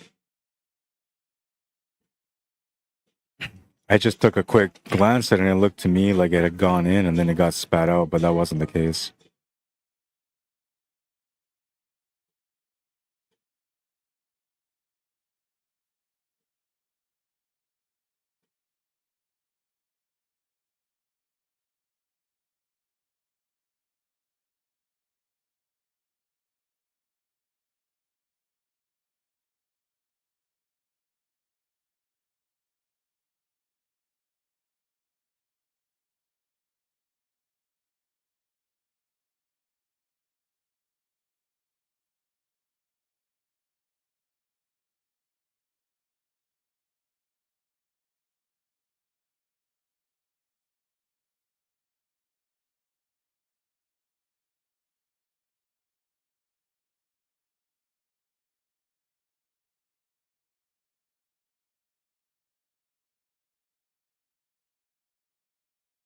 Oh, he's gonna hang that 8 ball over the pocket. Opportunity knocks here for Ross Bratson.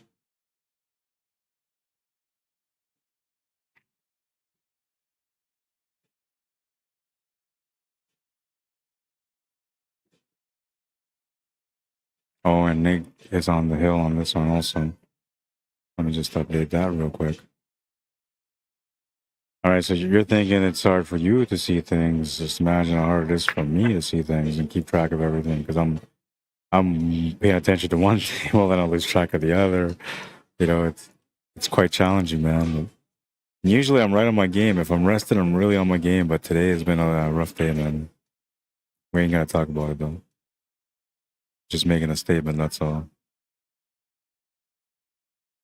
Make a statement in everything I do.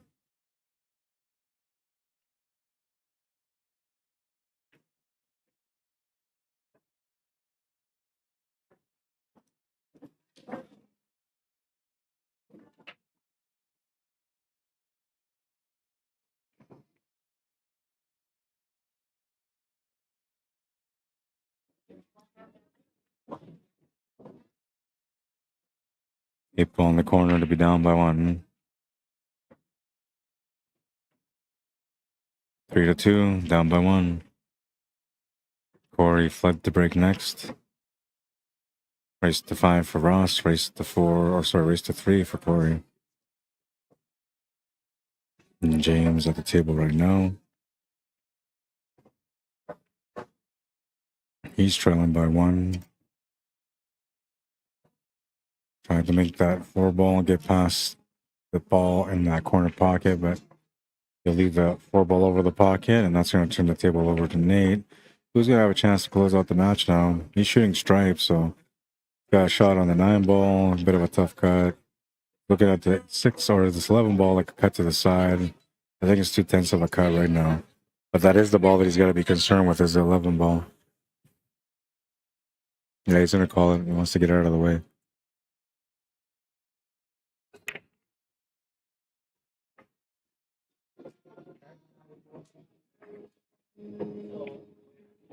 Oh, he's going to miss the shot. And he's going to leave the 5 ball, 4 ball available here for James. Toughest ball that James has to be able to get to is the 3 ball. Unless that's the 13, I can't quite tell. But it might be the 13.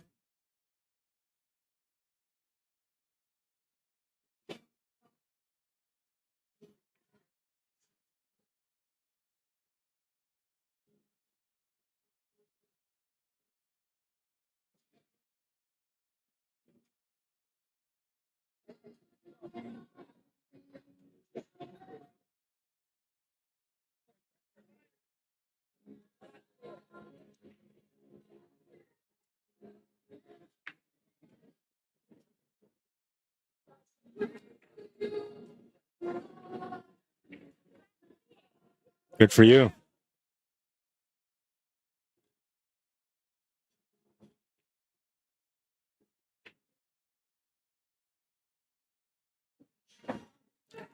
I have a friend that just got here from Canada, but I can't see where they went. Just wanted to say hi.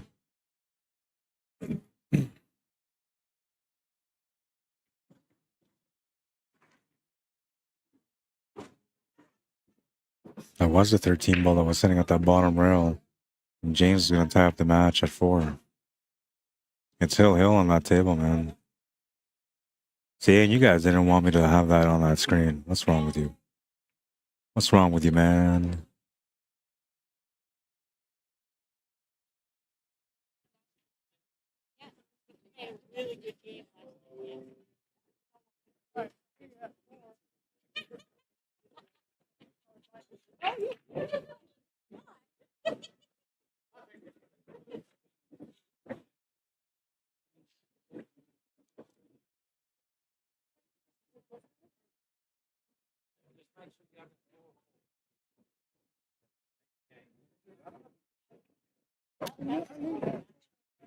I was supposed to open up that 2 ball, but it didn't do the job.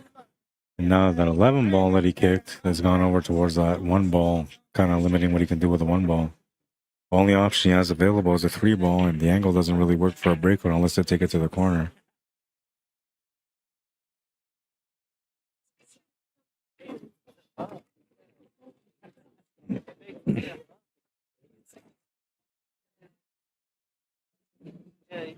Wind in my hair, warm smell of colitas. Man, they keep playing this song, and I love this song. I don't know why they're doing this to me, man. Like, I'm trying not to sing today. I'm trying to be a really good man. But they just make me sing, man. They keep making me love this stuff. I think I was supposed to be like a karaoke star, man. But not like a really good one, just one that went out every Tuesday to sing and every Thursday to sing. I think that's what I was supposed to do in life. And then, I don't know, somewhere along the way from my house to the karaoke club, I found a pool hall, and then I got distracted for the last 20 years. And I know I'm not a good singer, man, but I used to be a pretty good singer growing up, and I had, like really good talent. But I never really followed up with it. It just became a thing, right?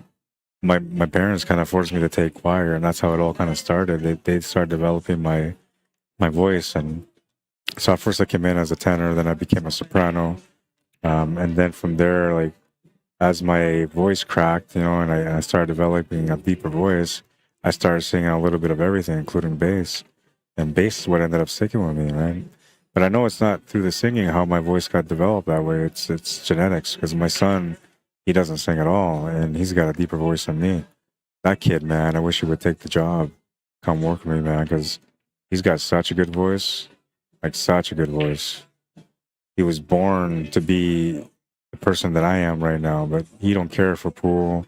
He does his own thing. He's a framer making houses for people, and he does pretty good for himself, right? So he doesn't need to like be on the mic and that kind of stuff. And I said to him, a couple of years ago, I said, dude, like you gotta do this stuff with me. I said, and then you can take it over. So you get to travel, you get to do work, you get to meet people.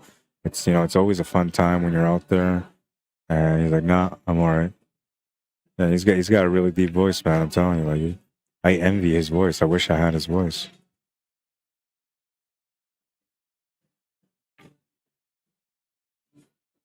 Such a lovely face. Yeah, my boy, my boy. I miss him, man. He's an adult now, so he lives his own life. You know, he's gone to college, is working. You know, he's living away from me about, I don't know, like 45 minutes away or something like that, almost an hour away. All grown up, man. Time flies by, that's for sure.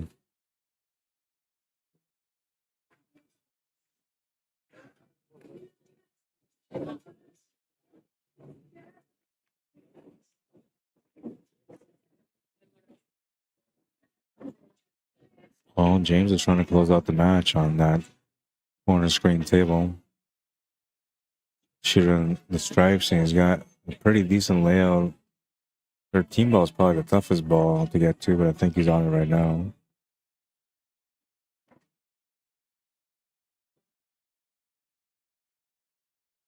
Oh, and he's just going to miss it.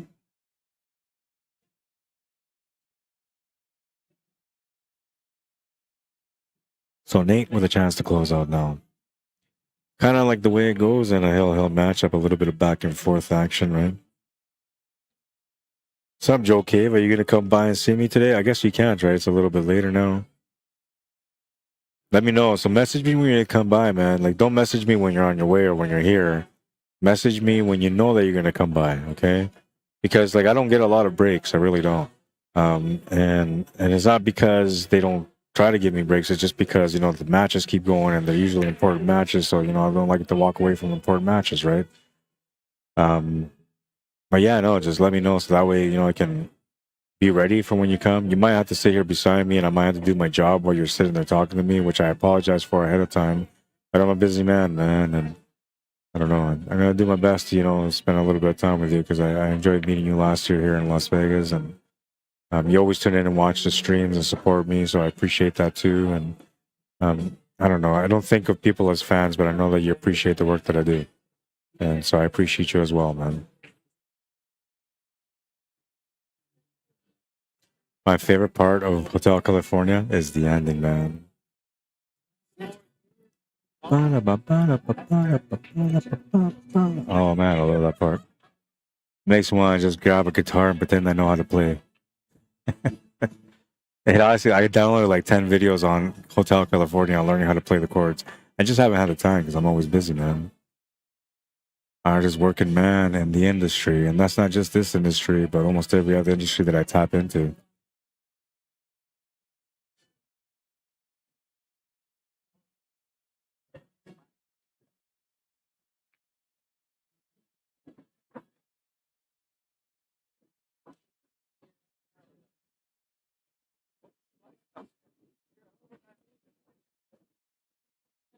Oh, the back and forth continues here on this hill matchup in the top left of your screen. Those of you that are watching the match between Nate and James.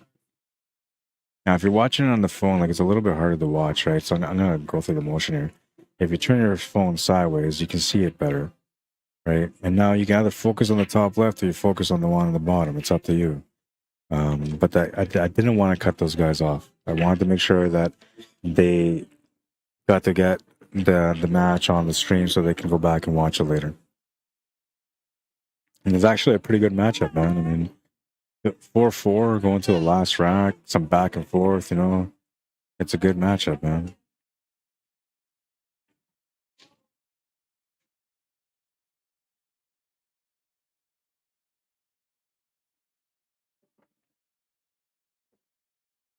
Squirrel, says Harold. Yeah, I know, man. I get distracted. Ross is going to get that one.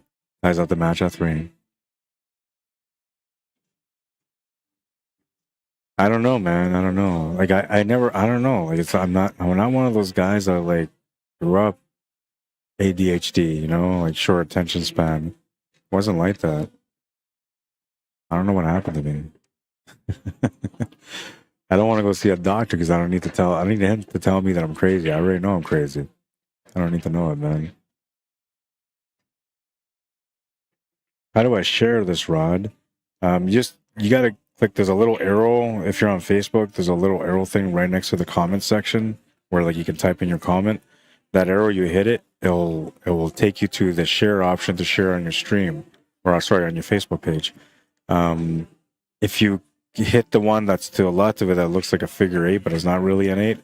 That's the copy link option. So if you hit that copy link option, it will give you the link to get to here. And then you would just text that to somebody, for example, and then they would just follow the link and find it.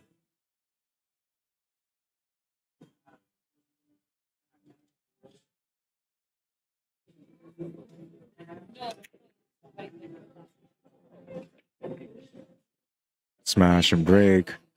Makes a few balls. Will have an opening shot, but difficult table at the moment. I mean, if he takes stripes, once he takes that 9 ball, he can open up everything up there, but I don't know, man. I don't know. I think it's better than the solids, to be honest. And he's got a better shot at the 13 ball than he does any other solid right now.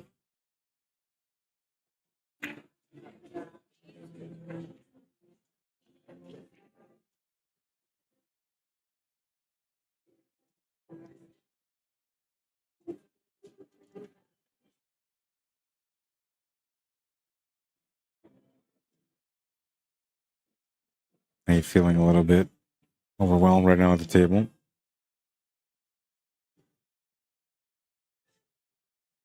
He's been showing composure throughout this match so far, but this is the first time where I see him kind of like feel a little frustrated.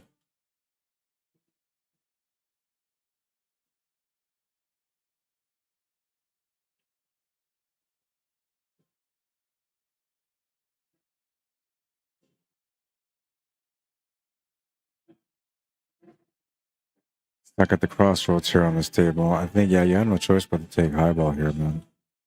You just need a really good breakout on that 9 ball to get the angle in there to open up those 3 stripes that are sitting at the top right corner.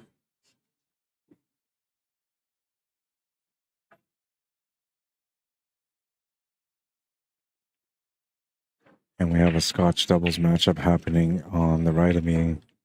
They haven't started yet, but they're getting warmed up to get started.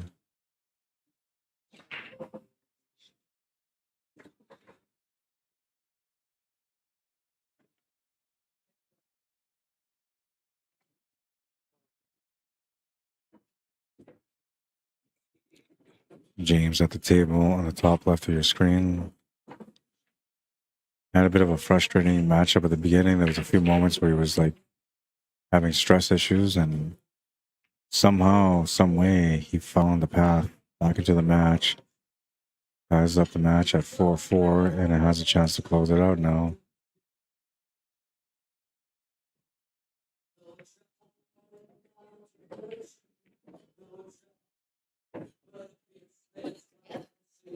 Corey has to open up that area too. It's best to open up that area ahead of time just in case if there's any troubles. And you also want to have an escape shot, which right now the 7 and the 1 will provide that escape shot. Just got to hit this with some pace. And that wasn't a 13 ball, that was the 5 ball that was in there. So he's opened up his solids now. That's a really good shot, man. It should be out now. Speaking of being out, James is about to get out on this 8 ball on the top left of the screen. A back and forth matchup. A few moments where it felt like he wasn't going to be able to get into this match and maybe win it. And now he's looking at an 8 ball for the win. Oh, he's going to make it no problem, man. That's the match. That's your winner. Way to go, James. Congratulations, man. We'll make it official over here.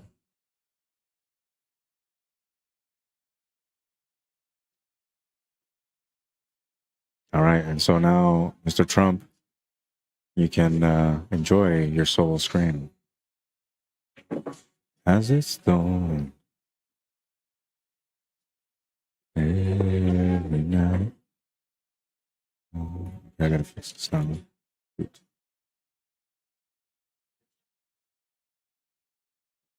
Same old song.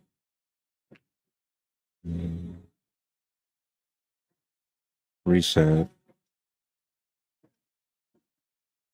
Hit to.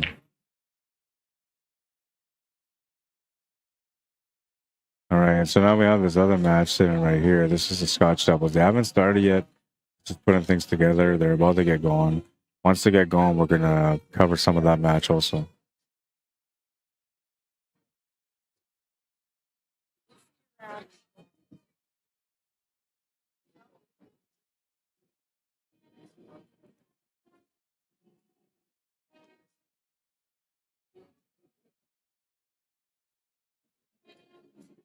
What happened? Oh, because I have this one open. I was like, what happened to the match? I couldn't find it. And then I realized that I was on the wrong camera. Life was so much simpler when I only had one camera, man. 4-3, Corey Flood getting closer to winning this match. Needs 2 more to win the match, 1 more just to get on the hill. Ross Pratson will just wait for an opportunity. I told you guys this many times, though, yesterday, he's not a quitter, man. If he gets a chance at the table, he'll fight back. Never give up mentality, you know what I mean? Oh, this is not the first round. Okay, let me bring this down. I gotta see where these guys are at now.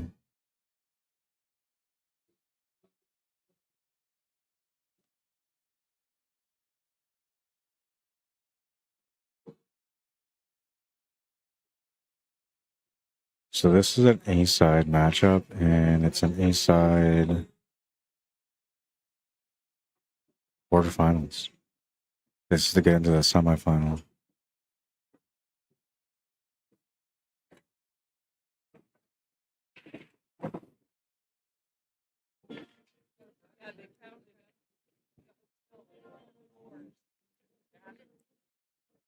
All right, Leslie Chris.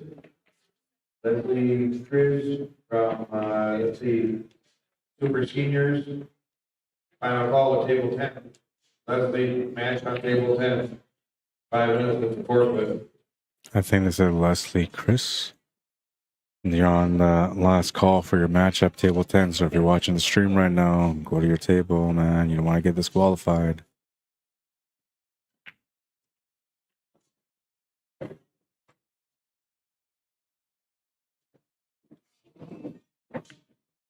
All right, Renee March, table 102. Renee March, table 102.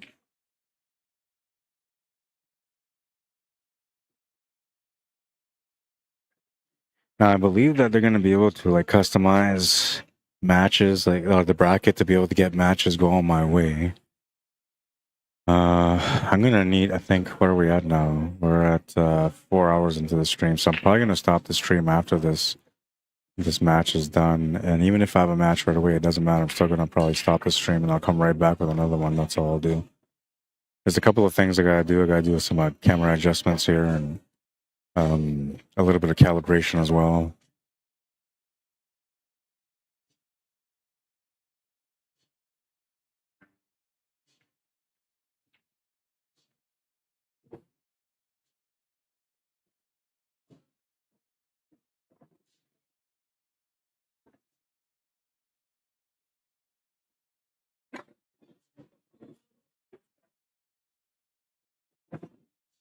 Nice shot to the corner. Great angle here for the side. I think he can still roll up for this 12 ball. But if not, you can always just stun over to the right side of the 4. And then you would have the shot on the 13 or the 12. Because he is where he is, he might just try to play this forward with a soft pace. Trying to force the angle a little bit to get a bounce off the 4 and hold shape, and he's unfortunately missed that shot. Now, Ross Bradford doesn't really have a lot of issues on the table, but you know that 1 ball and that 8 ball are going to be a concern. Not many options around there except for the 4 ball for a breakout, and tough to get a positional shot to be able to break that out.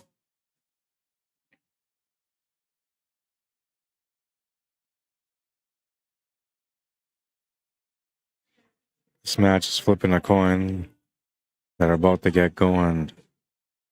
Scotch, doubles, 8 ball.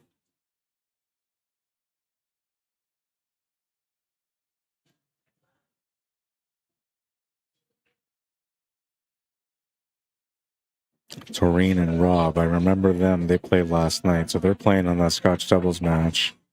Oh, and they're playing again. Oh no way! This is a rematch, man. Crazy. So these. Okay, I gotta go back over to this table. Okay, so these two teams they played last night, and it was a pretty good match. Honestly, it was a really, really, really good, entertaining Scotch double. It's probably the best Scotch doubles match of the entire Scotch doubles tournament, and I'm talking all divisions. It was very entertaining. It was, I believe, it's a standard or open. I can't remember what it is. But man, did they have a crazy battle. So usually, like when you're having Scotch doubles, you're thinking the men are the ones that are gonna, settle the score type thing.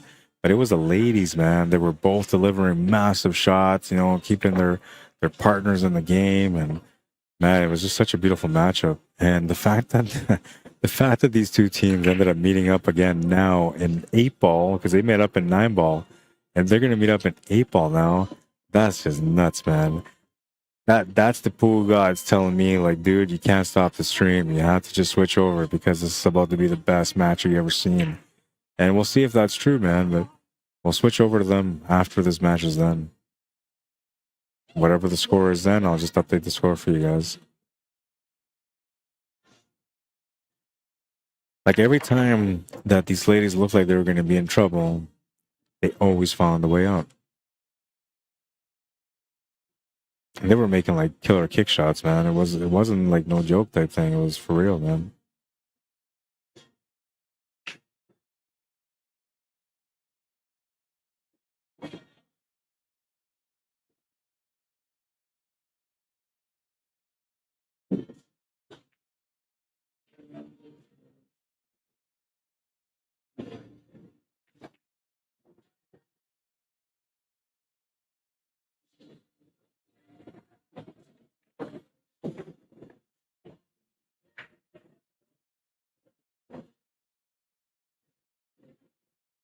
Oh, that was a great shot. He got onto the one ball.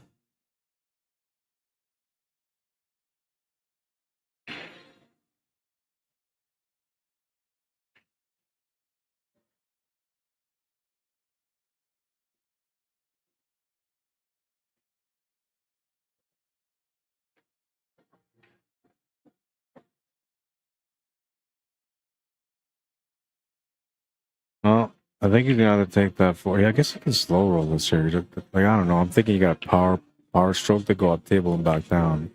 I think it's too much of a risk, so we just roll this up, or even stop the cue ball. It's fine. Yeah, he's gonna draw back a little bit. That's even better because now you can just spin draw over to the left side off this cue ball and then get set up for the 8-ball.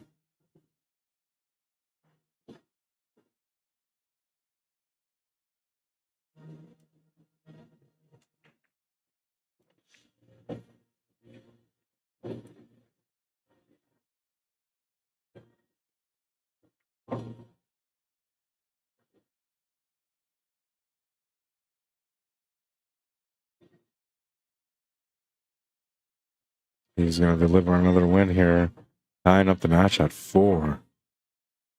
It's a battle, man. It's a battle. Race to 2 for Corey Flood. Race to 3 for Ross Bratson. Good evening, Robin. How you doing? Noella says, yeah, let's watch Scotch doubles. All right, we'll switch over real quick while these guys are racking up. They just started the match. This is Toreen, one of the two amazing players that I was speaking about, the ladies. Now Ralph is going to come to the table. Him and Candice are teamed up. They played against Rob and Toreen last night. And they had a great match, man. I'm telling you, such a great match.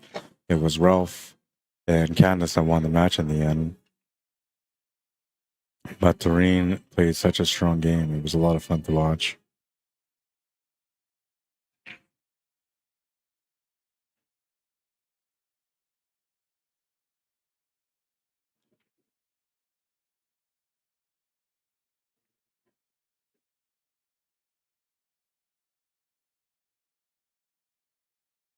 Lots of action going all day long. I guess all night long now.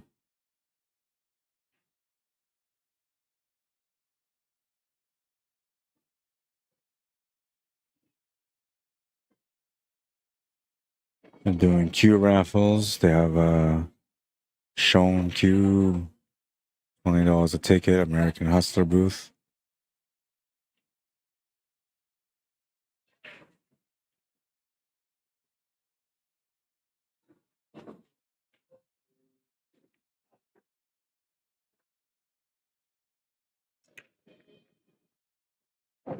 This is Candace.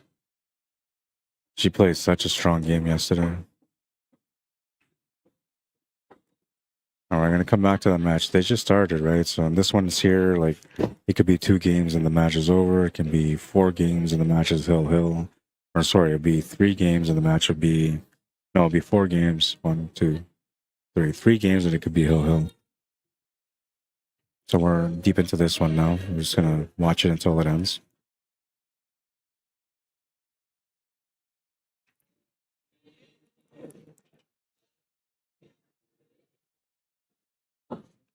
Somebody, anybody, hype, oh, find me. Queen, they're kind of cool too. I got some of their records at home.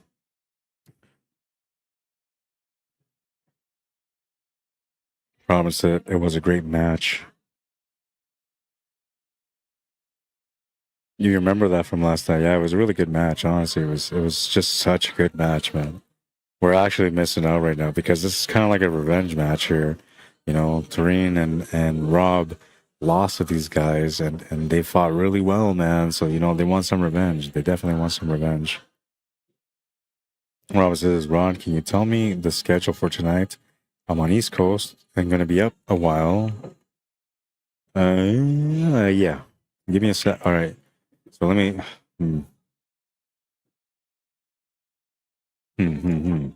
The comments on YouTube, though. Give me a second.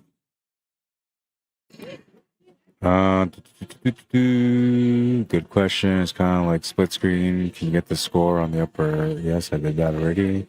Bruce Jensen, what's happening, man? Says hi, Ron. How did it go?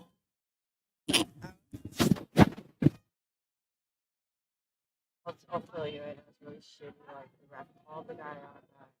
That's super, or taking strong. And the man got very angry and then, like, actually triggered PTSD from losing a 5-year police relationship that I've had. And shit. And it wasn't, he didn't really take it to me. I did say, like, I hope you know that that had nothing to do with me. Did it. And then after that, Rash kind of apologized, but he was plain hot and angry. Triggers so much. Just being around that, like, I'm big on energy, just being around that energy. It fucks.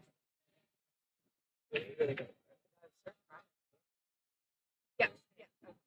Anyways, you know what? Just like if you see them, just let them know that the referees on their own are they're paying attention.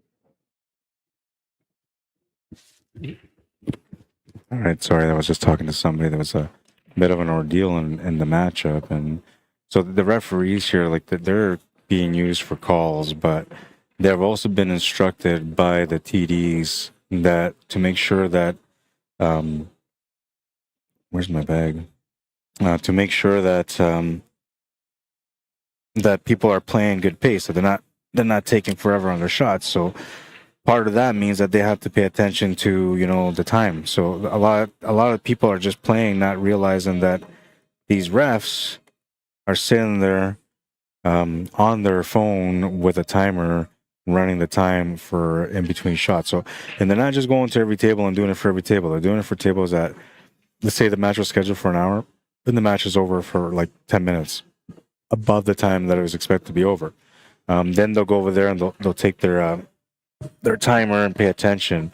And so what they do first is they look for like who's the culprit, who's the one that's, you know, shooting slow, and then they'll just warn them. Well, they're supposed to warn them, but what they're doing is they're just literally punishing them for it, right? Like it's a foul, ball in hand. And so that something like that, sort of like that happened. What happened is that the ref came to say, hey, listen, you're shooting too slow. We need you to speed up your game. The gentleman that was playing was like, what? So, because he wasn't expecting that, right? Like he's trying to be in his zone, taking his time, trying to work it out. And he's getting furious, man, like absolutely furious at the fact that they're timing him. But it's what the refs are supposed to do. You know, the TD's telling, hey, you guys got to do this, take care of it for us, and that's what they got to do, man. So you know, a little bit of an argument there, and the gentleman felt like the opponent was the one that, you know, told the ref, hey, this guy's shooting slow, but that wasn't the case, and maybe they know that now, but at the time they didn't know it, and so, like, you know, this guy kind of took it out on his opponent, but meanwhile the opponent had nothing to do with it. Just not cool, man. So and that's what I'm talking about. Remember I was talking about earlier, like when things go wrong at the table and you feel frustrated, you tend to do things that, you know, you don't even realize what you're doing. I'm pretty sure that guy was getting like all angry, taking it out on the opponent, and when he cools off from that, he's probably gonna feel really bad about it. You know, unless he's a prick. If he's a prick, then he probably won't, because pricks don't care. You know, a prick's a prick because that's the way they are. They just don't care. Like the only concern they have is how they feel. And that's the end of it. So if he's that kind of guy, then I guess it won't matter. But if he's your average person that, you know, always feels regret after being angry, then he's going to feel the regret for sure, especially because the other player didn't have anything to do with it. Boss man, what's up? Says, appreciate you streaming and everything you do. Thanks, man. I'm getting bagged out right now. But Neural says, hey, Rod, hit that like button. Oh, yeah, if you guys hit that like button, I appreciate it. I know I haven't been doing the greatest, man, especially on the stream, but if you guys like the stream, I really appreciate it, especially on YouTube, man, because then other people start watching the stream that normally didn't see this kind of stream before. And I don't know, like I try to do a really good job. I try to make it as professional as I can, and I think that a lot of people would enjoy watching the stream. So, and if you guys are enjoying it and you guys are sitting there and you've been watching for over an hour or so, well, obviously you know what I mean. You're sitting there watching for over an hour or so, right? So other people would enjoy that as well.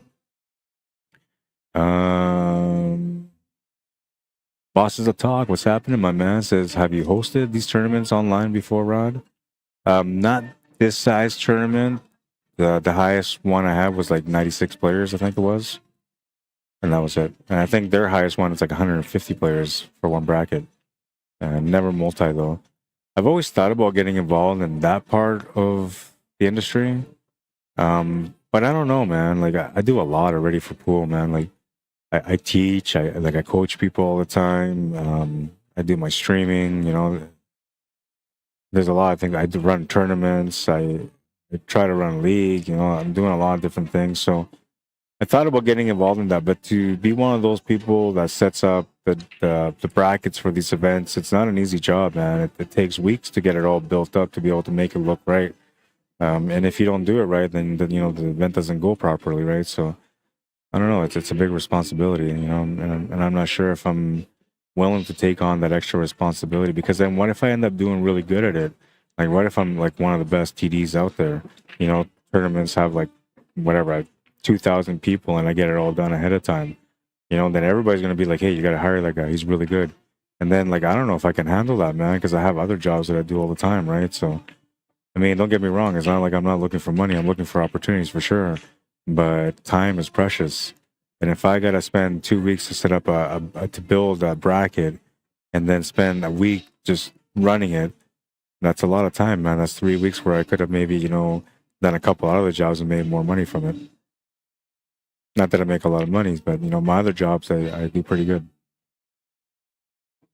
Michael Justice says, this Fargo-based tournament. Yes and no.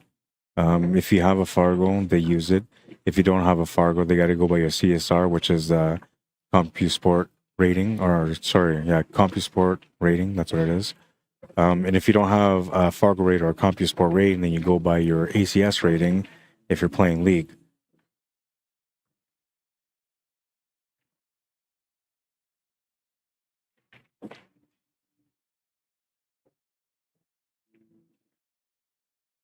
So yeah, a little bit, yeah.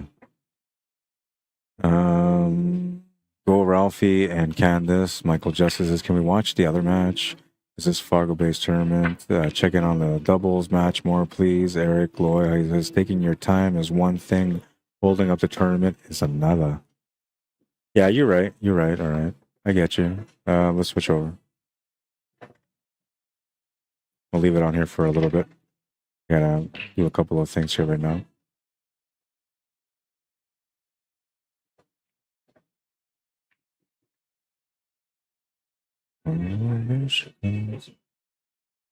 All right, so it's 5-4 in this matchup, and Corey blood has now gone on the hill, and he's going to be breaking for the match in this one. So I don't know. Like, let's go see what this other match is at.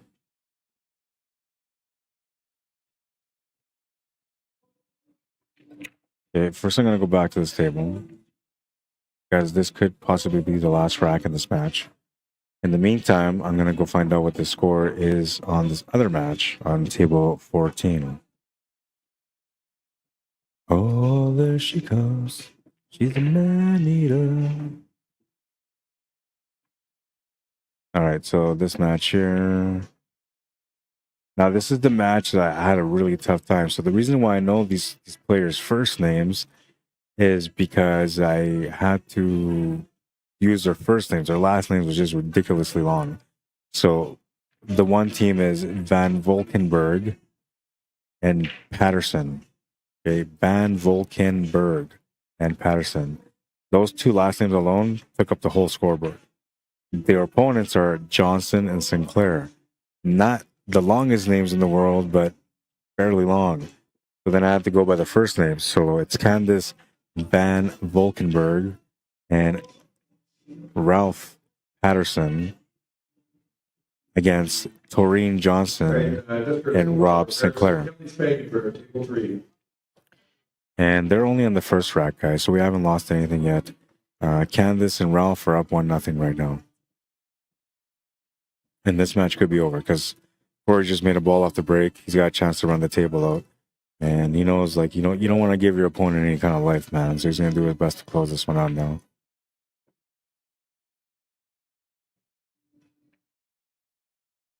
And Ralph just missed the 8-ball.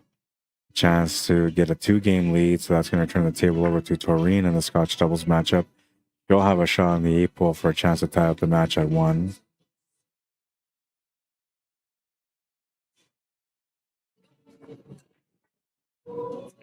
She'll make it no problem, man. She was the clutch player on our team yesterday, and she's being the clutch player once again here. I wanted that match, so we got a little bit of juice action going on over there, and I swear to God that if this match finishes right away, then we'll go straight over there. I could, like, if you guys want, I could put this on a small screen on the corner for you guys so you can kind of watch a little bit of it until it becomes a big screen matchup. I could. But, Trump don't like it. You don't want to make Trump mad, man. He does crazy things, that guy. I'll listen to the crowd, though. Whatever the crowd says goes.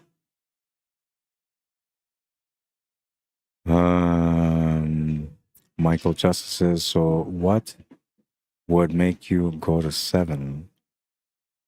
All right, so you would be like 650 Fargo. No, 620 Fargo and up. We'll put you at a 7. 620 Fargo will be something like almost an 1800 CSR, 18 to up to 1900 CSR. That would put you at a 620 and up. CSR being I was gonna say Cuesports. Jesus, CompuSport rating. I'll look it up. I love it. I'm thinking about Cuesports Live. I don't know what's wrong with me today. I'm getting tired though. I really am. I'm kind of wearing out, man. And tomorrow I'm gonna have to be here early, so I'm gonna see about kind of wrap up things quickly here when it's time to shut down and just go to sleep. There's always work though, when I go back to the room, I don't just go to sleep. I always have to do everything for the next day, all the graphics for the next day.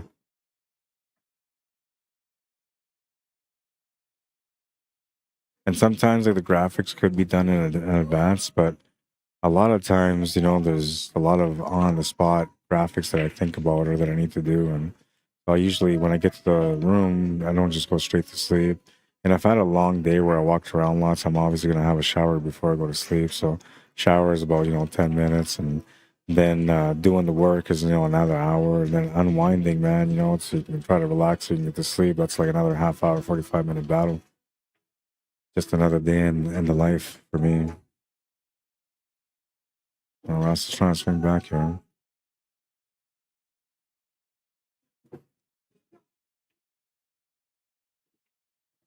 I'm gonna find out about the schedule too. Gene Peacock, how you doing? Says 3 hours ahead of y'all out there. And Desmond Hopkins, how you doing? Eldon, man, are you coming out to play this year, Eldon? I haven't seen you yet, man. Dave PJM says, enjoying your commentary, missing Vegas and the upcoming VNEA tourney. Cheers from the Philippines. Right on, man. Welcome to the stream. And so once again, like I say, like we have people from all over the world that tune in, man. And a lot of these guys, you know, they found the stream through you guys liking the stream. So if you guys haven't liked the stream, yeah, I'll give you two options, okay? You can either donate $1 via PayPal at CSLMANITOBA@gmail.com, or you can just like the stream. How about that one? You're like, yeah, I'll just like the stream. Now, I'll tell you something. When you like the stream, it's almost like the equivalent of giving me $1. Except for you're not giving me $1. You're allowing me to be able to make $1. So, like the stream, man. Especially if you're enjoying the commentary. Both on Facebook and YouTube. But I only make money on YouTube. Facebook sucks, all right? You got 720p, lots of copyright infringement issues, and you don't make any money from them. YouTube, good to go, 1080p. Some copyright infringements, but very little. And it's 1080p, like I said, 4K, and you make money from the work that you do. Well, if you get enough subscribers, you make money. And it took me some time to get to my amount that I needed, and I appreciate everybody's support. But trust me, when you like stream on YouTube or when you subscribe to the channel on YouTube, you're helping me to be able to monetize from the work that I do. And that's probably the best thing that could ever happen. Because I'll give you an example, right? So I've been doing this for, I don't know, January, I think it started. So January, February, March, April, May. We're 5 months in. I made $120 so far. Okay. And that's just from the YouTube, right? $120 so far. And that included a $20 donation from one of my super fans. And, he's going to take a little bathroom break here on the main table. So we're going to continue to watch this one here. This is a Scotch doubles one. From that money, I haven't even touched $1 of it. Why? Because to me, like, I'm trying to build for something bigger in the future of what I do. And every bit of money that I make, and it's not just through YouTube, but any money that I make from any jobs that I go out there and work, I'm constantly trying to build up better and better and better for the work that I do. I am not going to be happy until you guys watch the stream and you're thinking, well, this is better than MEACHAM. Oh, this is better than Predator, right? And it's going to take a long time before I get there, man. But I'm slowly working to get up to that quality that they put out. I want to do my part in the pool world to make pool better for everyone. Trump is thinking, you mean make America great again? No, man, make pool great again.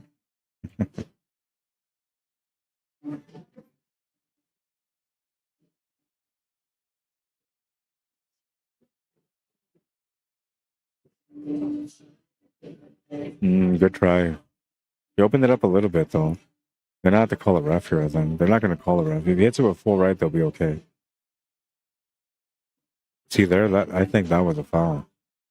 But they didn't call it ref, so, you know, if you don't call it ref, nothing can happen on it.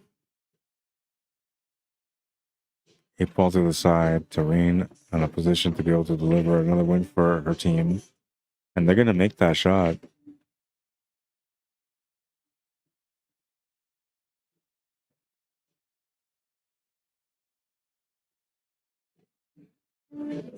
We're now at 2-1 for Johnson and Sinclair, or Tareen and Rob. I'll see you, man. I told you, that's a revenge match right there.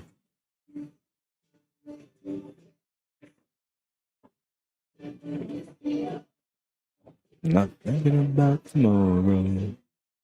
Alabama, oh, summer long. 5-5 on the main table. Going back to it now. They're back from their bathroom break. 5-5 if you're Spanish. Estamos listo para la guerra en esta mesa. What I said is, we're ready for the battle on this table. We're right there, man. We're so close. One player on the hill, the other one trying to get on the hill. And look at this beautiful break, man. He's going to have a chance to get out here. Winning this game will make it a hill battle on this advanced Eastside quarterfinals.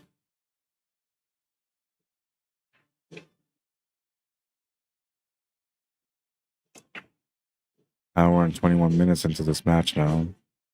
Originally scheduled for 6 o'clock, did not start until after, I guess it was like 10 to 7 when it started.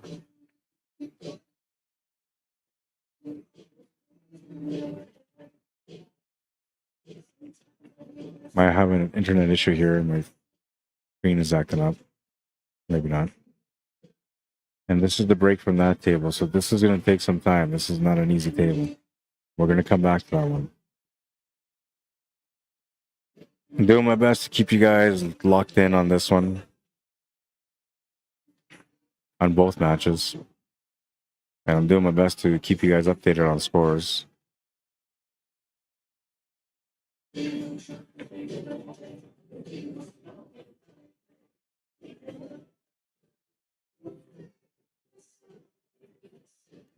Hello, Samantha Jane, Baby J, Noah and Eliana. I love you guys. What's up, McNish? How you doing, man? Tim Johnston, welcome to the stream. Jose Luis Quintero Acosta, bienvenido. Mary Lou Rafford, how you doing? Gary Anders. Keith Crafton, how you doing, Keith? Noella says, I think Turin is from NWT, Northwest Territories. Oh, well, let's see. I don't know. They might have that information for me here.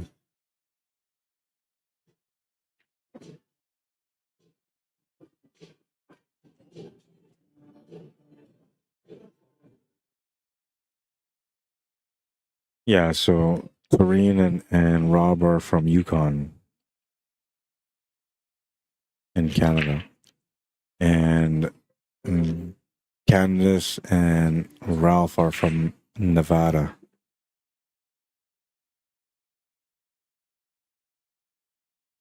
We got a Canadian versus American matchup on both tables, I believe.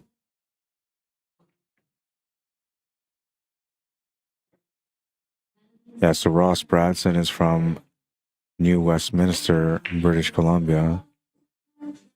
Plays in our little league. That's what it's called, their league. Corey Flood is from Dallas, Texas, representing Lone Star Billiards Association.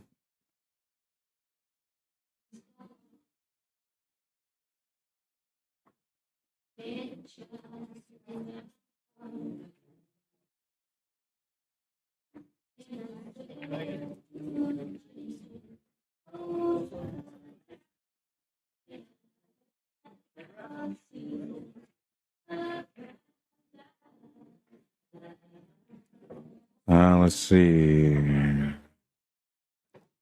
Michael Justice says I'm a 618, so I would be a 6. Yeah, you likely would be a 6, yeah. Why not both, says Dick Powell.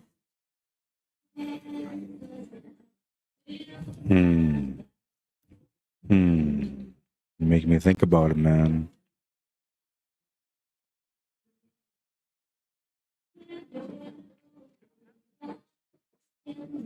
You're making me think about it, man.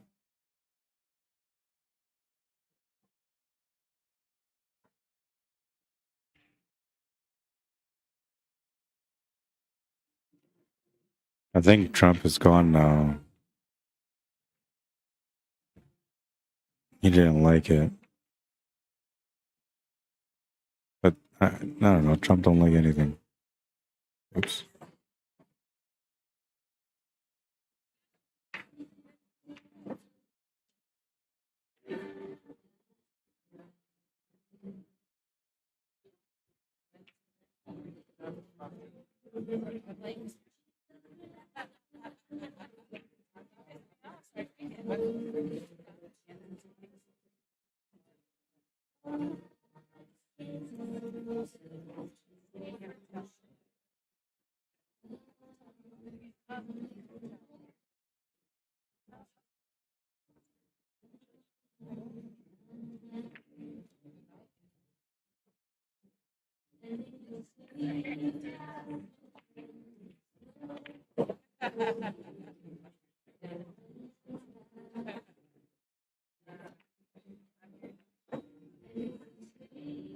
All right, there's the second table, okay? Hmm.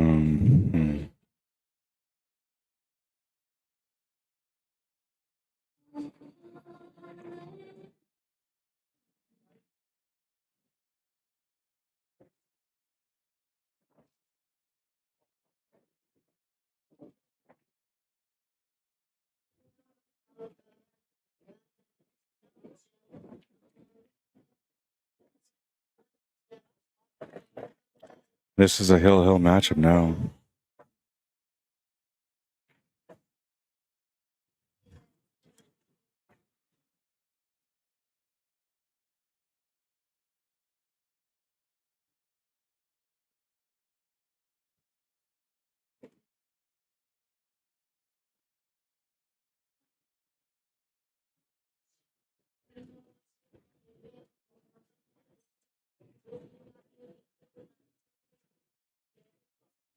They're going to do the pound.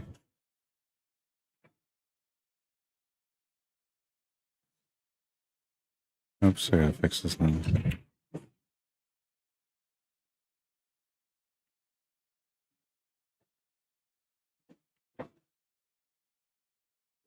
Make sure there's not on the screen the other table.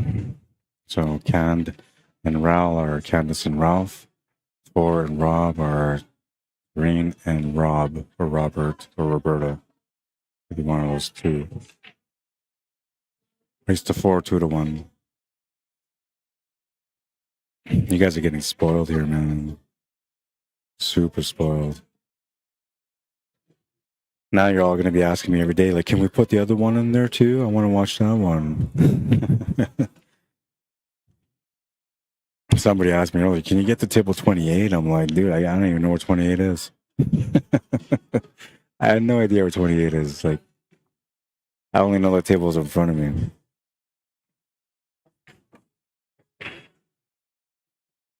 They have like 200 tables or something I set up here.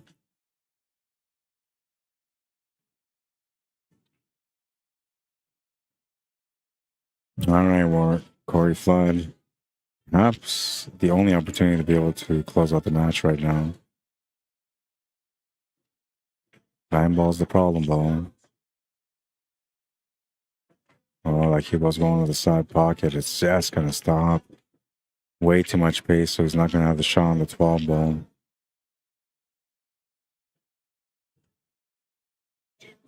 What's up, Ray Stewart? Yes, that's right, says Noella. I met Taurine and CCS Calgary years ago. She's a really impressive player, man. Or, sorry, I would say man.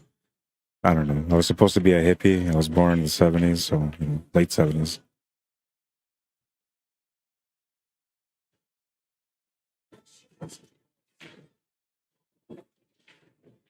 And I used to watch, like, a lot of, like, hippie shows growing up. So I think that's where I got, like, the man thing from. Yo, man, you know, I don't know. This one is, yeah. I tried drinking the water from there. Gross.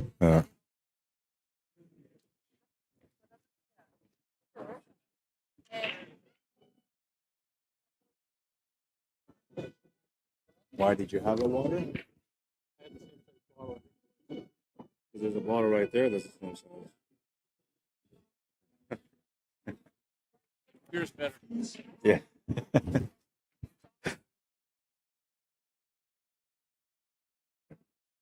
I fight for my water, man. I only got like the last part of the bottom of the water right now, so I'll fight anyone for the last sip of water. That's all, guys, says Noella. Arthur Lee, how you doing?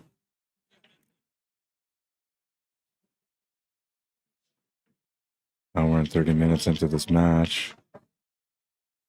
Almost has it all figured out. Still not quite there, though. I'm not sure what he's going to do with his 13 ball, man. I mean, all he needs is just a little nudge. You'll have the shot, but you got to play some perfection shape here off this 14 ball to be able to get out now. And this is tough, man. I mean, we're looking for a tough angle, perfect shape shot.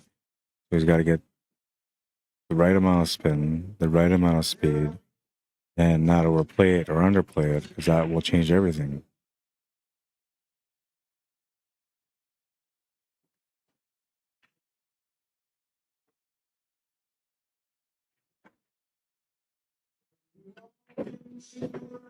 Oh, he took on the 13 ball instead. More shot, man.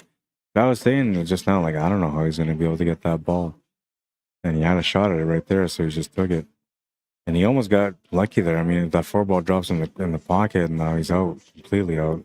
If that 4 ball didn't drop, that means that he has to be able to come up table to get onto that 12 ball. He's looking at the angle right now where he needs to be.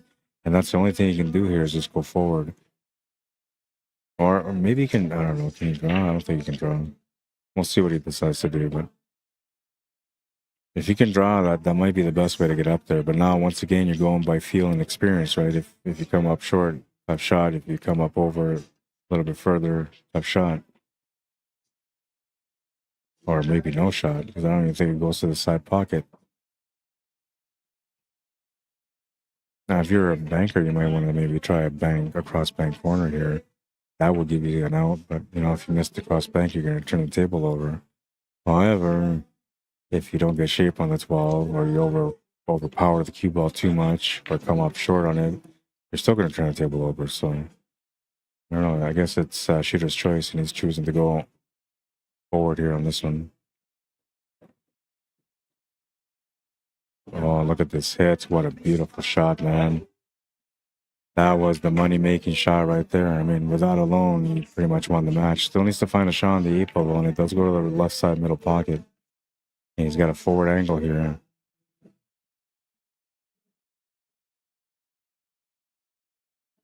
Love watching advanced level pool, man. Masters playing at the table, you know.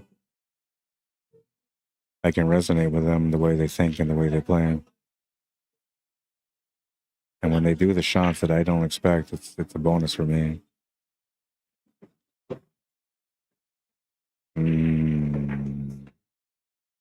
A bit too aggressive there, but he's going to try to make the shot to the top right corner. This was absolute beautiful position, man. Like the perfect weight. Absolute perfect weight.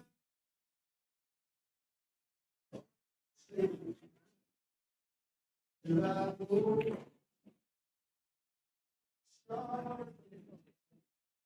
I go. Turn the page. Still 2-1 in that matchup of the Scotch doubles. We are going to switch over there once this match is done. It's Hill right now, so if Corey Flood makes the shot, it is over. If he misses it, Ross Bratson will have 1 crack at finishing that table. Well, maybe 2 if he ends up getting into a situation where he has to play a safety. But this shot is makeable. You can make it off 2 ball as a cannon shot, or you can back cut it. Back cut is crazy, though. Oh, he's going to back at it. Oh, my God. What a shot. Man, what a shot. That was unbelievable. Wow. Wow. Wow. Wow. Like, that was a beautiful cut, man. Absolute beauty. What a finish, man. What a finish.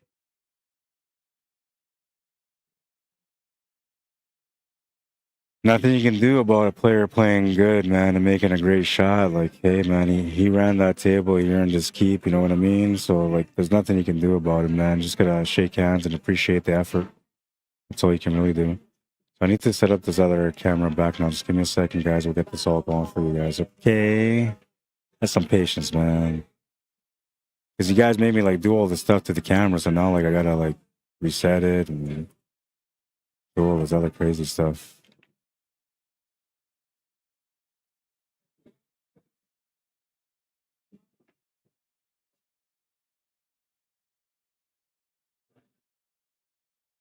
Call it the blues. All right, so let's get this set up here. That was a nice little match, man. We'll make it official though. 6-6 the final score. Corey Flood, what a finish, man. Take a look at it again. Really, really, really nice cut, man. I don't think he could have hit that anything. And he actually overcut it. I mean, if you look at it, he actually overcut it. So we have another matchup coming up now.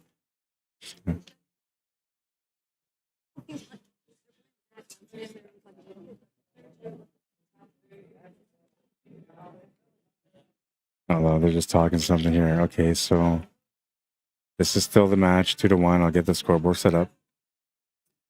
We'll put Candace, Ralph, race to 4.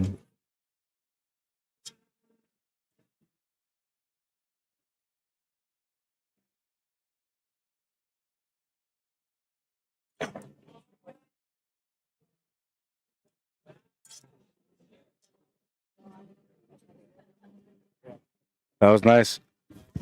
Third best back cut I've ever seen.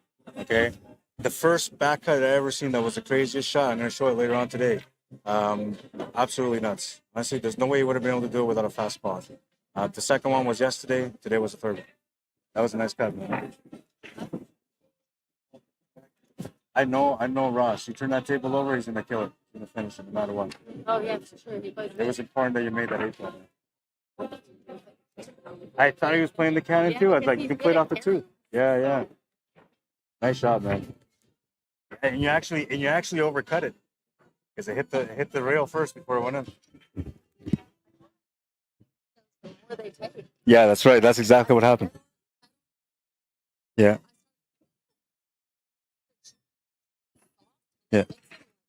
The spin induces, right, and it gets better. Yeah, that's awesome. Nice finish.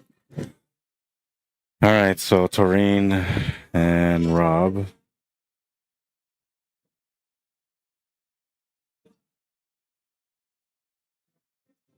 It was 2-1. Now I need to see what the score is because they just finished that rack. Hi. Do you know if they have the Masters Scotch final scheduled yet? I It don't was 8 know. o'clock, but Oh, was it 8 o'clock? it was supposed to be. And so I didn't It's know. half hour behind. They're probably going to put it up right away. Okay, I just didn't know if you had it scheduled. On I don't. your- I have nothing to do with it. It's John Stitch that does it all. All right, so Taurine and Rob are up 3-1. They're on the hill. They're taking a quick breather. I guess I'll give me a chance to do a couple of things here. ACS, American Cuesports Alliance, celebrating 28th anniversary this year. They do such good job when it comes to their events, man. If you haven't played in the CCS in Canada or ACS here in the USA, you're missing out. They're a really great organization. $65,000 added into this event. I don't know many organizations that kind of put up that kind of money, man, but that's a nice little ad. Brutal Game Gear, they did the shirts for this event.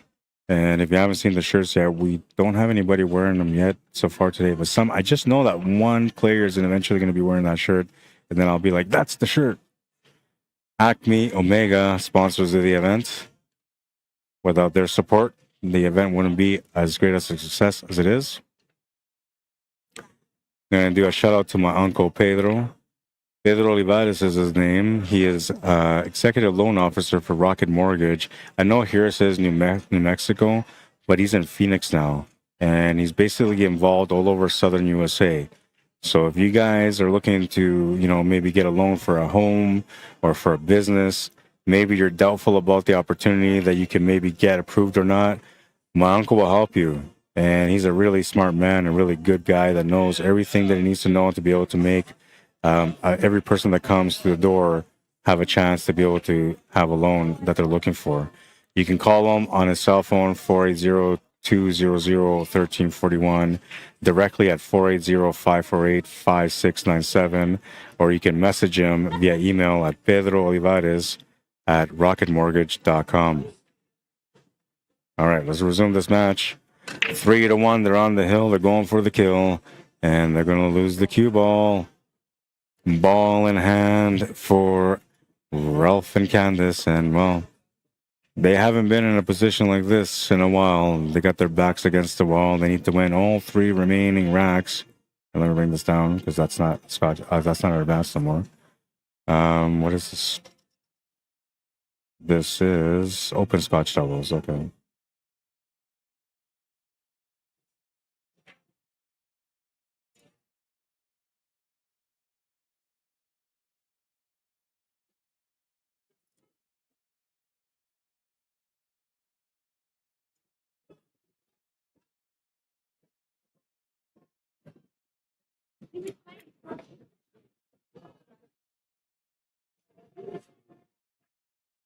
And this is, I gotta find out where this is.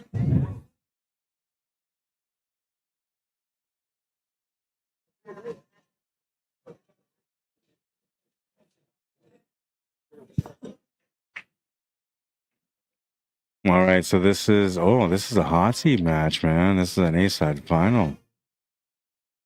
Wait, this isn't an A-side final. This is a championship match. Oh, man. Possible double dip on this one. Possible double dip. We should have been watching this all along. But I mean, it worked out okay, right? I think everybody was happy and satisfied with the way it worked out. I felt pretty good about it. So like the header is going to be a little bit off, but that's because it's centered and this camera is not quite centered. So, but we'll make it official for you guys so you guys know what's going on. It's 8-ball Scotch doubles, open division championship match. That was a beautiful one, man.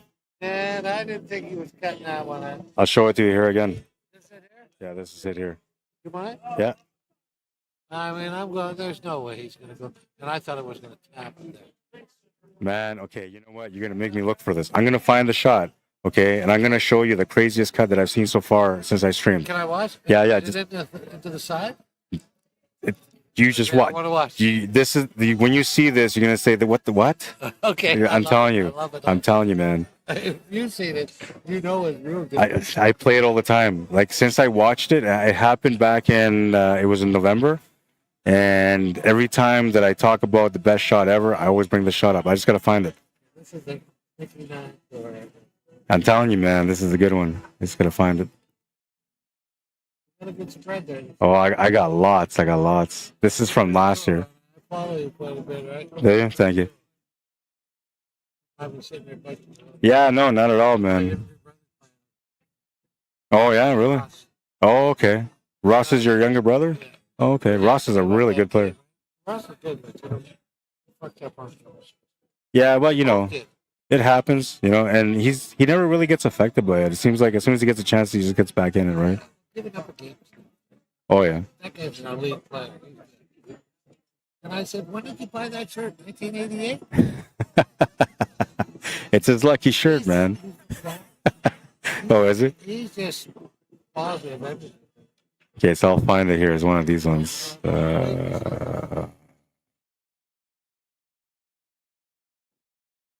I got a light. I can almost recognize it right away. Tom, I'm the biggest. No problem. That'll be good. Okay, well, I'm just gonna search it. That's that marble the way it works. Yeah. Come on, give me the thing. No, I'm just trying to find it now.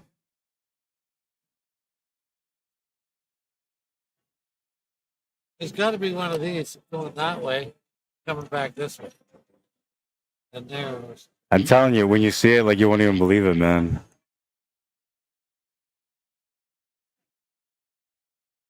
This is the guy, so. You know what this guy is? Jeremiah Hampton. I know who I've heard of him. Yeah. Yeah, he's the guy that does it. I just gotta find it. Oh, yeah, there it is. Okay, 8-ball. Okay, let me see. What's he doing? Let me. You serious? Okay, do that again.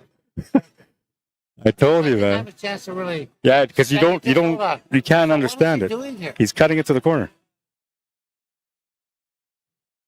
How did that do that? How much spin did he put on? He puts so much spin on it, man. So much spin. I know how to make the shot. I know how to make the shot because I can do it. You can do it now. I can do it. Okay, I don't know on the one slow more time. table. Let me just see it. And stop before he strokes. Yeah, I'll do it slow. Hang on. Aiming. I'll do it slow motion. All right, you see it? That's where he's aiming.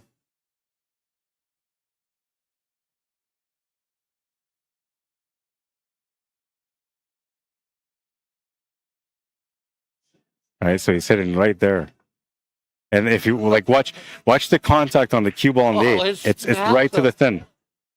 Like he is so thin. It's incredible how thin he hit it. The spin put the ball in the corner. Hey, can I show my brother this? Yeah. He probably remembers it. Yeah. Ross. Come here. I'm losing track of what's going on in this match because I'm showing the side. I'm going to show you guys the highlight too. That looks impossible. You want to see the most impossible shot? That's the one who shot a cut on me. That's me playing him. Yeah, that's it. He's playing against Ross. Look, Get out! That's I got the wrong spelling on it. Fuck, you cut that and Look, watch. It how doesn't did- even hit a horn.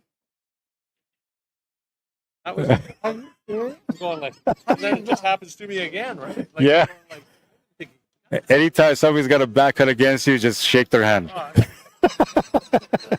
Right on. That's my shoulder. Yeah. You were just talking about that. I was just, That's okay. all right. Yeah, you're welcome. You're gonna finally eat. Yeah, man. Okay, 156, 446, 15446, 15446, 154. I gotta take a picture of this. I'm gonna show you guys too. Don't worry, y'all gonna get it. I promise you. Like, just be patient. This shot, oh my god, man! This shot is, man. I gotta breathe every time I see this shot. I gotta breathe every time. Let me get this set up. Okay, so first of all, this is the break last night from the 9-ball break from Marianne McConnell. It was a clean 9-ball, man. Nothing hit the 9-ball. It just went straight to the pocket. Oh, for she's the gonna win. make the 9-ball for the win. And now we're gonna set up this other match here, or this other highlight.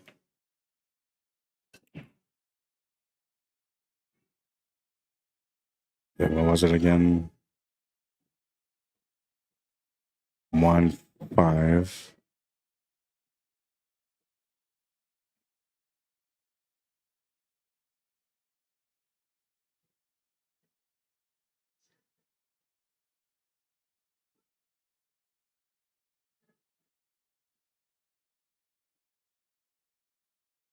One, 5,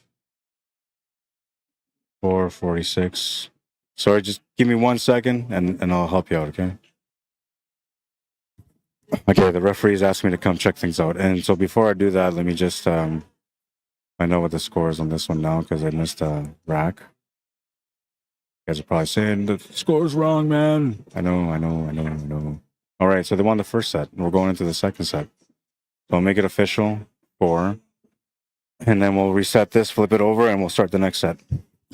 Okay, so I was just asking you if all three of these tables are in match right now. Doesn't look like it. that one's in a match. That one just finished. That one is That one's what? That one wasn't. That one just finished. And this one is now the second set of the championship. Okay, so that's the only one after. Yeah. And then I'm supposed to have a Masters Division matchup coming up here. Okay, I just want to clear off the table so I can look down and see what tables are at. You can clear that one off just so nobody gets on it. That way these guys can play in peace. It's a championship match.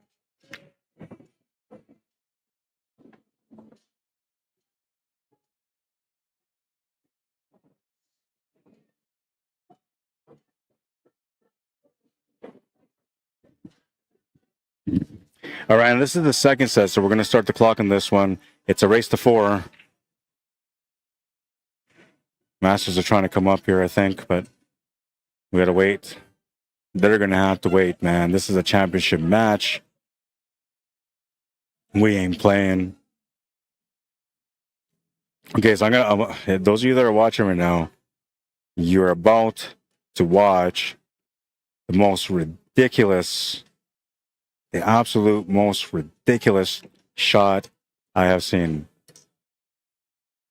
She made a great shot there, it looked like. Let me see what she did. Oh, no, she turned the table over. Okay. Okay, so here's the shot. And then going into 13. This is Jeremiah. Okay, and hang then on. Let me do making- this better.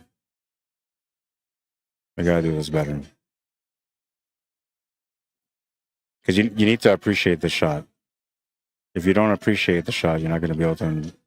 Okay, so there. We're going to hit it at a slow pace. 13 and then Eight making ball, the top back right cut corner. to the top right I corner. think that's Jeremiah what he's looking Hampton. at it. And guess who he was he playing against? back-cut it. Oh my Ross Bradson, who God. just had a crazy back cut done against him again. Okay, so first of all, like I always show this one 3 times because when you watch it the first time, you don't even know what to expect. And when you see it, you're like, huh? Like what? Huh? What? Right? There it is again. Going into 13 and then making No, it this is the craziest cut I've ever I seen. think that's what he's Just looking Jeremiah, yeah. at. No, he back cut it. Oh my God. I know everybody says it every time they watch it. Yeah, one more time. Hang on. Never talked to this guy. And then going into 13 There it is. and Look then at that. making it in the There's top no way right corner. I think that's what he's looking at it. No, he back cut it. Unbelievable. Oh my It God. defies everything. Shot now, right? I know how to do the shot. He Yeah. knows how to do the shot now. Yeah. That's what No, but I knew how to do the shot before. Right? you could make it. I could make it before. Yeah. Crazy. I'm a really good cutter, man. I can cut from anywhere. That's good, man, because that didn't.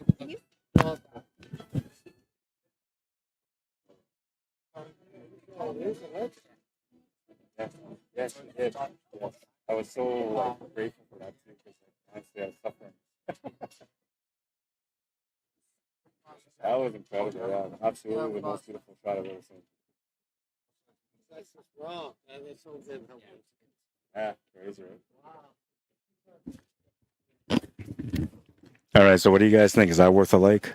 I'm hustling for likes now. Robin Toreen won the toss. What's happening, says Robin. Dave says that shot was wild. Dave says, well, show us the shot. Oh, yeah, you've seen it, man. Double dip starting the second match, says Noella. Carol says, is this a double dip? Yes, it is, sir. Noella says, they're on the hill. Let's go, Rob and Toreen.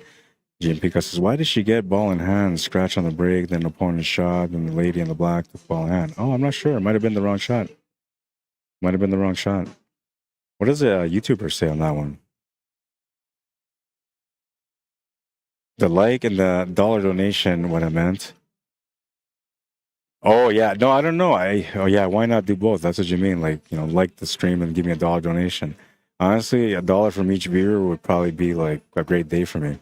But never really happens. Billy Ricker said something, he retracted it.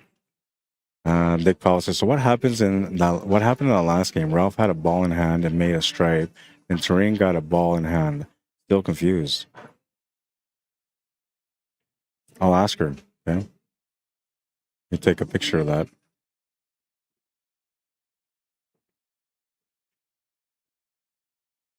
I'll find out for you guys. Give me a second. I'll be right back. But wasn't that a crazy shot, man? That was an absolutely nutty shot.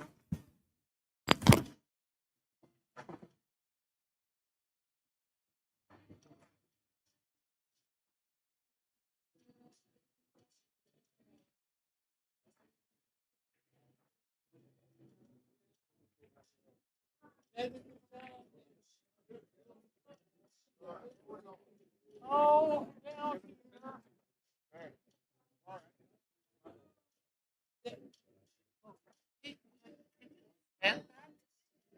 Yeah, like I'm in a pool.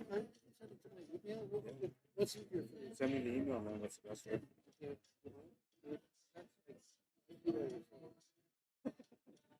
I tell you, man. I watch so much pool, but this week we had some Well, he had the highlight of the day yesterday with a big jump shot, man.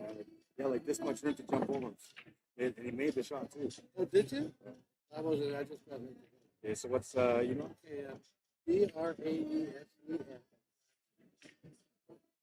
You see like the Bradson on Yeah, board, yeah, it's yeah. spelled, right?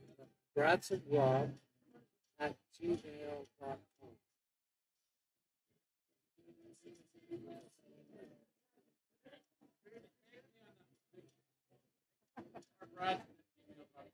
Yeah, you want that one too? So and yours is under your name?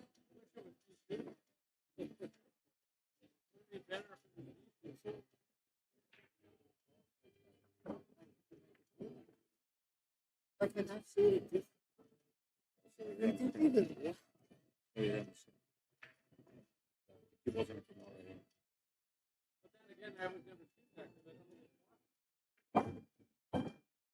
Spin. Lots of spin. Blue dot.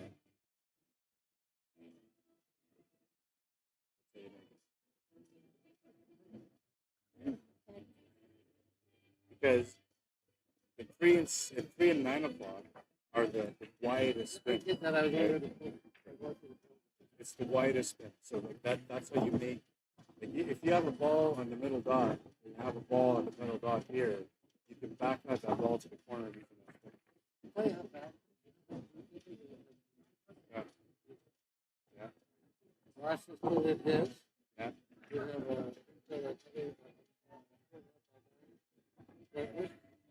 and then we got a ballot. Oh, Dynamo? Valley? Oh my goodness. 5 days with him with me.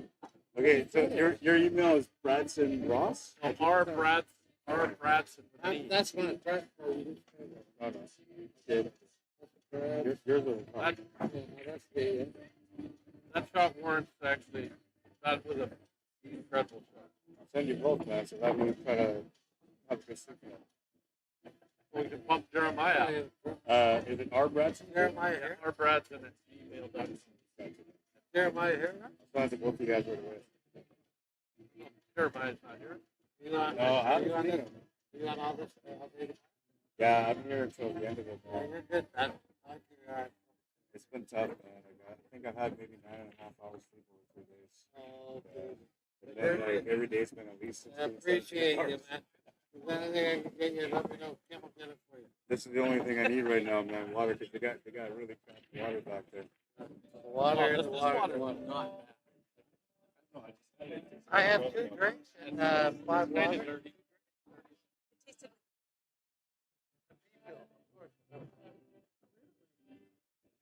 It actually tastes like chlorine.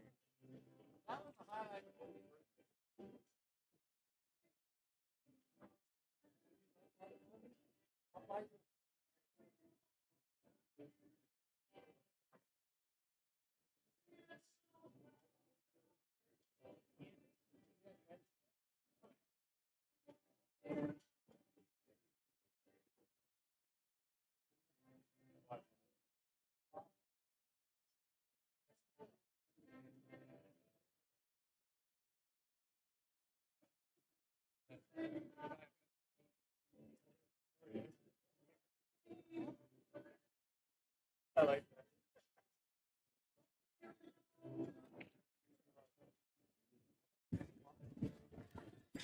All right. So the story on that, okay, everybody was asking about what happened. So what happened was that the ball in hand was supposed to be behind the line because it was off the break. Now, Ralph ended up just shooting it, but while he was trying to shoot it, everybody was like, "Hey, yo, man, you got to shoot behind the line," and he just went and shot it anyway. So that's why the table was turned over. Excuse me, that's why the table was turned over. And if you're wondering what it was, the cue ball and that spin, that's how you make that shot, that incredible shot that Jeremiah Hampton made.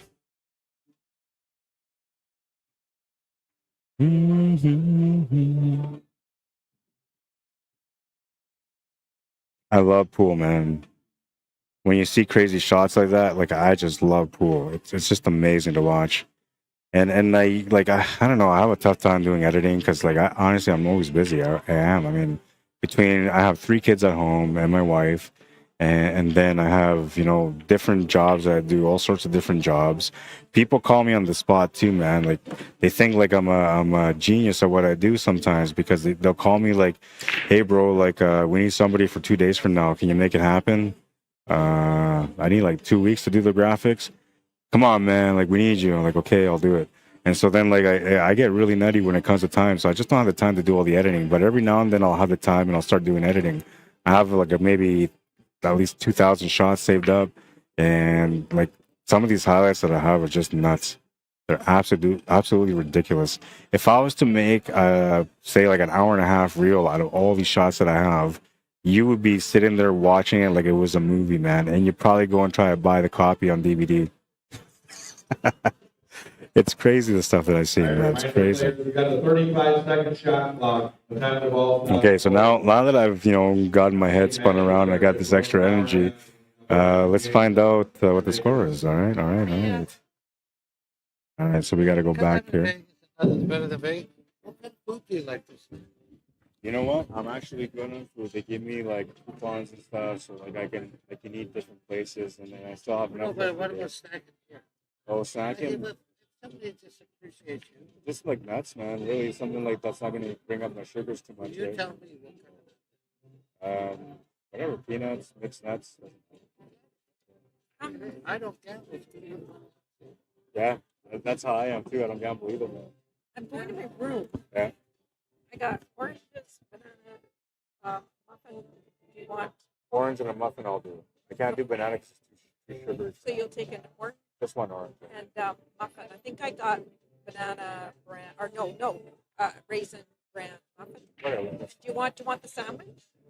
No. It's a chicken sandwich with Swiss cheese. No, like I had Okay, I so had you want a muffin buffet. right now? Yeah, I had buffet. I had some of those, and somebody gave me a piece of slice. So like, and I'm already like I'm still full, but I would take some muffin or an orange for the energy, and the muffin for like after too, right? Thank you. All right, they're gonna bring me some food, man. I'm getting spoiled. I'm getting spoiled, man. These are Canadians, though. You know, Canadians love me, and Americans love me too now. So I'm getting spoiled with food. I don't know what happened, man. Hey, if you want to spoil me with food, man, you're gonna become my best friend, you know, and I'm gonna be like that, you know, that stray animal that always comes back, you know, and knocking on your door because you fed it once. That's gonna be me, man. I'm gonna be at your door, like knocking on your door. All right, so Candace and Ralph won the first game. Doreen's at the table right now. And somebody asked me about the schedule. So, like, I updated the score. We're on this match. It's still going to be a little bit of time. You guys still get to enjoy it. The only thing that you're going to miss if I'm not here is the replay, because if they do a great shot, I'm not going to see it. And they had a lot of great shots, okay? They had a lot of great shots. So, what I got to do is I got to go find out what is up for the rest of the night, because right now we're at 9 o'clock. The last matches are scheduled for 10:30. There was a Masters Advanced final that's supposed to be coming up, and I'm not sure what's happening with that one, or if they move it to a different table. I want to know what the next matches are that are coming up here, and then I'm going to relate that to you guys, okay? I'll be right back.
Okay, folks, don't forget, let's make sure that you keep on track with these matches. Limit to smoke breaks. Don't take too long in your shots. We've got a couple matches that are behind, which just don't. So keep that in mind, and tournament desk can put you on the clock, referee can put you on the clock, Tony can put you on the clock. So we've got to speed these matches up. Please just keep in mind. We gotta do that. Also, wanted to remind everybody, tomorrow night is our pool party. Pool, for our beer batch that we have every year. We are going to be celebrating our first Hall of Fame presentation tomorrow night as well. So you guys can come and celebrate with us at the pool party, 7:30 to 10 on the third floor here at Westgate. So come and join us there. Hall of Fame, free beer, free sodas until they run out. So come see us tomorrow night at the pool.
Oh, I have it.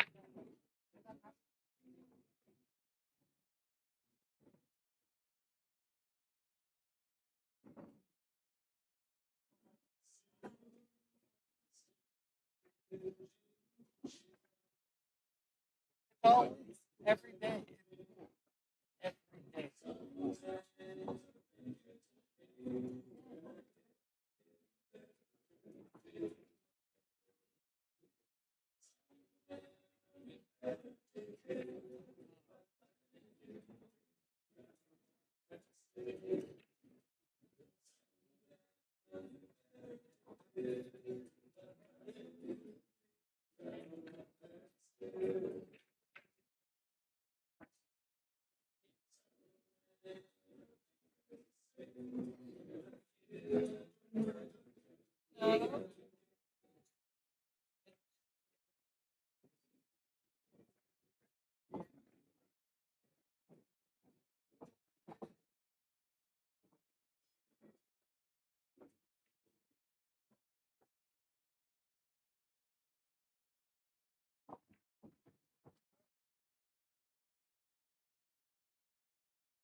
All right, so we have an advanced Masters matchup coming up after this, which is going to be the last matchup.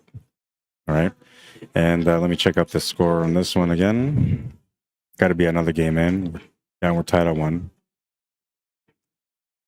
So we're gonna, and that match doesn't start till like 10 o'clock or something like that, 10:30.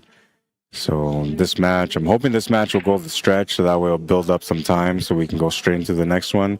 If not, I'm gonna have to come back with a solo stream or find another match to cover in the meantime, which right now only have one match going on right across from me on table 15. There's a lot of matches that are running behind because, you know, players are shooting a bit slow. So it's been an issue that both the TD and the referees have all been trying to address. And they're starting to put people on the shot clock, you know, 35-second shot clock, which, I don't know, maybe, I feel like maybe 35 is just a little too tight. So personally, I think like 40, 45 seconds should be good.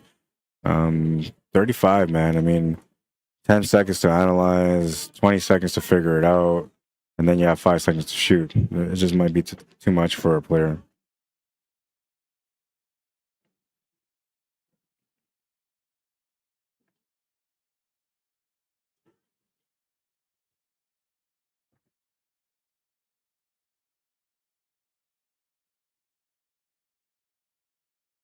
I did update the score. Sorry, Noella. So I wasn't here. I think it's tied. It is 1-1. I wasn't here because it was, who was it that asked me? Somebody asked me earlier, like, it was Robin, asked me, can you find out what the rest of the schedule is for tonight? And so I went to go see the TD, John Stitch, to find out what it is that is coming up next, right? Like if I have any other matches next, if I have multiple matches next, and I only have one match remaining after this. So that's going to be it for now. And they're playing all 8-ball singles, all divisions. They're playing the 8-ball Scotch doubles, all divisions tonight. And so there's like 200 tables. So there's lots of action going on, but I'm not covering all those tables. I'm only covering the main ones are the front 3 that are right in front of me right now, and then the other 7 that are connected around these 3. So I have up to 10 tables that I can cover if there's matches all around. So far, almost every time that we finish a match, we go to another table and that match is done or they're about to be done. So we haven't had an opportunity to really swing the cameras around to different locations. But yesterday we did. You know, yesterday there was a lot of, I did, a lot of different angles that I played last night. Yeah, you're welcome. You're welcome, Noella. Howard LaFortune, how you doing? Welcome to the stream. PC Stewart, welcome. Alejandra Gurola Navarro, bienvenido. Welcome to the stream. June Clapano Ferrarin, welcome to the stream. All right, hopefully I didn't miss any great highlights, man, because I love highlights. You know, I'm all about the highlight. Last game of the first set, said Dick Powell. Then Joe Beck says, when is the Scotch doubles finals? Let me find out. For which division?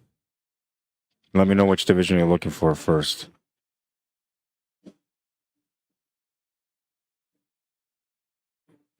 Because like the Scotch doubles has an open, a standard, an advanced, and a master, I believe. Or no, wait, open, standard, and then the masters and the advanced are together.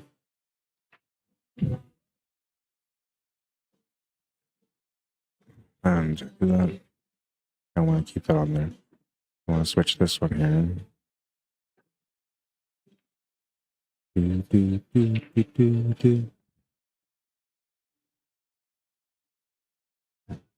can't stop the fire. Oh man, this just keeps taking me right back to the same thing. Right back to the same thing. All right, here we go. Scotch doubles, Scotch doubles. I'll just give you an answer on all of them. I think that's probably the best way to go. So, because you're looking at all this stuff right now, right? Okay, so in the standard Scotch doubles 8-ball, the championship match is being played right now on table 17. And table 17 is the one to the top left of my screen. They haven't started yet. They're just warming up. They're about to get started right now. That is the standard Scotch doubles 8-ball. It is Asuncion and Sarnagar against Ludwig and Rodemeyer, which Ludwig and Rodemeyer were on the TV table earlier, before this match, I believe. All right, and we'll go to the other ones now. One by one. Open Scotch doubles 8-ball. That's the one that we have here right now. That's going on right now on the TV table.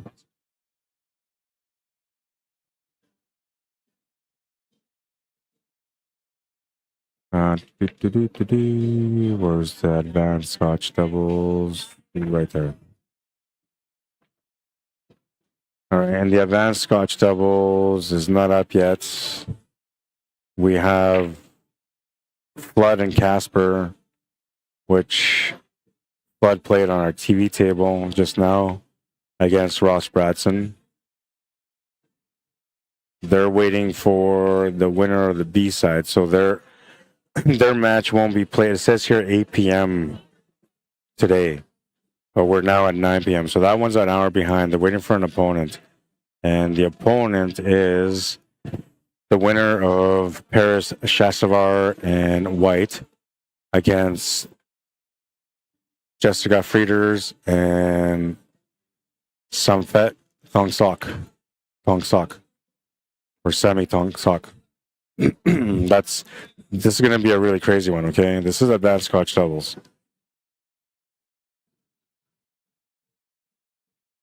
Oh, man. I don't know. Like, I'm not sure what to do here, man. My heart is torn. I don't know if I can get these guys to put both matches up right next to each other, because then I can cover both. The Masters match that I got coming up, let me see. Okay, well, first, before I get sidetracked, let's keep going on the Scotch double, see if there's any other ones.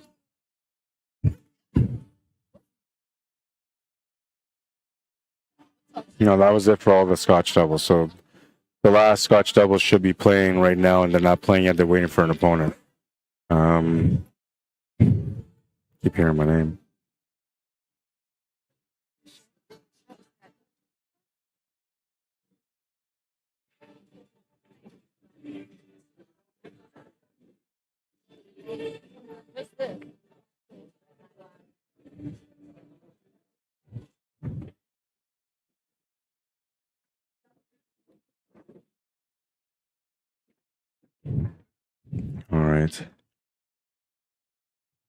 All right, so that match is...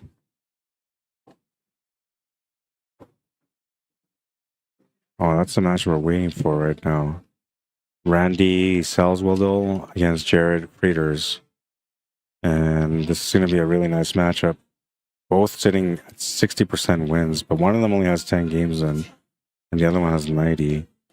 CSR is 1928 for Jared. Thank you. And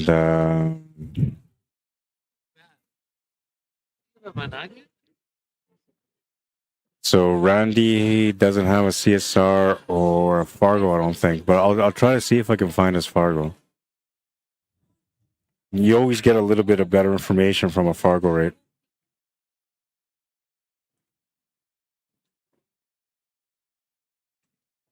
Randy. Salzwedel.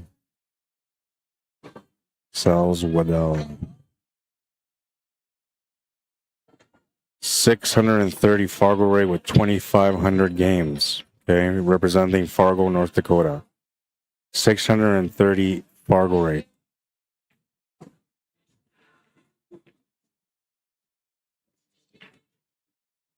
Let's see what Jared is.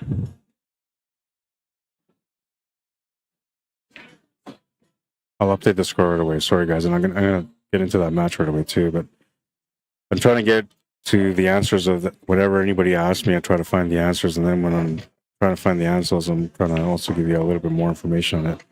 But Jared is a 673 representing Ford, Dodge, Iowa.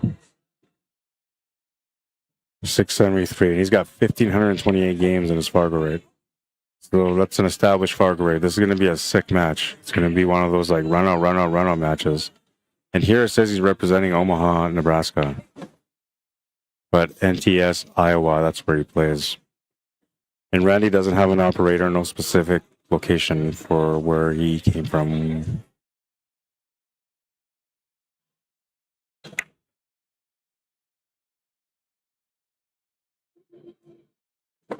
Two one for Candace and Ralph. All right, looks like some fat is warming up on the table right now.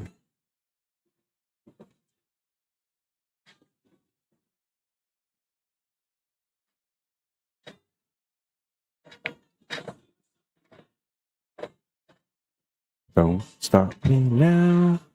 I guess they're on a breather. Bathroom break, maybe. We're about to continue this match soon, though. And we don't have anything else going on right now. Some warm-ups going on. That's about it. Don't stop me now. Well, I don't know. I got to see that shot again because honestly, this was the craziest shot of my life. And then going into 13, I didn't even make it, man. I just watched the shot, but top right corner. This shot was crazy. I think that's absolutely what he's crazy. No, he back. All right, and that's the last time I'm gonna. God. Yeah, I'm gonna keep that there for now. I'll keep it there because I always bring it up. Hang on. So what I'm gonna do is I'm gonna try to see if I can get some of these shots up.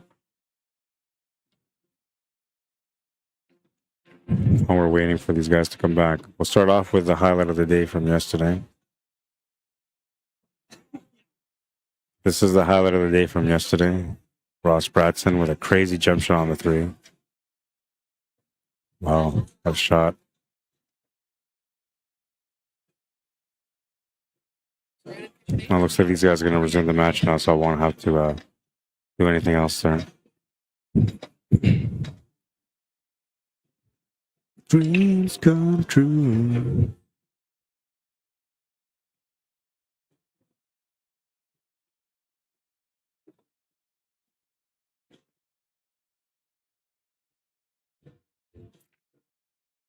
All right, but I don't know, just for fun, they're going to have to figure out this pattern anyway. Let's do a what's the picture. Here's an image. What do you guys think the image is? Give me your answer. Everything's pool related. What do you think the image is? All right, so Candace started off here with the stripes. A shot to the side is available here with the 15 ball. A little bit of angle to work with here as well. Might want to draw back for the 13 ball and just leave that 10 ball alone for now. You have to get up to that 14 and 9. Not that you have to break them out, but you want to play that combo ahead of time so you don't have to deal with any kind of situation later on without a breakout. If there's going to be a problem, you want to make sure that problem comes up now, not later. Looks like Ralph is going to just sit up here for the side pocket. One of the things that I enjoy about the Scotch doubles format is they don't get a chance to talk. There's no coaching allowed. So they simply have to just come up with their best shots every time. That's all. I say thank you. I just want to say thank you. Appreciate it. I was like on the mic and I wanted to say thank you, but then you walked away. All right.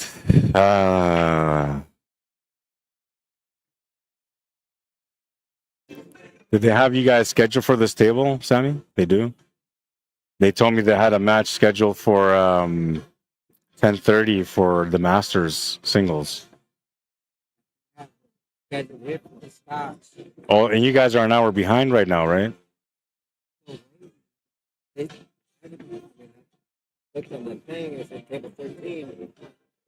And you have an opponent, or you're still waiting for one? Or okay. So there might be a showdown there. We're waiting to find out.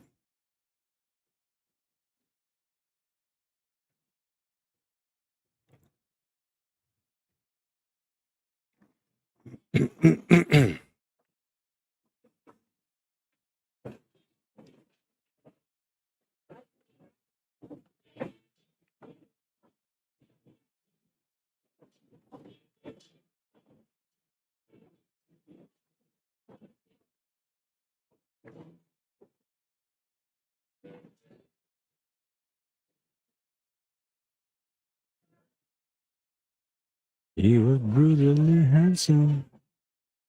He was terminally pretty. Only have the one angle here, so when we can't see anything, we just can't see anything. But she's just trying to bank this 12 ball to the corner.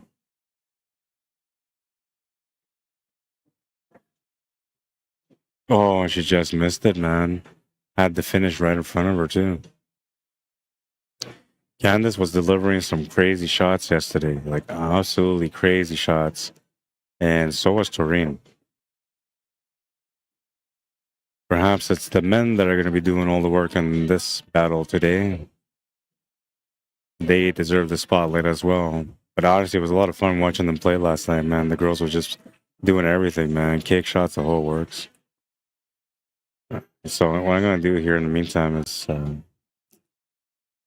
some of these great shots that I'm talking about.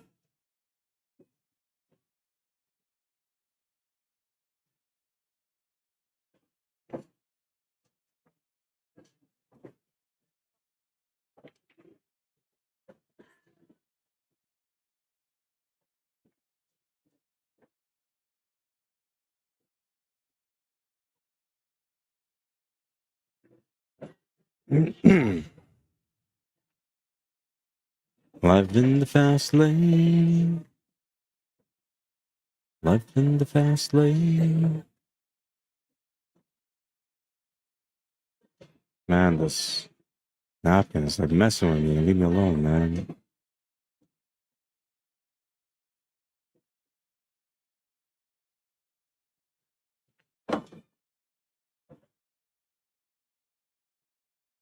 All right, so I'm going to start hunting from the first shots.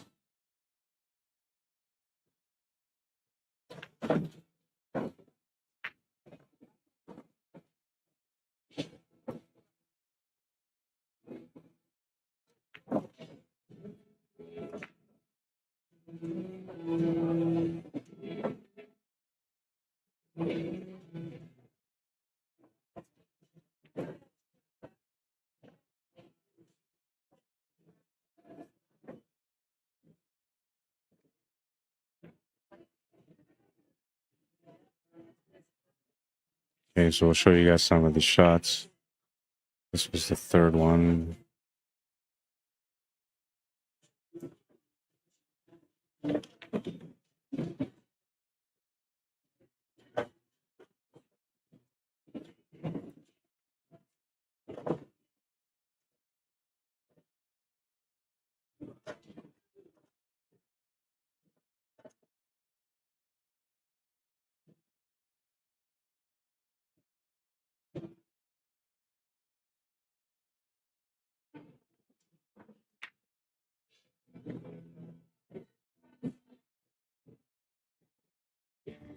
Killer stream, man.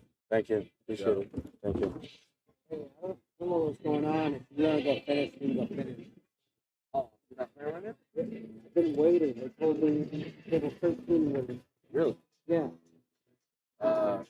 Yeah, I mean, if you want, yeah. Yeah, let's go finish. Yeah. They can text me. What table are you on, man, in case they need to find you? Right away. I mean, actually, we can play on whatever table we want if you don't like to. Go pick one of those. Yeah. Let's just stay close. Yeah. All right. All right. All right. All right. Had a player come up, give me a compliment on my work. Enjoyed the stream.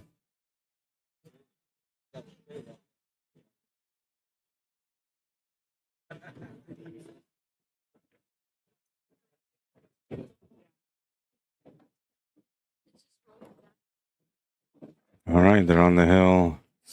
And that's the way it usually works out in these matchups, man. It'll be 60% chance that the B-side winners are going to end up winning the first set, and a 60% chance that the A-side winners are going to win the second set. Right now, it's a 3-1 score. Candace and Ralph looking really good to be able to close out the match. Tareen and Rob will have to do whatever they can to get this win right now. If they can win this game that's coming up right now, they might be able to squeeze another one after that and tie it up to push it up to the last game, which is what I'm hoping for. But I don't know if that's going to happen, man. Turn on the flames. Let's try to see if we can make it happen. I don't know. The flames were working a little bit last night, but they weren't working that much at the end. And I haven't used them all day, so I don't know. Put that out. I don't want to burn anybody. Oh man, we just burnt Rob on that one. He's going to scratch the cue ball. Ball in hand behind the line. And Ralph's going to be the one that starts it for his team. They're on the hill. They have a chance to close out. And this is a juicy table, man. I mean, I'm going low ball here. I don't care what anybody else thinks at this table right now. I'm going low ball. It's the only way to go. Just a little bit of extra work on the stripes. It's just not worth the effort, man. And you have a ball in hand behind the line, so, you know, worst comes to worst, you can start off with the 2 ball and then set up for the 3 ball, because that's your problem ball, sort of.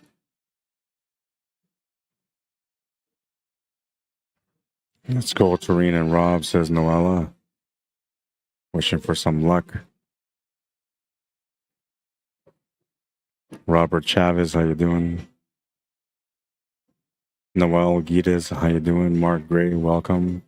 Jonathan Dabbs, Chris Withrow, Robert Fitternato, how you doing, man? Al Whitstone, welcome to the stream. Josh Hopkins, how you doing? Welcome. One of the best feelings in the world for me is when people come up to me and they tell me how much they enjoy the stream. It just makes me happy, man. Because it's always about that, right? I don't know. It's about making sure that people are enjoying it. And when people are enjoying it, it just feels nice. Oops, wrong way.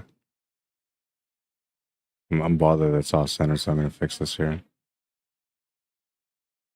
Oh, they're playing double one down to Georgia again. There we go.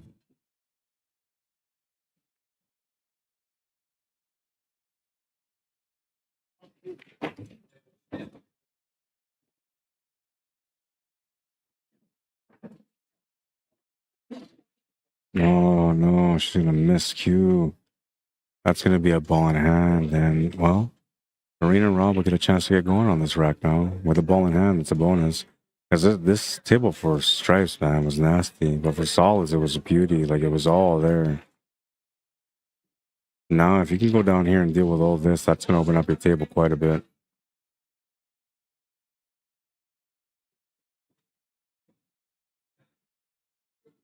I'm not sure about the ruling. I guess if he broke first, it doesn't matter who shoots next. I always thought that in this Scotch doubles that whoever broke didn't get to shoot first. And I believe that also in Scotch doubles, it doesn't matter who breaks.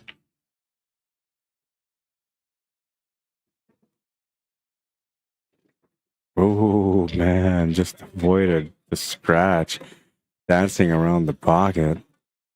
And she's going to get the cue ball up for the 14 ball with a nice little lineup to get set up for that 10 ball, which is probably about the only problem ball they got right now. Plays it up right to the rail, giving Tareen a bit of an angle here to work with. Stun draw action coming down table past that 8 ball. You don't want to run to the 8 ball though. You want to put some bottoms on this, and that's it. Just put some bottoms on it. Give it a quick poke draw. You'll be all right.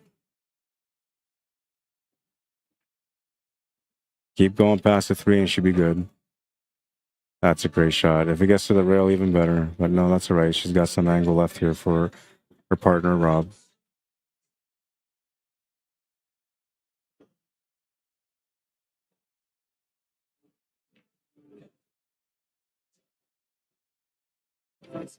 He was supposed to play forward there. He hooked her.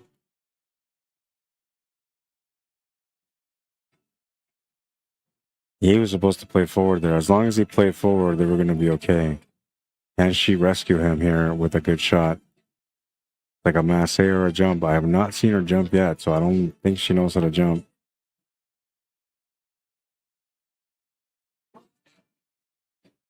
Oh, man, you don't want to turn this table over. She says, I can't see it.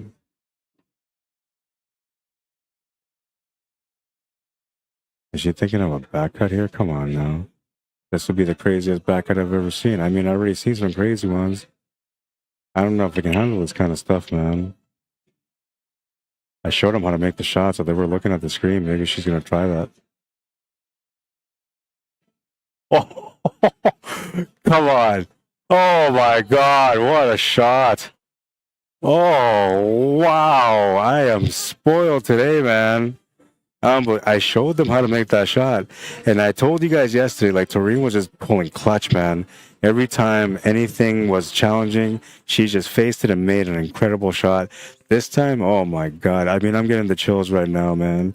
It's like, you know, I got woken up. I don't know. It's weird. Let's look at the shot, man. Oh man, we gotta let this one play from the beginning. Wow, and then she's just jumped up on that one. Like, look at this shot. Oh my God.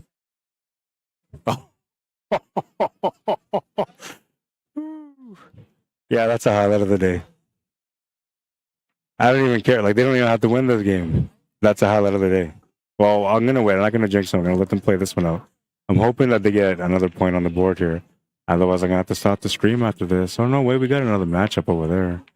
We got Wesley White playing against Ross Bradson. So we can maybe move the camera over there. And we have a ladies match, I believe, on my left. So we have a couple different options to continue until we get that Masters match. Running into the 6th hour now into the stream. So that means that the stream will cut off in just over an hour and 20 minutes. An hour and 40 minutes. Oh, wow. Wow.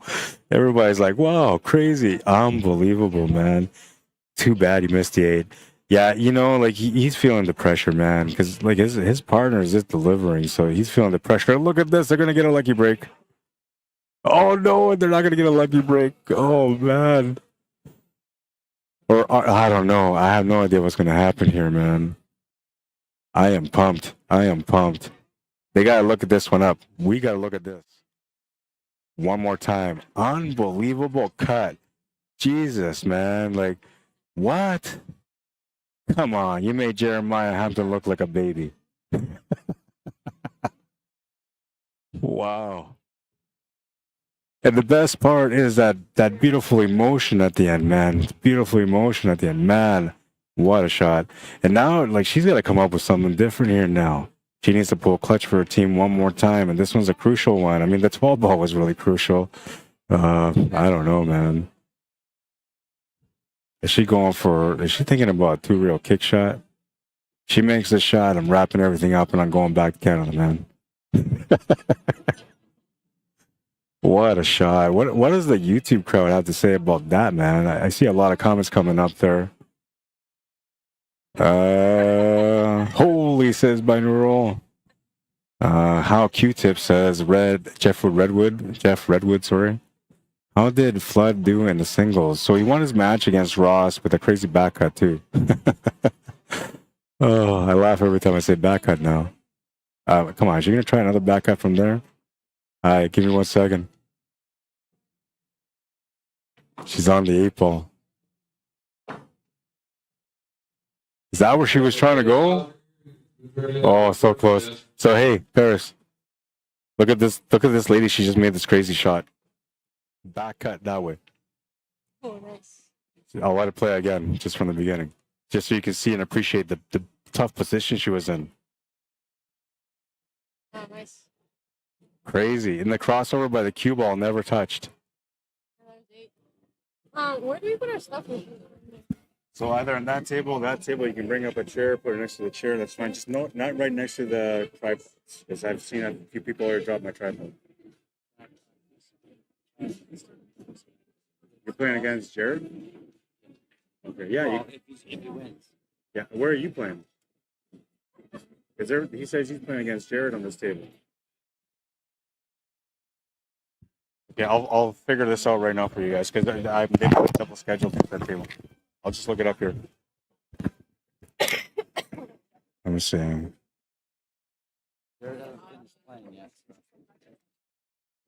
Yeah, because they're playing Scotch doubles, right? I don't know if he's playing singles right now. Oh, is he? Okay.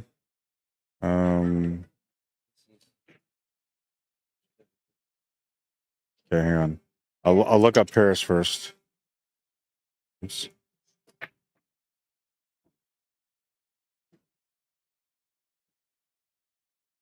That's this one here. Yeah, you guys are scheduled on table. That was for 9 o'clock. Yeah, well, I was in a different match. Yeah, and you're supposed to be. Yeah, because Sam was here too. Sam Fett, he was here waiting, and then he's like, you know what, I got to go play my match. So then he ended up going over there somewhere to play his match because like he'd been waiting for like a half hour. But you guys were playing at the time, right? Okay, and so you're. I'll go to the tournament. They're gonna play Scotch doubles. I'm gonna end up. Well, let me just look into it because they might have moved your match to a different table, right? You're Brian Wilson, right? Brian Wilson. I like how they put clutch in there. Oh, okay. Yeah, you're still waiting for an opponent, man. No, Jared is playing somebody else right now. Okay, 9:30, 10:30. So, well, I think their match is just. What's your race to? What are you guys racing to? Pretty short 4, but Okay, so then these guys should be able to finish a match before you get to play your match. Your match is scheduled for 10:30. They have an hour to do it. Scheduled for 7:30. Well, I know, but he told me 10:30. Because he told me that Jared was playing, so he's Now like, it's 10:30. yeah. You're supposed to be the last match on my stream tonight. So you guys can get going if you want to. I can go look for Sammy so they can come here and called them. Oh, did they? Okay. All right, I got lots of things going on around here, man. I'm almost like a TD. Yeah, no, you are. Yeah, you are. Because their match is not scheduled for another hour. It just got bumped. Yeah, it just got bumped, yeah. I came over here at 9 because they said it was supposed to be here at 9. Oh, man, that sucks. Yeah, maybe. It'd be good for a mental reset anyway. So they called them, and you guys are playing now? And you said it's race to 4? You do. I don't know the thing. What was the last match? Race to 4? Yeah, but it's handicapped. Right? Oh, is it? Yeah. I didn't don't know if they're also 4. Might be 5. Jessica, you guys race to 4 as well? Yeah, the Scotch is all even. Oh, it is even. Yeah, so race to 4. Okay. Good enough. Kelly Grimmicle, table 28. Kelly Grimmicle, table 28. Yeah, no, nobody likes that. I learned. Yeah. Yeah. Yeah. They do, yeah. Yeah. But they did that with the 8-ball singles today. Yeah. It might be a good thing. You know what I like to see? I was talking about this yesterday. I like to see Scotch doubles, but like females and then males like have their own division, because that would be fun to watch. Yeah, it is fun. Yeah.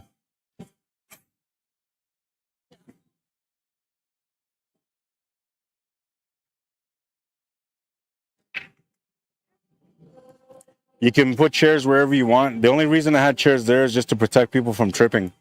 And the only thing I'm concerned with is just that the tripod doesn't get knocked over. So, yeah. I can move this. Yeah, no, I got that. All right.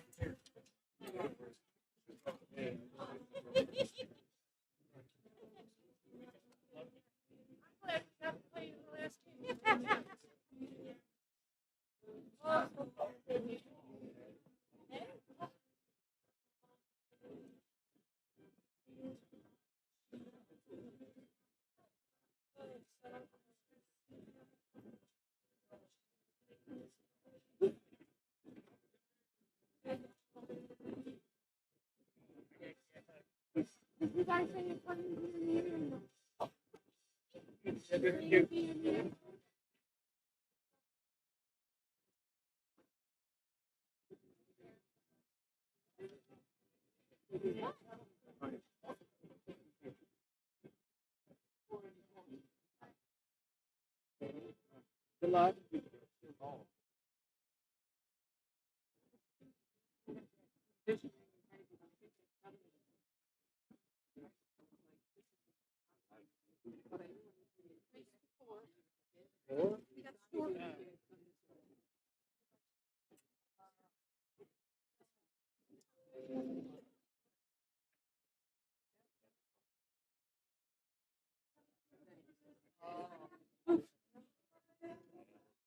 Do we have to use that? Oh, yeah? I have to go down and check it out.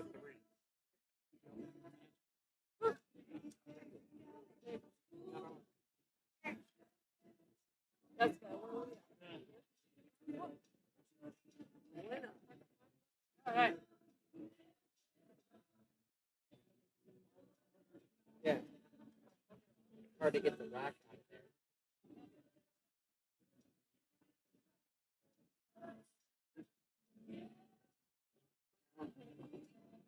That's right?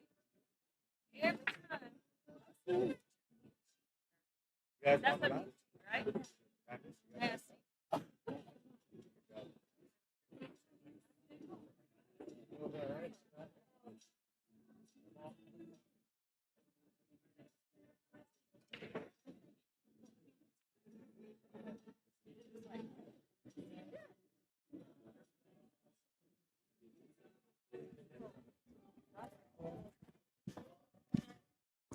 All right, so this is another Scotch double showdown here. It's just starting right now. We're going to reset the clock and get it going.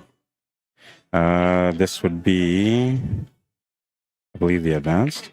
Is this advanced? Advanced? Okay, so this is an advanced one. I'll bring this down.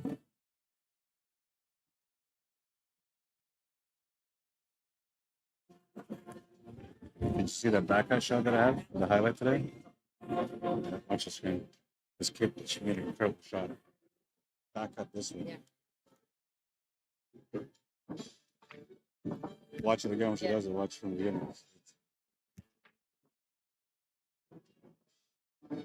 Unbelievable, man.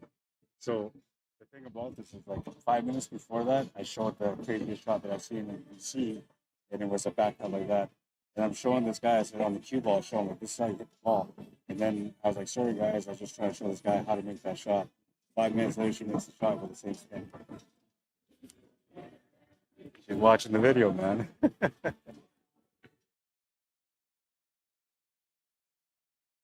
All right, so we're going to set this one up here.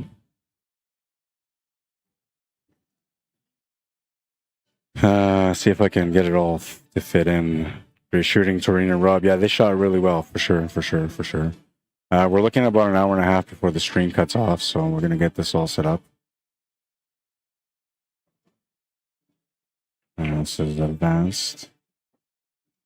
Is this the championship? I'm thinking it's a championship.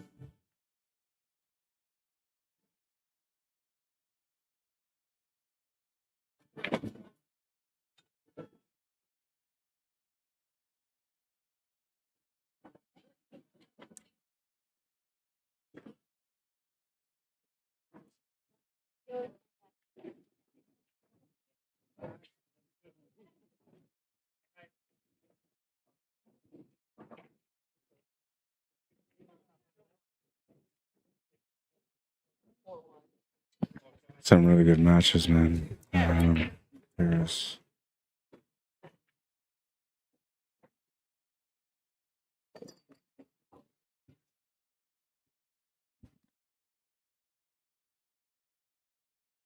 Brian, right? With a Y or with an I?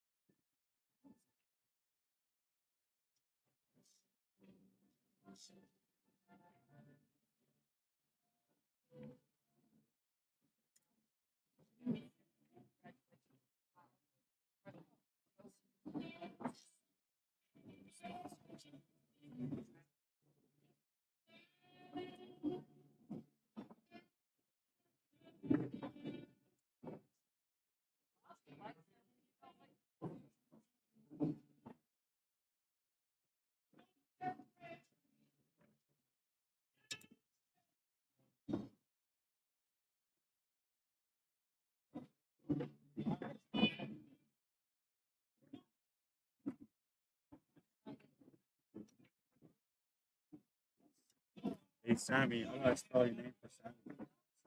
Right?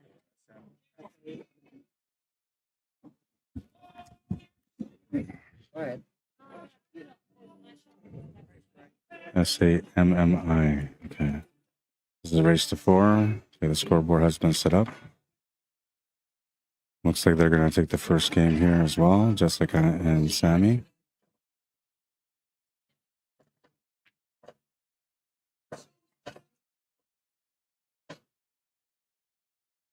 I gotta see if this is a championship match, 'cause I think it is, but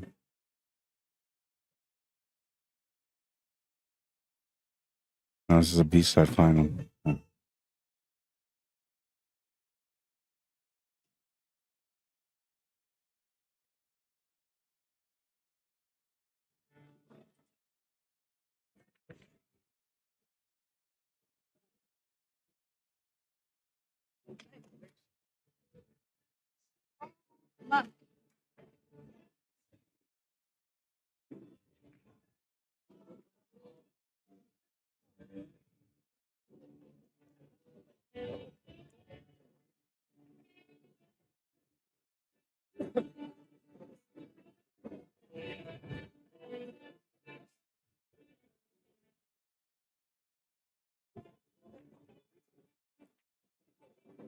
All right, so there we go. The scoreboard has been updated.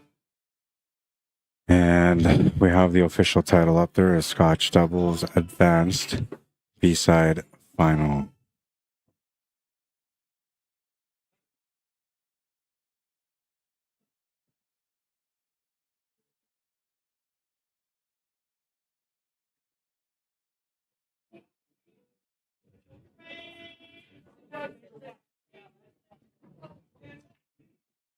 Man, I don't know if you guys haven't enjoyed today's pool coverage, man. You guys are nuts.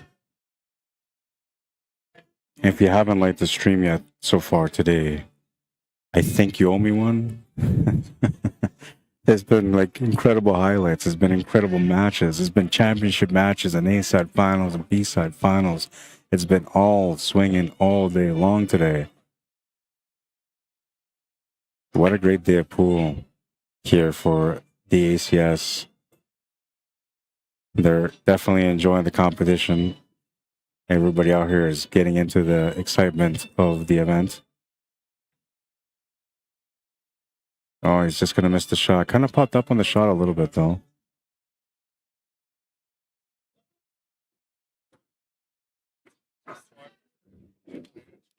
So Sammy's going to come up to the table right now.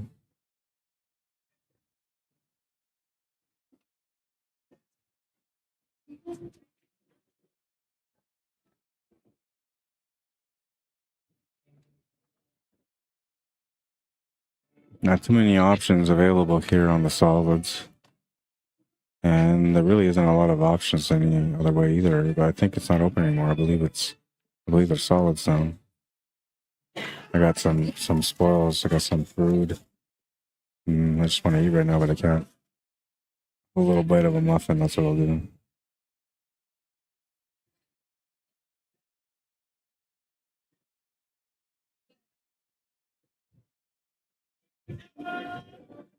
The best part of being in these events is seeing the competition and seeing the compassion that the players have for me when I'm starving.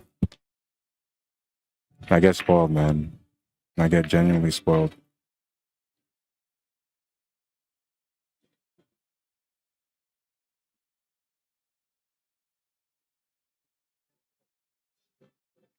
Pretty decent table here for the solids.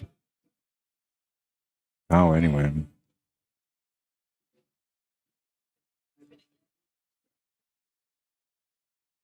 All right, final call from Lydia Chang to table 24. Lydia Chang, final call, table 24, 5 minutes to forfeit.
What's happening with this thing?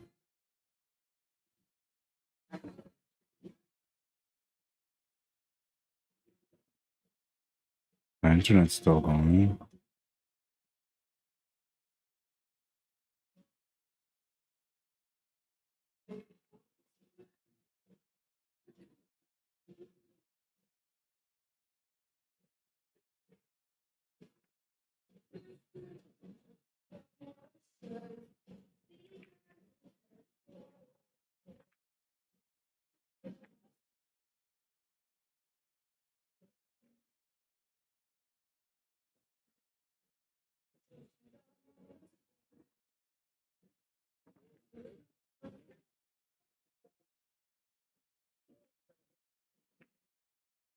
Good job.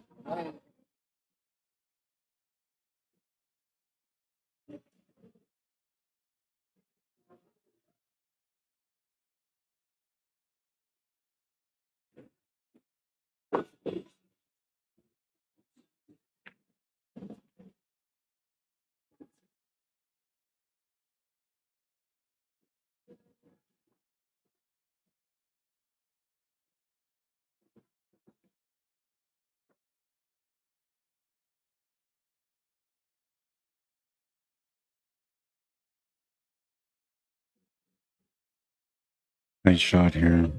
And you're using the reach, which makes it a little bit more difficult.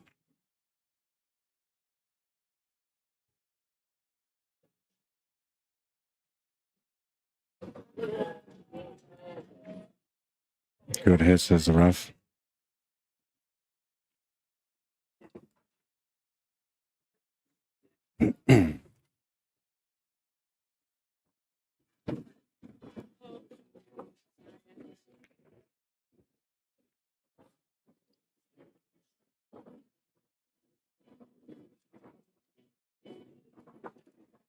It's going to be a foul. Perez and Brian will get a chance to get going on this rack now.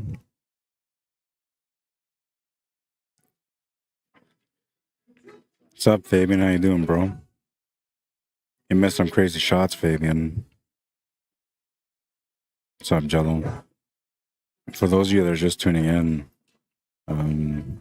you missed some crazy shots. I'm going to show you that crazy shot after this rack. Amazing, said Phasman or Tasman. Binaural with a holy comment. Yeah, no, honestly, this shot, like, I don't think I know anybody that would try that shot. I really don't think anybody would try that shot. I'm going to try it forever now, though, because I know it can happen. I know it can be made. Table 26. Alan Rademacher, match on table 26.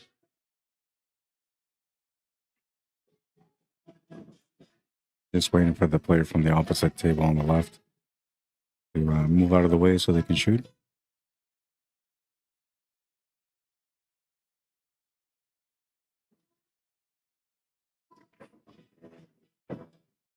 8-ball's chilling by the side pocket, so they just got to get the pattern finished here. I think we're going down for the 15-ball now.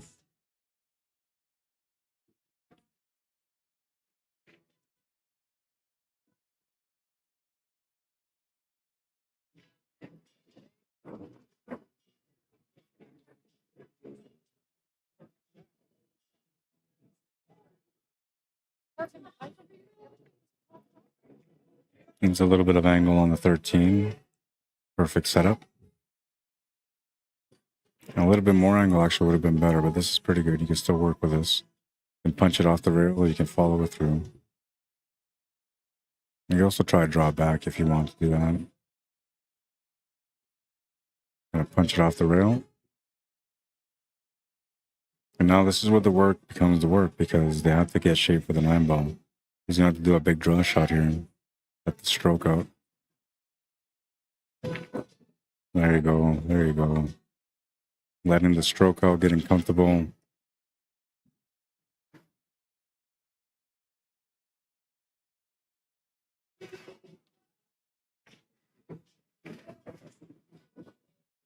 Easy 8 to the side to tie up the match. It's 1-1. Race to 4, so it's a race to 3 now. Nice little start on this matchup for both teams. I shouldn't, man. You want a cue holder, man? I got a cue. Oh no, wait. I got my phone.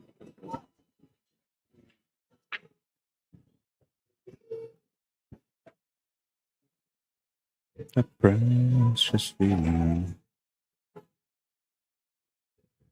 Man, I got these taquitos earlier and they're like cold as hell. I don't think I can even eat them anymore.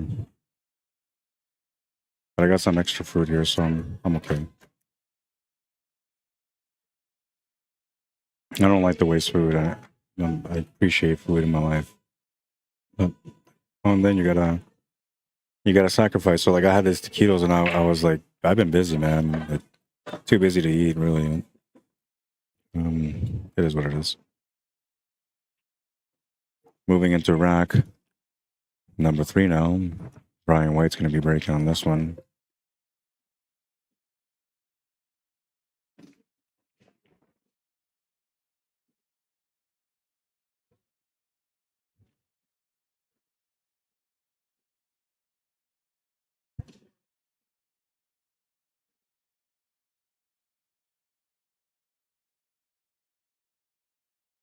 We don't have any other matches going on the right side right now, so let me just get this camera set up for a side view on this other table.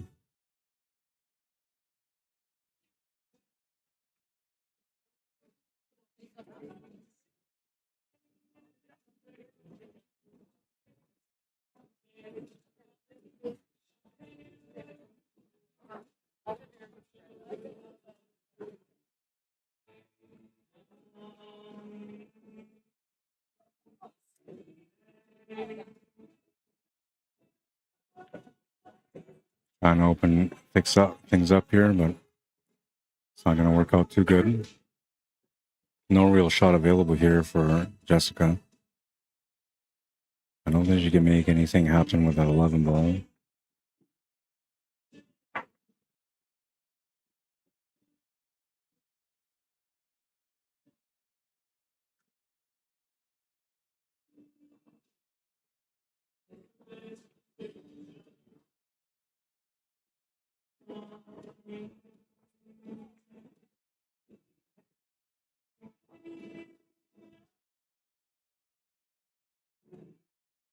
From this angle, not quite available for the 11 ball. Combinations available, that's what she's going for.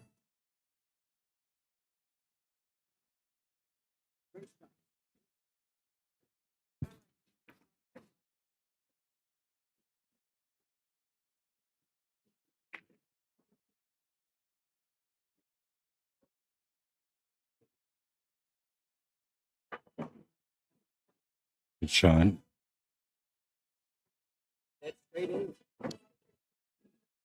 As soon as this rack is done, I'm going to show you guys a highlight again.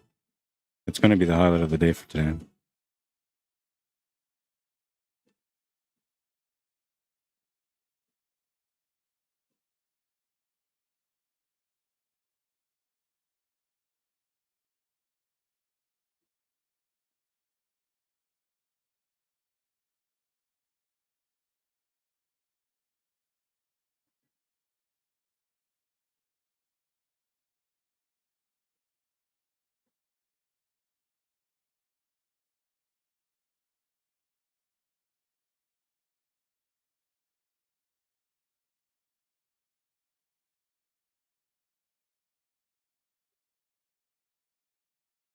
I'm gonna simple on this one, but gonna undercut the shot. I guess I'll be an overcut. Never mind, overcut. So a little bit of a break here for Paris and Brian.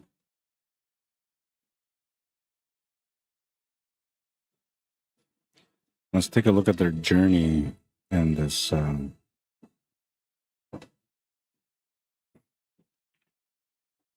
advanced Scotch doubles. Take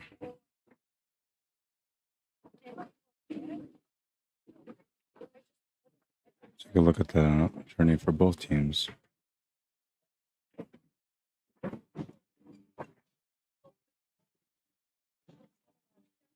All right, so on the A side, it's a race to 5. On the B side, it's a race to 4. And Paris and Brian lost the very first match today. Then they won the next match on the B side. So they've been traveling to the B side the whole time. They won the first match on the B side with a score of 4-2 against Black and Golf, it says. Then they won the next match 4-1 against Echo and Paris. And they won the next match 4-2 against Chamberlain and Up the Graph.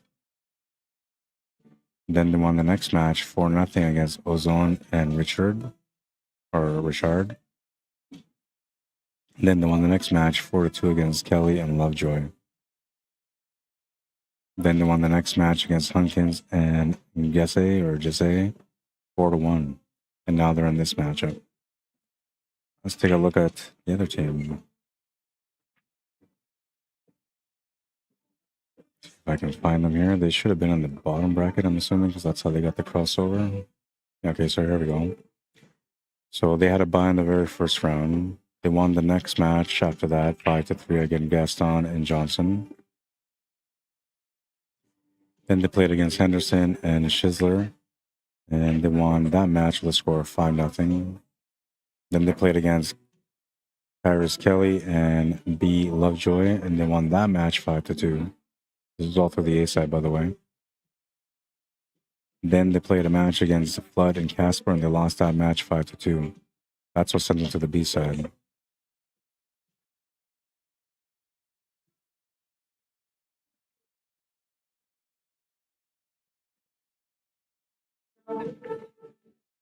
And I think they went to the B side final from there. So interesting journey from both teams.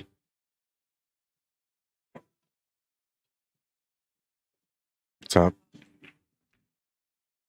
Highlight of the day today was brought by a female pool player. And she made an incredible, like the most vicious cut I've ever seen in my life. Taurine Johnson from Yukon, Canada. After this rack is done, I'm going to show, because there's a few people that tuned in, so if you can watch the screen, I'll show you as soon as this rack is done.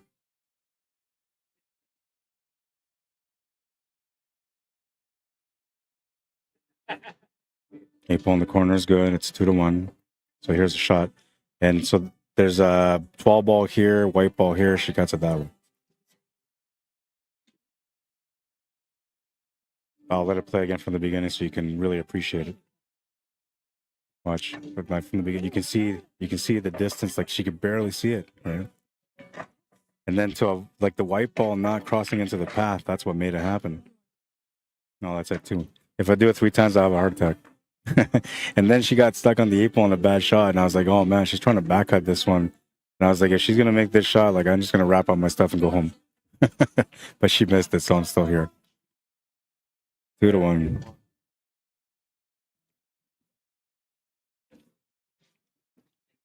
All right, so Jessica Frieders to break here.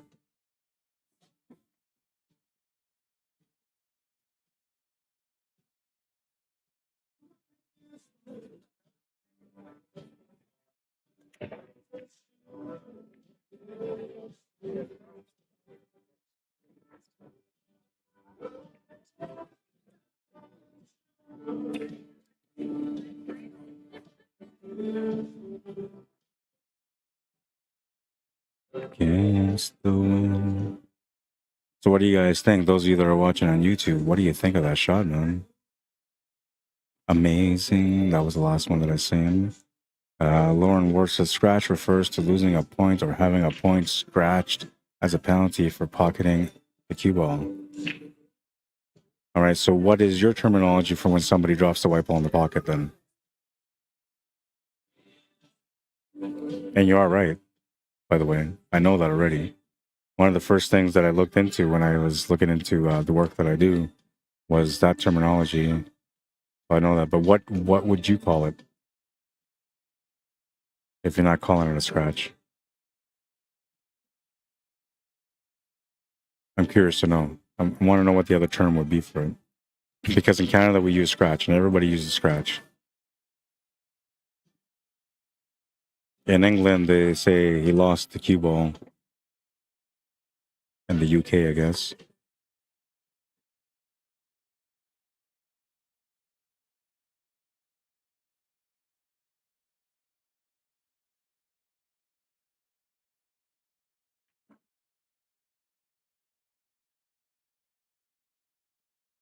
And that was a serious question, Lauren. I have no idea what they call it. In Canada, they call it a scratch shot.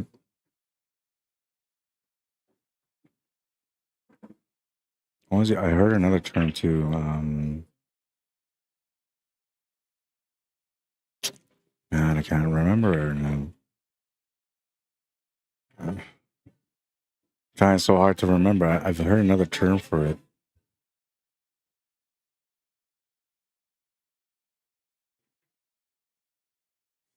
All right, anybody know the answer to that? What's another term for when you scratch a cue ball into a pocket? Other than scratch.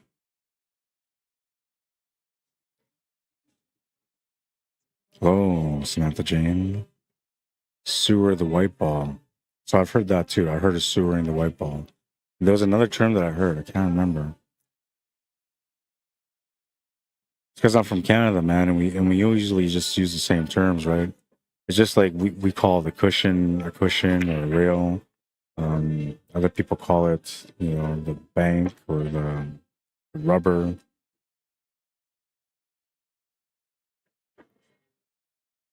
Jonathan Dabb says it's a scratch everywhere I've been. How you doing, Kathy Seacrest? I'm gonna play your son's video here right away. Makes a great shot on the 5. Yeah, as far as I know, it's always been called scratch, but people do say, like I've heard Canadians say that specifically. I sewered it.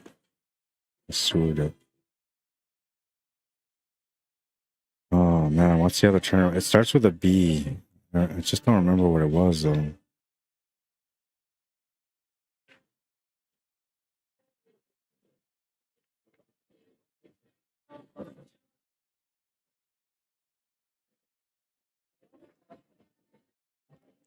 Raffling off a beautiful shown cue. I so want to buy a ticket, but I bought a ticket for a queue yesterday and didn't win. So like to me, I'm already committed in my gambling. I'm done. I didn't even spend $20 on the machine, man. Never mind. But as soon as I see a queue, I was like, okay, $20. Here you go. But if I would have put that $20 in the machine, maybe I would have won a couple hundred. Then I could have bought a bunch of tickets, right? And won for sure. Hey, maybe I wanted something. I think I'm going to go gamble tonight. No, I'm kidding. I'm not. I got to sleep, man. I got to wake up for tomorrow. Tomorrow's going to be an exciting day. Big 8-ball matches going on all day long, man. I got to get me some rest.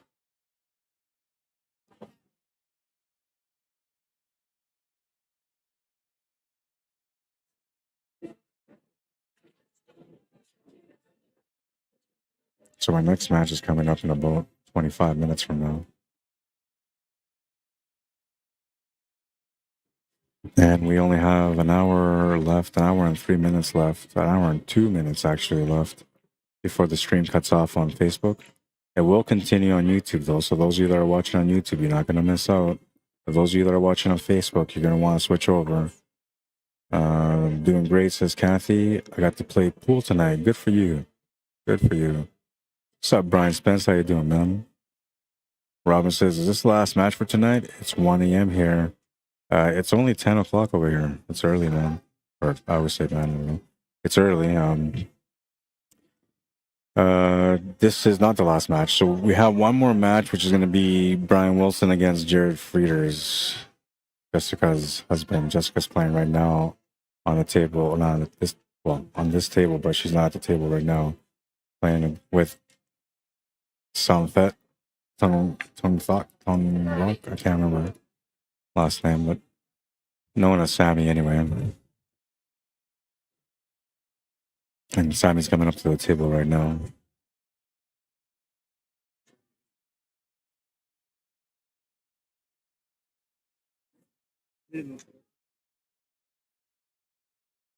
In off. Yeah, so I heard the in off, like that's a term that comes from billiards, right? Like the game billiards. English billiards. In Canada, it's known as English billiards, I believe. I believe that across the world is just called billiards, like in the European side of the world. But they do have the term in off, and that's when you hit a ball and scratch. And that's an intentional thing that they do because they intentionally scratch for points. So they call it an in off.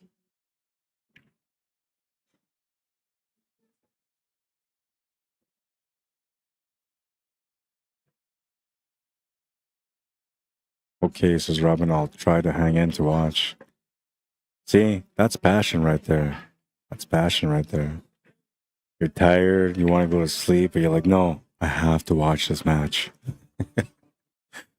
You're one of those people that drops the phone on their face. I already know. I don't even have to know. I don't even have to look at your profile to know that you're one of those people that drops the phone on their face because you're trying to watch the match with your phone above your face while you're laying down in bed on the couch. And then you pass out and doze off and boom, the phone just smacks you in the face. Don't ask me how I know. I've been through that a few times. But for me, usually like when I get a phone hitting my face is because I'm doing work and it's like 7 a.m. I've been going like for 7 hours, 8 hours already, and I'm still trying to get the final details in, and then I'm holding my phone up, laying back on the couch trying to do stuff, and suddenly I'll just pass out or I'm in the process of passing out, and then the first thing that happens is my hand opens up and drops the phone in my face. Great shot to the corner. Trying to make a battle out of this one. That's what I have, but your guys' score is what matters, not my score. You guys are keeping track of it, or they're keeping? Okay.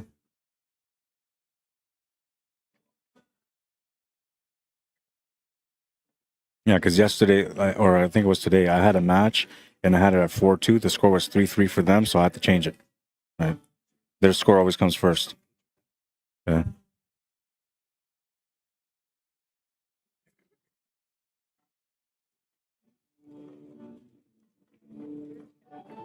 Waiting for somebody to shoot so they can continue. Yeah, no, it's good, man. My best camera. I just picked up these ones and they're way more expensive, but the quality is not good. Like, I mean, it's good, but it's not good for me. So I'm gonna buy 3 more of those ones, but not that same one, just the brand, because then the pictures all gonna match, right? So if you look on here, there's my side view. You can see like the picture isn't as good. Like it's good, but it's not crisp. Good. But these cameras are great for like outdoor events, for concerts. They're amazing. But for pool, they just don't do the same because the lighting is different. Played, I think, a safety, but ended up making the bank.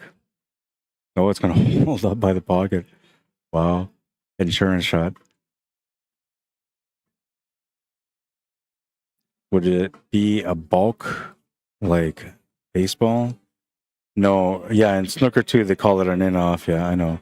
But actually, the term doesn't come from there. It comes from English billiards, Jonathan Dabbs. And not a lot of people know English billiards. Okay, so in Canada alone, there's only like I think Winnipeg, and I believe there's another province in Canada, in only one city that plays English billiards. And the States, I don't think there's any English billiards. But English billiards is played on a snooker table. And it's played with 3 balls. One player gets the white ball with the red dots. The other player gets the yellow ball with the red dots. And they both share the red ball. If you pot your opponent's ball, you get points for it, but that ball doesn't come up. If you pot the red ball, it keeps coming up. But the object of the game is not potting. It's more about playing in-offs and playing caroms. That's what it's all about. If you play a carom, you get points. If you play an in-off, you get points. If you're potting the ball a couple of times off the spot, then it eventually gets moved down to the bottom of the table at the bulk line, and then that kind of changes things. It's a really interesting game. I wasn't sure if they hit it legit or not, but it's going to be a scratch anyway, so that'll be a ball in hand. Then Sammy's going to get a chance to help their team get going here. They're down by 1 right now. Tying up this match would help them keep the game evened out and less pressure for them at the table.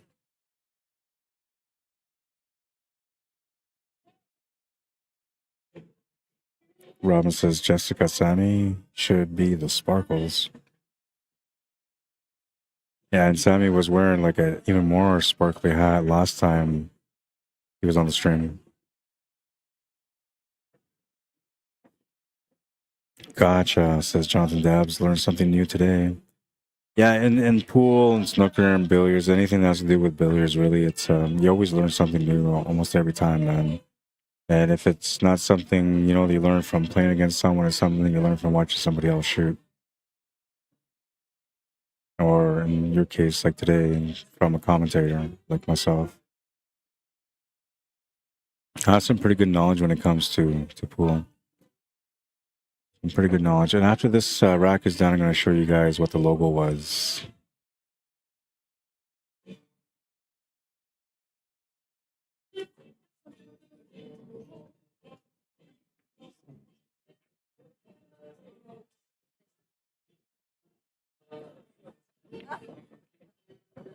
Needs to get somewhat straight on this ball.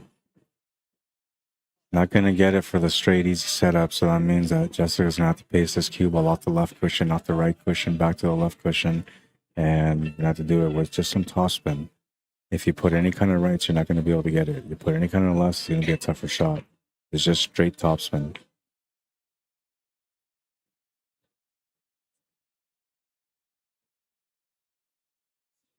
She puts some left-hand spin on that one. Gonna miss the shot, and Paris is gonna jump up to the table right now and look at this 6-ball. Making a 6-ball shouldn't be a challenge, but getting back up for the 8-ball will definitely be a challenge here. Especially because the table is not a super fast table, so that means you gotta put a lot of stroke in this one, a lot of power, a lot of follow through.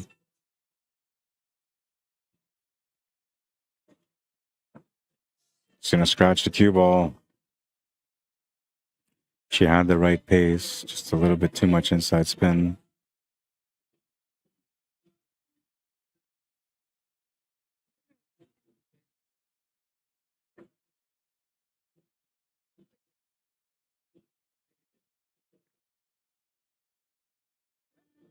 Huge break on the table here for Jessica and Sammy. They're going to tie up the match at 2. I'm going to confirm that the score is accurate. Well, wait, I don't even have to ask him. I just got to check right here.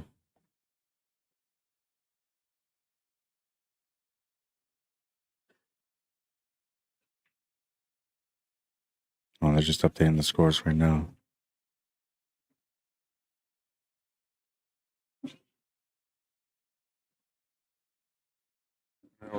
They're not marking yours, yeah.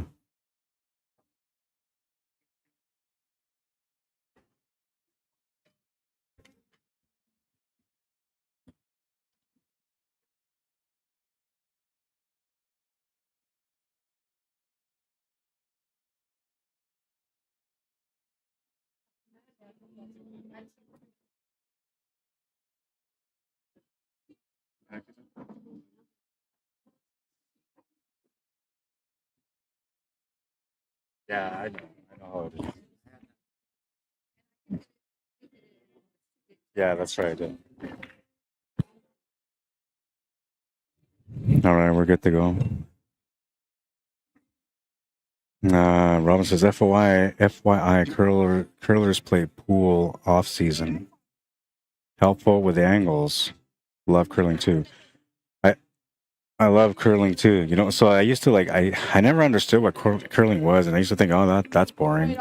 And then one year, I think it was like right around COVID. I can't remember. I think it was around COVID era.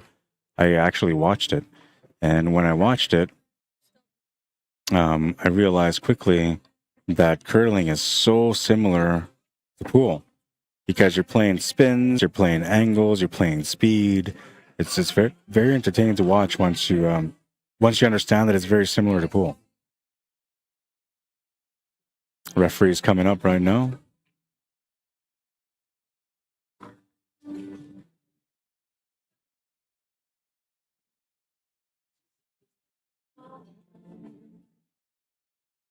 Referee had to help lift the rack.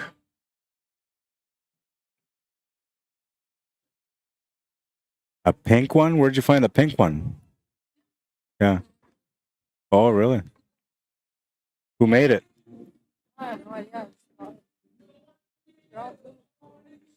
This might be from oh, I can't remember the name now, but these guys make racks like that all the time. I think it is. I think I know who it is. I mean, they always do like different designs for different events. It's really cool. Yeah.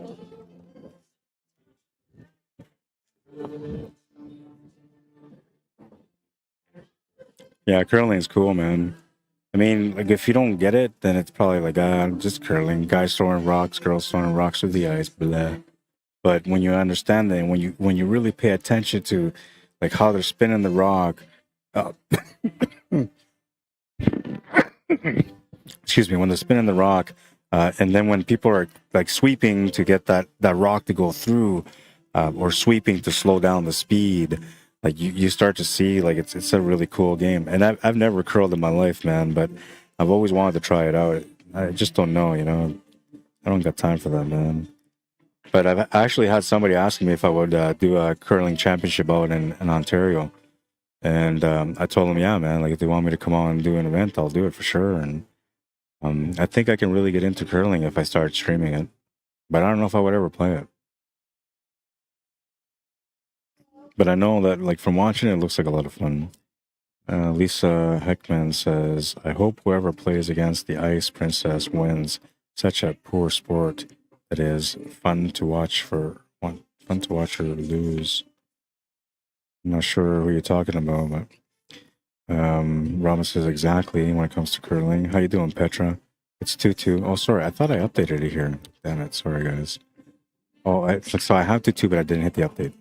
That's all it was. Sorry, guys.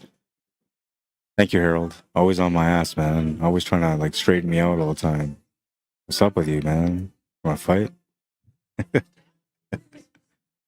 Kidding. I really appreciate the fact that Harold's always tuning in, man, because it keeps me honest, man, all the time. Harold's also helped me on the commentary booth before and did a pretty good job. And see how has so much in common with pool. It's a highly skilled game for sure. Loved it years back. Oh, I see. I think that Jessica's a really nice person, but I don't know. I guess everybody has different opinions of people, and that's okay. But yeah, curling's fun for sure. And it's like it seems like it's so easy, but honestly, it's not, man. I mean, the way they spin the rock and how much the speed they put when they spin the rock, all that, you know, changes how the rock travels. And then like you got to play like caroms basically, because you know you're trying to hit a couple of rocks to push them further. Sometimes you're trying to hit a rock, so you push it to the right, and then you're getting your rock to come off that rock to push another rock out of the way on the left. It's just incredibly fun to watch. I think like I don't know, like when I didn't know about it, like I thought this is stupid, but then when I watched it, it was great. So if you haven't watched curling before and you're a pool player, especially if you're an advanced level pool player, you're gonna really appreciate the skill behind curling, and it might even make you interested in trying it out.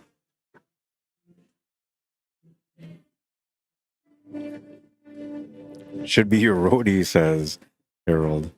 Well, drive down here to Vegas, man. You got 4 days to get here. Rob says, I'm apparently too obsessed with pool because I have freeze-dried Skittles. I can't unsee the look like Striped pool balls. Yeah, no, definitely. Yeah, that's funny.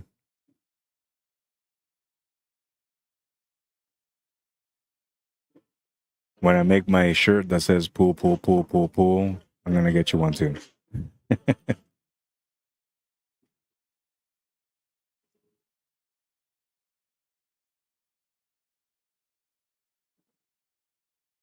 All right, ref's being called up here for the 3 ball. We're gonna save it here on the replay just in case. Well, he hit it. He hit it fair, but he missed it because he was trying to hit it fair. And the other thing is he was trying to play shape also, which he almost got the shape there. So the table is turned over here, and we're now in a situation where next team that wins the rack is going to be on the hill first.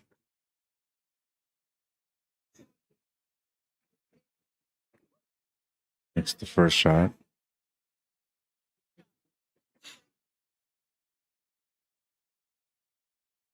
What is that, man? Honey.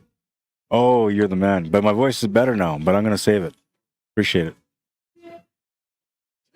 It's the best thing. It just coats your throat and you're good to go. I said it's the best thing because it coats your throat and you're good to go. Yeah. Awesome. Yeah. Awesome, man. What are you up to? Just came down? I'm very upset about something that happened with the Canadian ref. When I was playing with Canadian players. Oh, wow. I got interfered with very badly. I'm very upset. Oh, okay. You're the guy that she was talking about that you guys got all upset because it was called on you for time or something? But yeah, they called clock on me.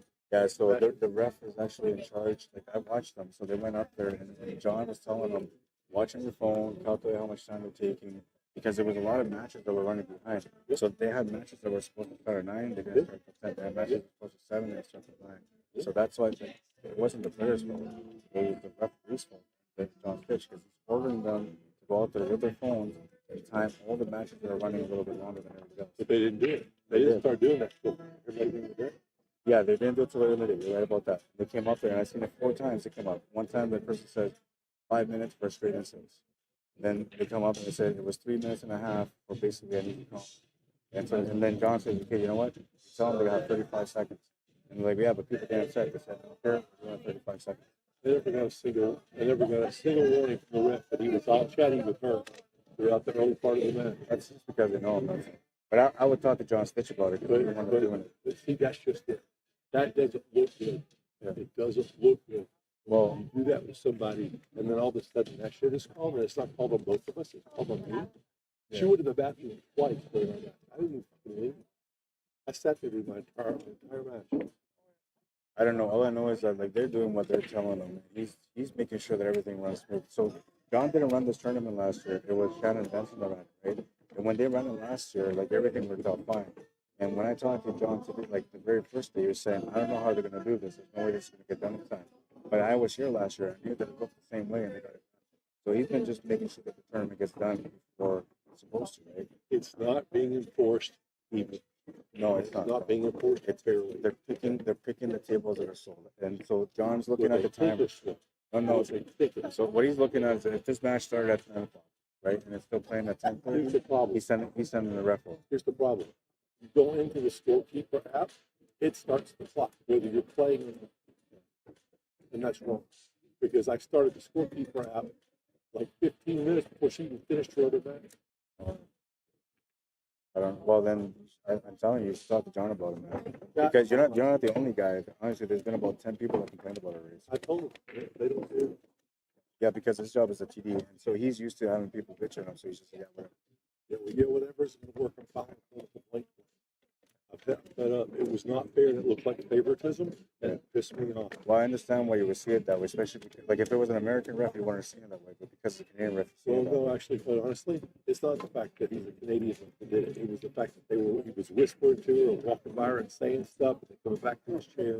It's just that kind of shit bugs me. And they got pissed because she sunk an early 8. She hit an early 8. She shot the 8. She missed the puck. She put it in the pocket. She complained that people were spotting it all day long. And I'm like, I'm sorry, that's not the rule. And the ref backed me up. And then because the other ref came over and backed me up, and he didn't like that either. He didn't say anything because he knew it was right. You know, I'm sorry your buddy got upset.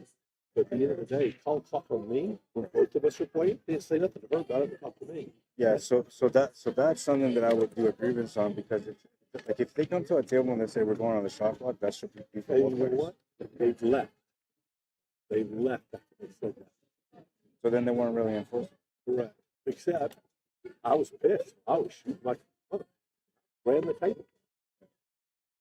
And I won because I was pissed. I kept running the table as best I could.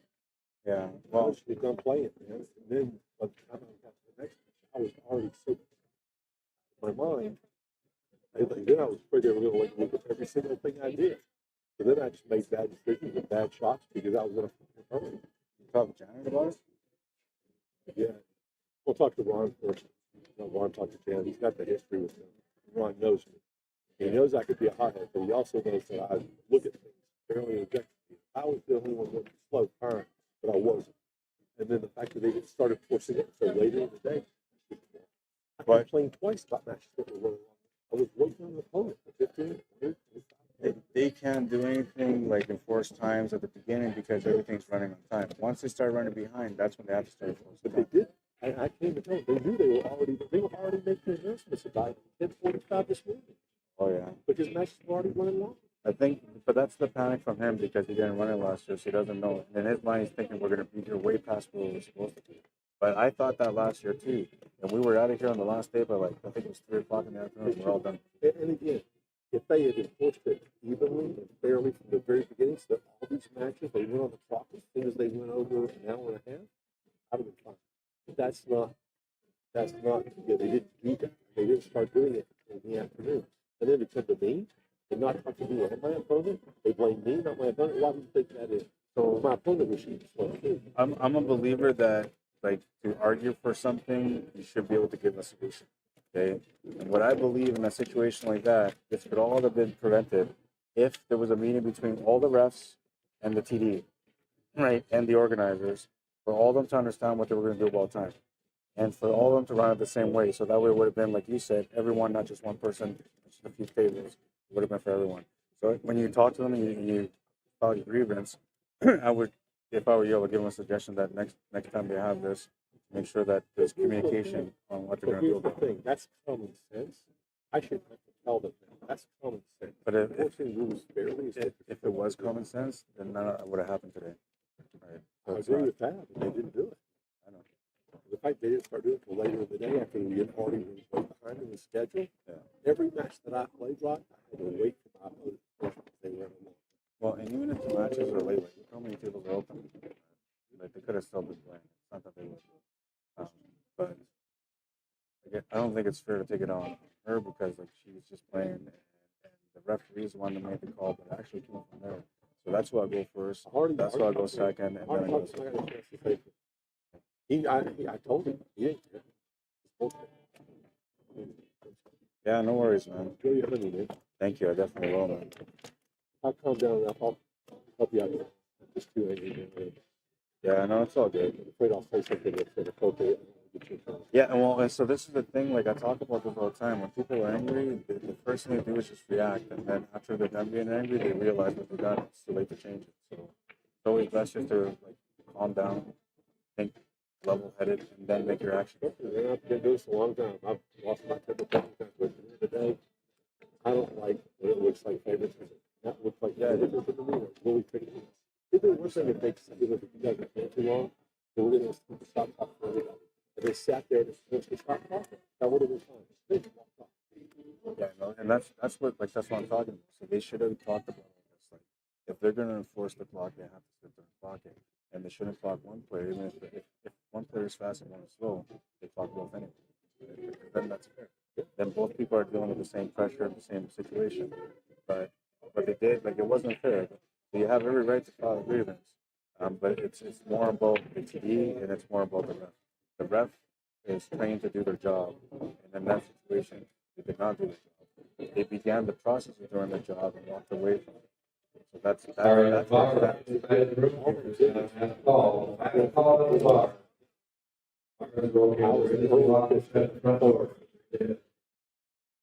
All at the bottom.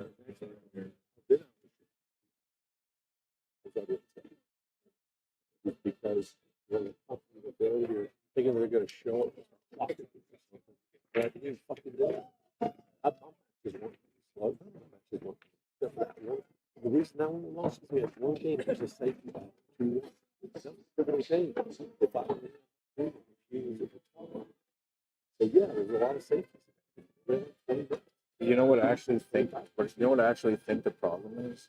It's not anything else except for the fact that they have a singles event, but the Scotch doubles event on the same day, and they're allowing players to play in both on the same day.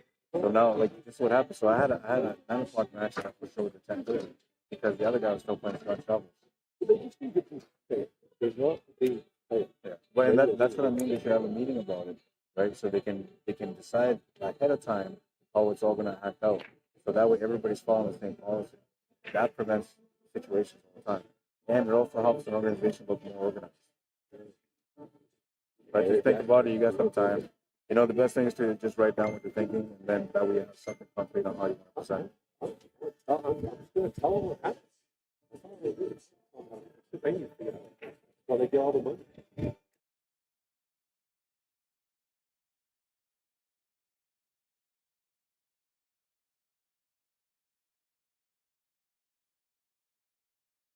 Sorry, guys. I should have muted the mic. I didn't realize that you guys are picking up that sound, so I apologize.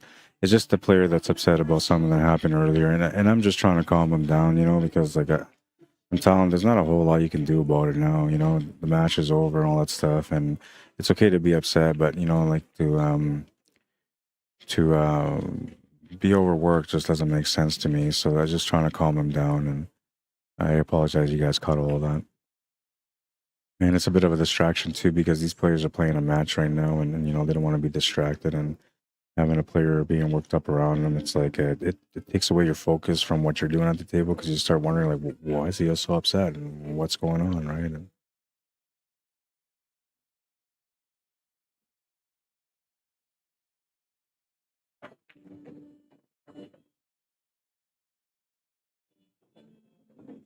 And I know the player that they're talking about, like everything that happened. I know both players, so I know both of them being good people for sure. You know, I've never seen anything other than both of them being good people. And sometimes, you know, anger takes over and things happen. But I apologize to you guys, the viewers, for that, because you're not trying to watch, you know, drama on the stream. Well, maybe some of you guys are. Some of you guys love that drama. But most people aren't looking for drama. Is score right? It is now. Yes, it's 3-2 for Jessica and Sammy. And Julie Bolsinger, how you doing? Michael Justice says, you are from CA, like California or Canada? I'm from Canada. Barry Brenner says, ice is never straight. It would drive pool players insane. Yeah, honestly, like, I don't know, man. I think that curling is a cool game. But I never used to at the beginning. Now I totally see it as a cool game. By the way, those of you that are still watching the stream right now, we're at 7 hours and almost a half. We have 33 minutes before the stream cuts off on Facebook. So what I'm going to do here is I'm going to put the link to the stream in the comment section for you guys on Facebook.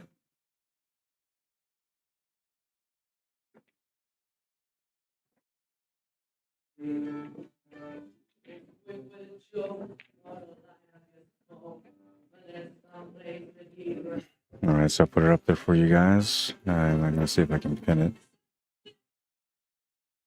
and comment. There we go. So those of you that are watching right now on Facebook, in about 30 minutes, there's only like 18 of you guys right now watching? I know it's late, so I appreciate you guys still being on here. But yeah, so those of you that are watching right now, in about now 32 minutes, the stream will cut off on Facebook. However, it will continue on YouTube.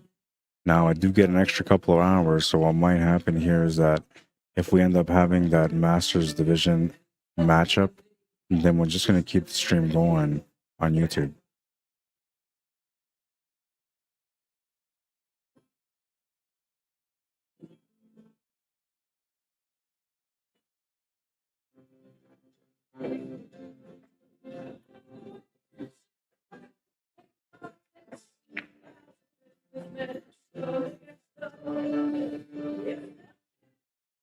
This is a nice little matchup so far, though. These guys are looking for an opportunity to be able to tie things up right now.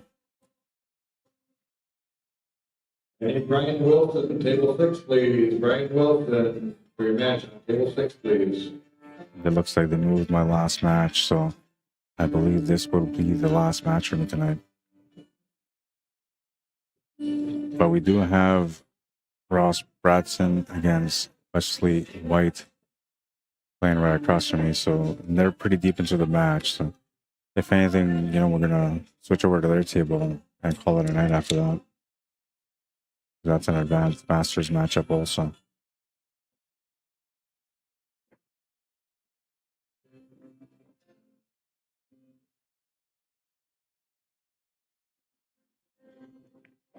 That's gonna tie up the match at 3. We're going to the hill. It's a hill matchup here on the TV table. 1 hour and 36 seconds into the match, and we're coming down to the last rack. This is a B-side final. It's not a championship match, so what that means is once the match is over, it's over. And let's go take a look at the bracket again.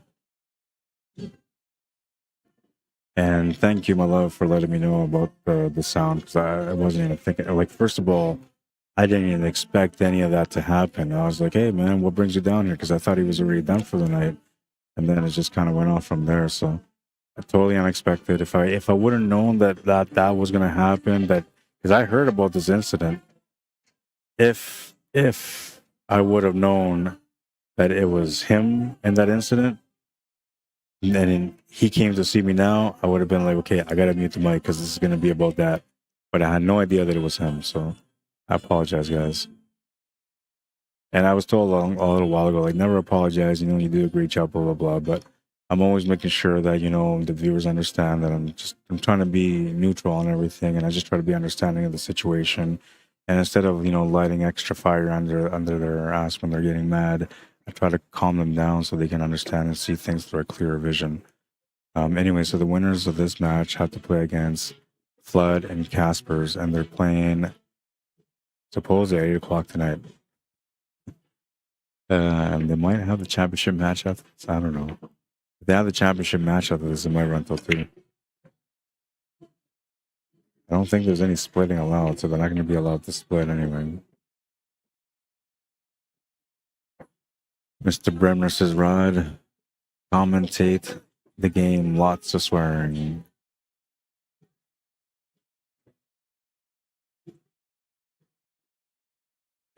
Yeah, and I didn't hear any of that. Like, I heard, but like, honestly, I swear, I didn't see it coming, guys. I'm not a drama type guy, you know. I try to handle situations and make the situation become a positive experience for everyone around. I never really encourage anger and violence or, you know, anything that has to do with negativity, really.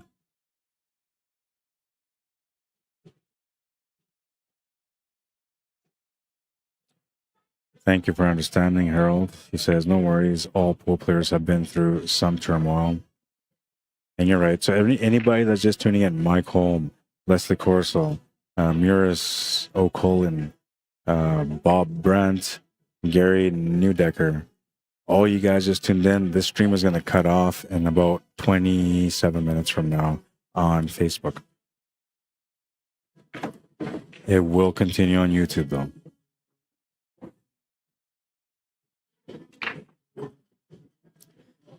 Now, if you guys have enjoyed the stream so far, have enjoyed all the matches that have been going on, have enjoyed some of that drama that's been happening in the background too, the highlights, man, we had so many great highlights today. If you guys have really enjoyed it and you haven't liked the stream yet, take the time to like the stream and support the stream, because when you guys like the stream, it starts sharing my streams to other people in different communities that normally wouldn't even know that I exist or that I do this kind of work. And when you do it on YouTube, it helps so much more, because I'm talking on Facebook at first. You know, if you like the stream on Facebook, the way I look at it is when people like the stream on Facebook, it makes a little bit of noise about how people are enjoying the product that the players and I put out every time that I go live. And to me, that's like it's the best way for me to know that people truly enjoyed it, right? Now, when you go on YouTube and you like it on YouTube, what you're doing there is you're expanding the horizons of where the algorithm is going to be pushing my content. And that's also helping me to be able to increase the revenue that I make from the ads through the streams on YouTube. And I'm telling you right now, it's not like I'm making hundreds of thousands, man. It's been, 5 months, and I made $120, right? So it's not like I'm making a killing from it, but every bit helps, because that money is money that's going to be reinvested into things that are going to help grow the game even more. And whether that's through my work or through investing into players, but it's going to help. It's going to help make a difference. So when you guys are liking the stream, you're absolutely helping me to be able to accomplish the goals, which is to make a real difference in the pool world. And if you guys know me by now, like, you know, I sacrifice day in, day out for pool all the time, man, every hour, all the time. So trust me, I'm all in. Speaking of all in, it looks like Sammy and Jessica are going to be all in for the win on this one. Just the 2-ball and the 8-ball for the finish. Bounced it off the rail a bit too hard, but that's going to be a makeable shot. Jessica comes up, she's going to look at it, and she's going to say, you know what? For the win, let's do it.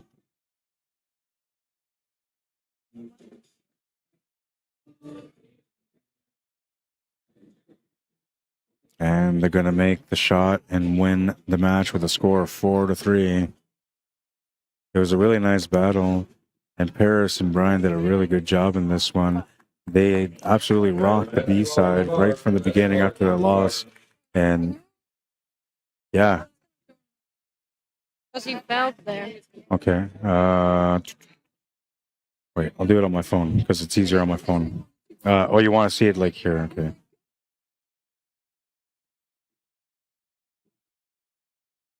When he went to shoot over that ball before it goes before.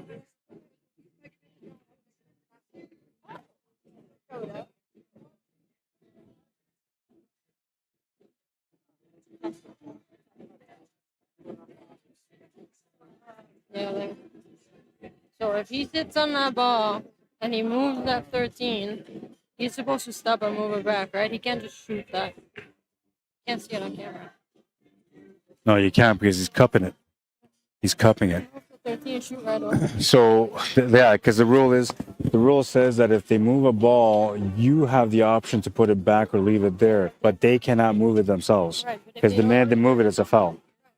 But when they move it, you gotta give me that time to tell you to move it back. Yes. So, like, if he was aware of it and he didn't say anything about it, then that's just unsportsman, right? Sportsmanship. It should be a foul. The minute that you move a ball on your own without telling your opponent, hey, I moved the ball, I'm moving it back, it's already a foul, right? So I know that. But the only unfortunate thing is you can't do anything about it because there was no ref on hand to watch it. And even though you could show it on video, it doesn't matter, because to them, they never acknowledge video. Worst case scenario, if you don't agree, I can rewrite it. Yeah, you could take it to the ref if you want. I mean, the footage is there. I could show him on YouTube too. It doesn't show on there. No, but see, so this is on here. It's right there that we have to call it. When the game's done with, it's done with. Yeah, when the game, well, on the spot. You had to call him on the spot. Then I would have had to show him. Right. Yeah.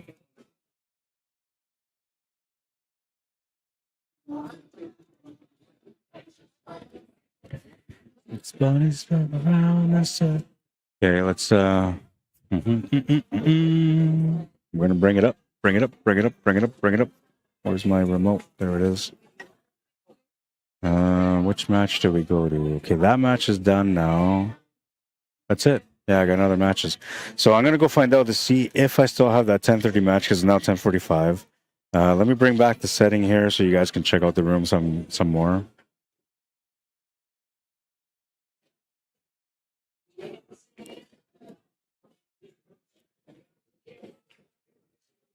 keep misplacing my remotes.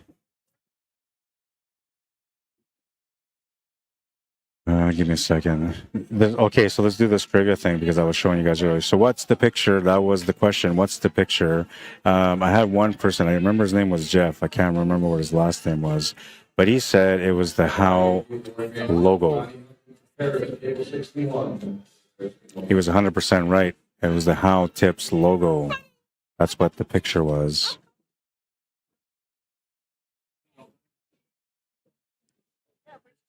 Oops.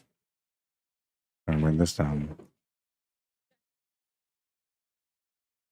All right. And I'm going to go find out about that match. And I'm going to see if I can set up this background here to give you guys a little bit of a feel for the room.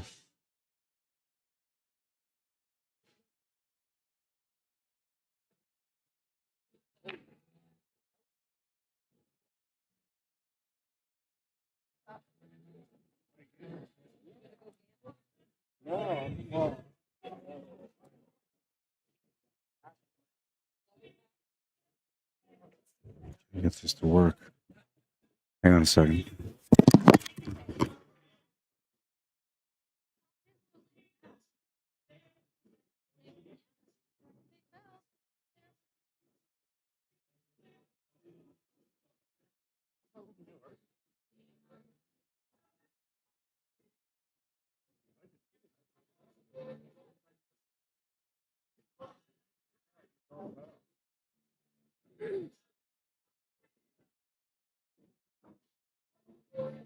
I put yours away.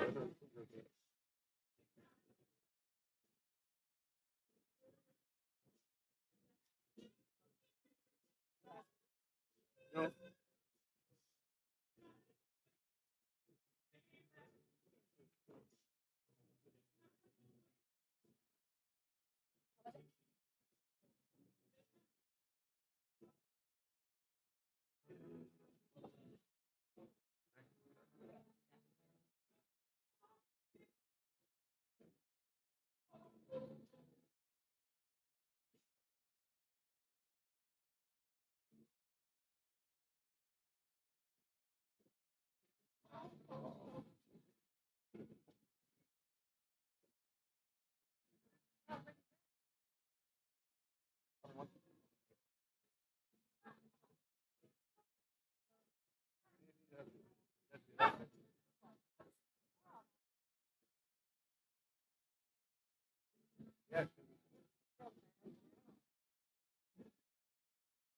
They're a little behind.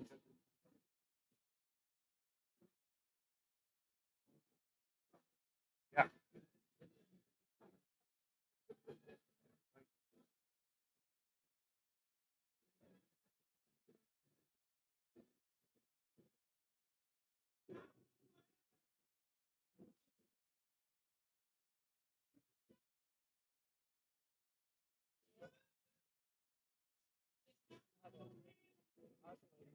Let's go play bubble crap.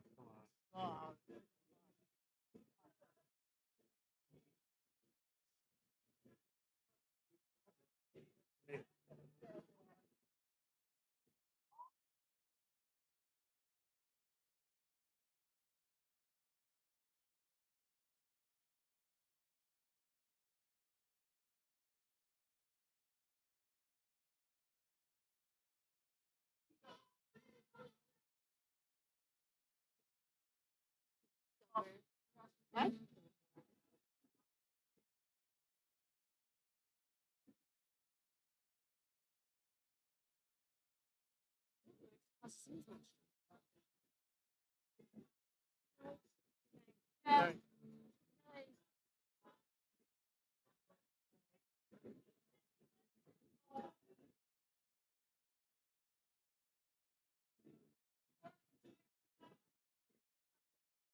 anything that I've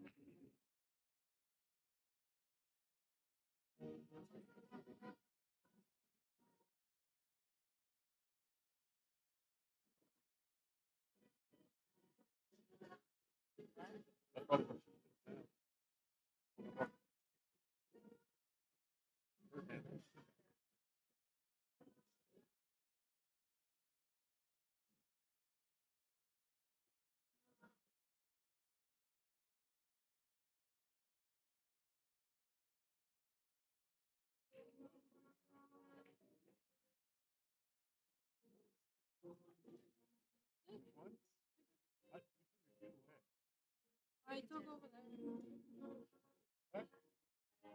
Took it over there. Already there. Oh, is that where you find I'm it? wondering if everything else. I was missing something. What? How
many days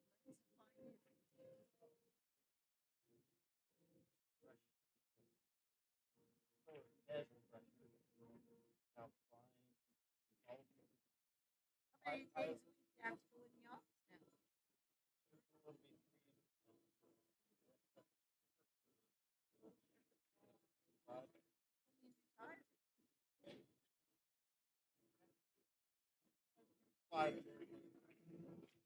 No, 7.5 you have now.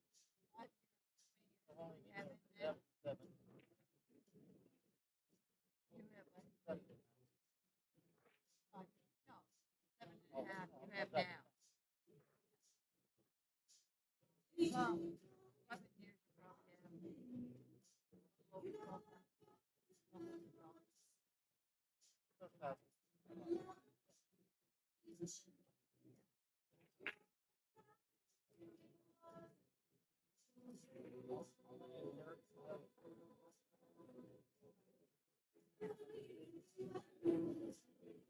Yeah, I know. Yeah. I got a roof, but I'm finished final last week. I'm still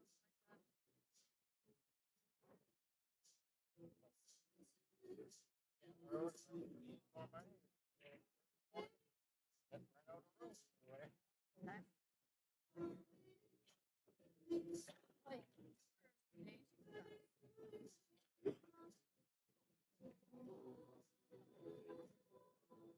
yeah, I get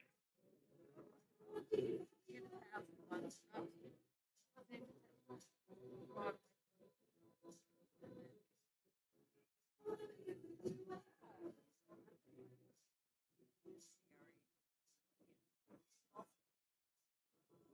I was the CRA.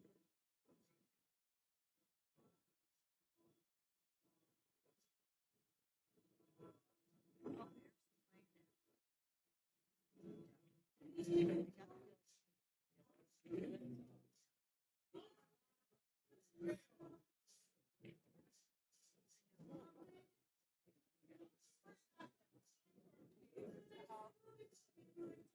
That's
the double.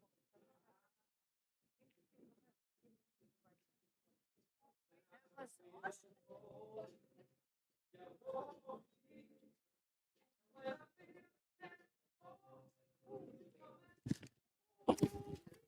All right, folks. So unfortunately, that's going to be it. I talked to him about it. It looks like the stream already cut off over here anyway. No, it's still going. Yeah, that's going to be it for now, guys. Sorry. I had to go find out. There was a little bit of an ordeal over there, too. So I had to go deal with it. And, well, it is what it is, man. Pool players, pool players, pool players. I tell ya. All right, so we're going to call it a day. I'm exhausted anyway, man. I can use some rest. I got to shut things down. It's going to take me a little bit of time, too.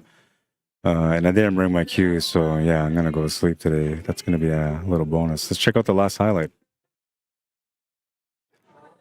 Oh, we're going to watch this one again because it was the highlight of the day. Oh, wait, hang on. Okay, we'll stop it there. No, we'll let it play one more time. Okay. That was that. And now we have to make it the official way. It's the highlight of the day. Taurine Johnson making a vicious cut. The best cut I have ever seen. Made Jeremiah Hampton like he wasn't trying hard enough, man. What a shot. What a finish. Play your best game with Cuesports Live. And I will be waiting for your highlight of the day. Sorry, that was blocking my Cuesports Live thing, so I got to do it again. Yeah, that's going to be it for the night, though. We'll do a quick shout out here for the sponsors and to ACS as well. So Acme, sponsor of the event, also known as Omega. Brittle Game Gear supplying the shirts for the event. Beautiful shirts, man. I'm telling you, beautiful shirts. And ACS, American Cuesports Alliance, celebrating their 20th anniversary this year. Doing a great job here. I know people were upset, but you know, like there's some things that can't be handled and some things that you have to learn from. And I think today they're going to learn some things from it. And, you know, it's just a little bit of everything. I think that everyone is doing a good job as far as the organizers go, as far as the referees. I've seen them all working, man. They've been working hard throughout this whole event so far. John Stitch as a TD has been doing the best job that he can. He's got a lot of experience, and he's just making sure that things are running like they're supposed to. He's been doing a great job as well. Like I said, I think everyone's been doing a good job. If anything, I'm probably the only one that's kind of not doing that great of a job today, but I think I did fairly good for the last 2 days, and today was just an off day. So tomorrow will be a better day, especially if I'm going to get some rest, which I'm looking forward to. Stop that clock too, because I forgot about that. All right, pop up my uncle here again, man. Pedro Olivares, if you guys are looking for somebody to help you with loans, he's an executive loan officer located in the Arizona, Phoenix area, and he handles a lot of the South and the USA. If you guys are looking for some help, maybe looking to, get a new business, or maybe looking to buy a new home, or whatever it is you're looking for when it comes to loans, he can help you out. 480-548-5897, direct number. Call him via his cell, 480-200-1341, and via email at pedroolivares@rocketmortgage.com. Absolutely one of the best guys you can deal with. And I'm not saying that just because he's my uncle, man, but those of you who think that I'm a pretty good guy, he's the guy that helped me become the guy that I am today. So that can give you an idea of who you're going to be dealing with. It's as if you're calling me for an executive loan officer, and I'm doing the best that I can to take care of you. That's the way it's going to feel. It's going to feel like, man, is that Rod Arriagada? No, that's my uncle, Pedro Olivares, man. Give him a try. You won't regret it. I promise. Let's go check out the comments real quick before I get out. Sounds like long hours are getting to some players. No, it's been a long day, man. They start 9 in the morning, and we're like now 12 hours in. Some people 13 hours in. So, yeah, it's been a long day for some of them. Lisa says, is this guy and girl Scotch or anyone scratch? It's Sky and Girl Scotch. And yeah, I'm hoping to do something different next time. Lisa says, boo, lol.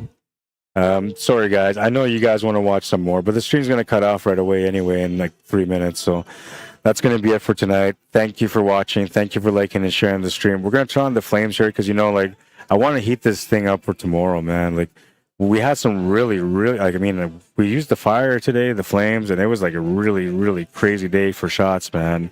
And now we're going to try to set up things for tomorrow, because tomorrow's going to be an exciting day.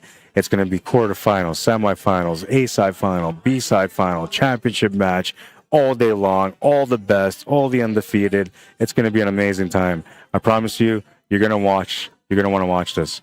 All right, let's go to the pool wisdom because I'm running out of time. And don't forget to subscribe to the channel if you guys want to. Rod Arriagada CSL or Rod Arriagada/CSL Manitoba. I'm trying to do it fast. Rod Arriagada/CSL Manitoba. Like and subscribe to the channel if you can. Subscribe to the channel is awesome if you guys can do it. Email me if you want me to come out to cover an event. Rod Arriagada CSLManitoba@gmail.com. If it's pool related or not, let me know. I do all the work by myself, graphics, everything, sound, the whole works, man. If there's anything I can do to help you out, whether it's pool related or not, I will take full honor and having the opportunity to be able to cover your event. I'm going to take too long, so I'm going to get out of here. Let's do it. The more you sweat in practice, the less you bleed in battle. Get to those tables and become the champion within. Only one way to get there is with effort, dedication, and a lot of time on the table, man. Don't go out there and play an hour of pool. It ain't going to do anything. Go out there, put in minimum 5 hours when you're trying to learn, minimum 3 hours when you're already mastering your skills. Put in the time, play hard, try hard, become the Arriagada. Follow me or add me on Facebook if you want to. Facebook page for Cuesports Live. First time checking us out, make sure you like and follow. CSLManitoba@gmail.com if you have an event, if you want to hire me, or if you want to donate to my cause via e-transfer or PayPal here in the United States. And let me know if I can help you out. If you have an event that's coming up, you need some exposure, message me, send me the poster, send me the info. We'll get it on there for you guys right away. All right. And that's going to be it for now. I only have like a minute to go. I'll see you guys at the tables next time. Thank you for tuning in. Thank you for liking and sharing the stream. Thank you for taking the time to interact. Apologies for some of the stuff that happened today. It was out of my hands, most of it, and we're going to do better tomorrow. I'm going to do better tomorrow, me and my subconscious. All right, I'll see you guys tomorrow. Have a good night, everyone. Cheers. Thank you for tuning in. You guys are awesome, man. Comments, I'm going to do some comments as we cut off here for YouTube because we got some people saying some things. Good night, Ross, says Brian Sterling. How you doing, man? Good night, sir, says Lauren Ward. Good night, Rod, says Harold. Connie Back says, will anyone show the finals tomorrow? Yeah, I will. Good night, Rod, says Barry Bremner. Timothy Sullivan says, I stepped away at the end of the last one. Did he say if he will have another game tonight? No. I was trying to get another one going, but there's no other ones, man, so it's done. Lawrence says, Helen Waite handles all the complaints. All right. And I think he should know that because I believe he's part of part of the organization somehow. He should not be sent to the complaint department and not bother you. He should be sent to the complaint department and not bother you. Yeah, and you know, like we're friends, right? So he just came over here and just, you know, wanted to kind of share that with me. That's all it was. All right, we're gonna stop it now. I'll see you guys at the tables tomorrow. It's gonna be an awesome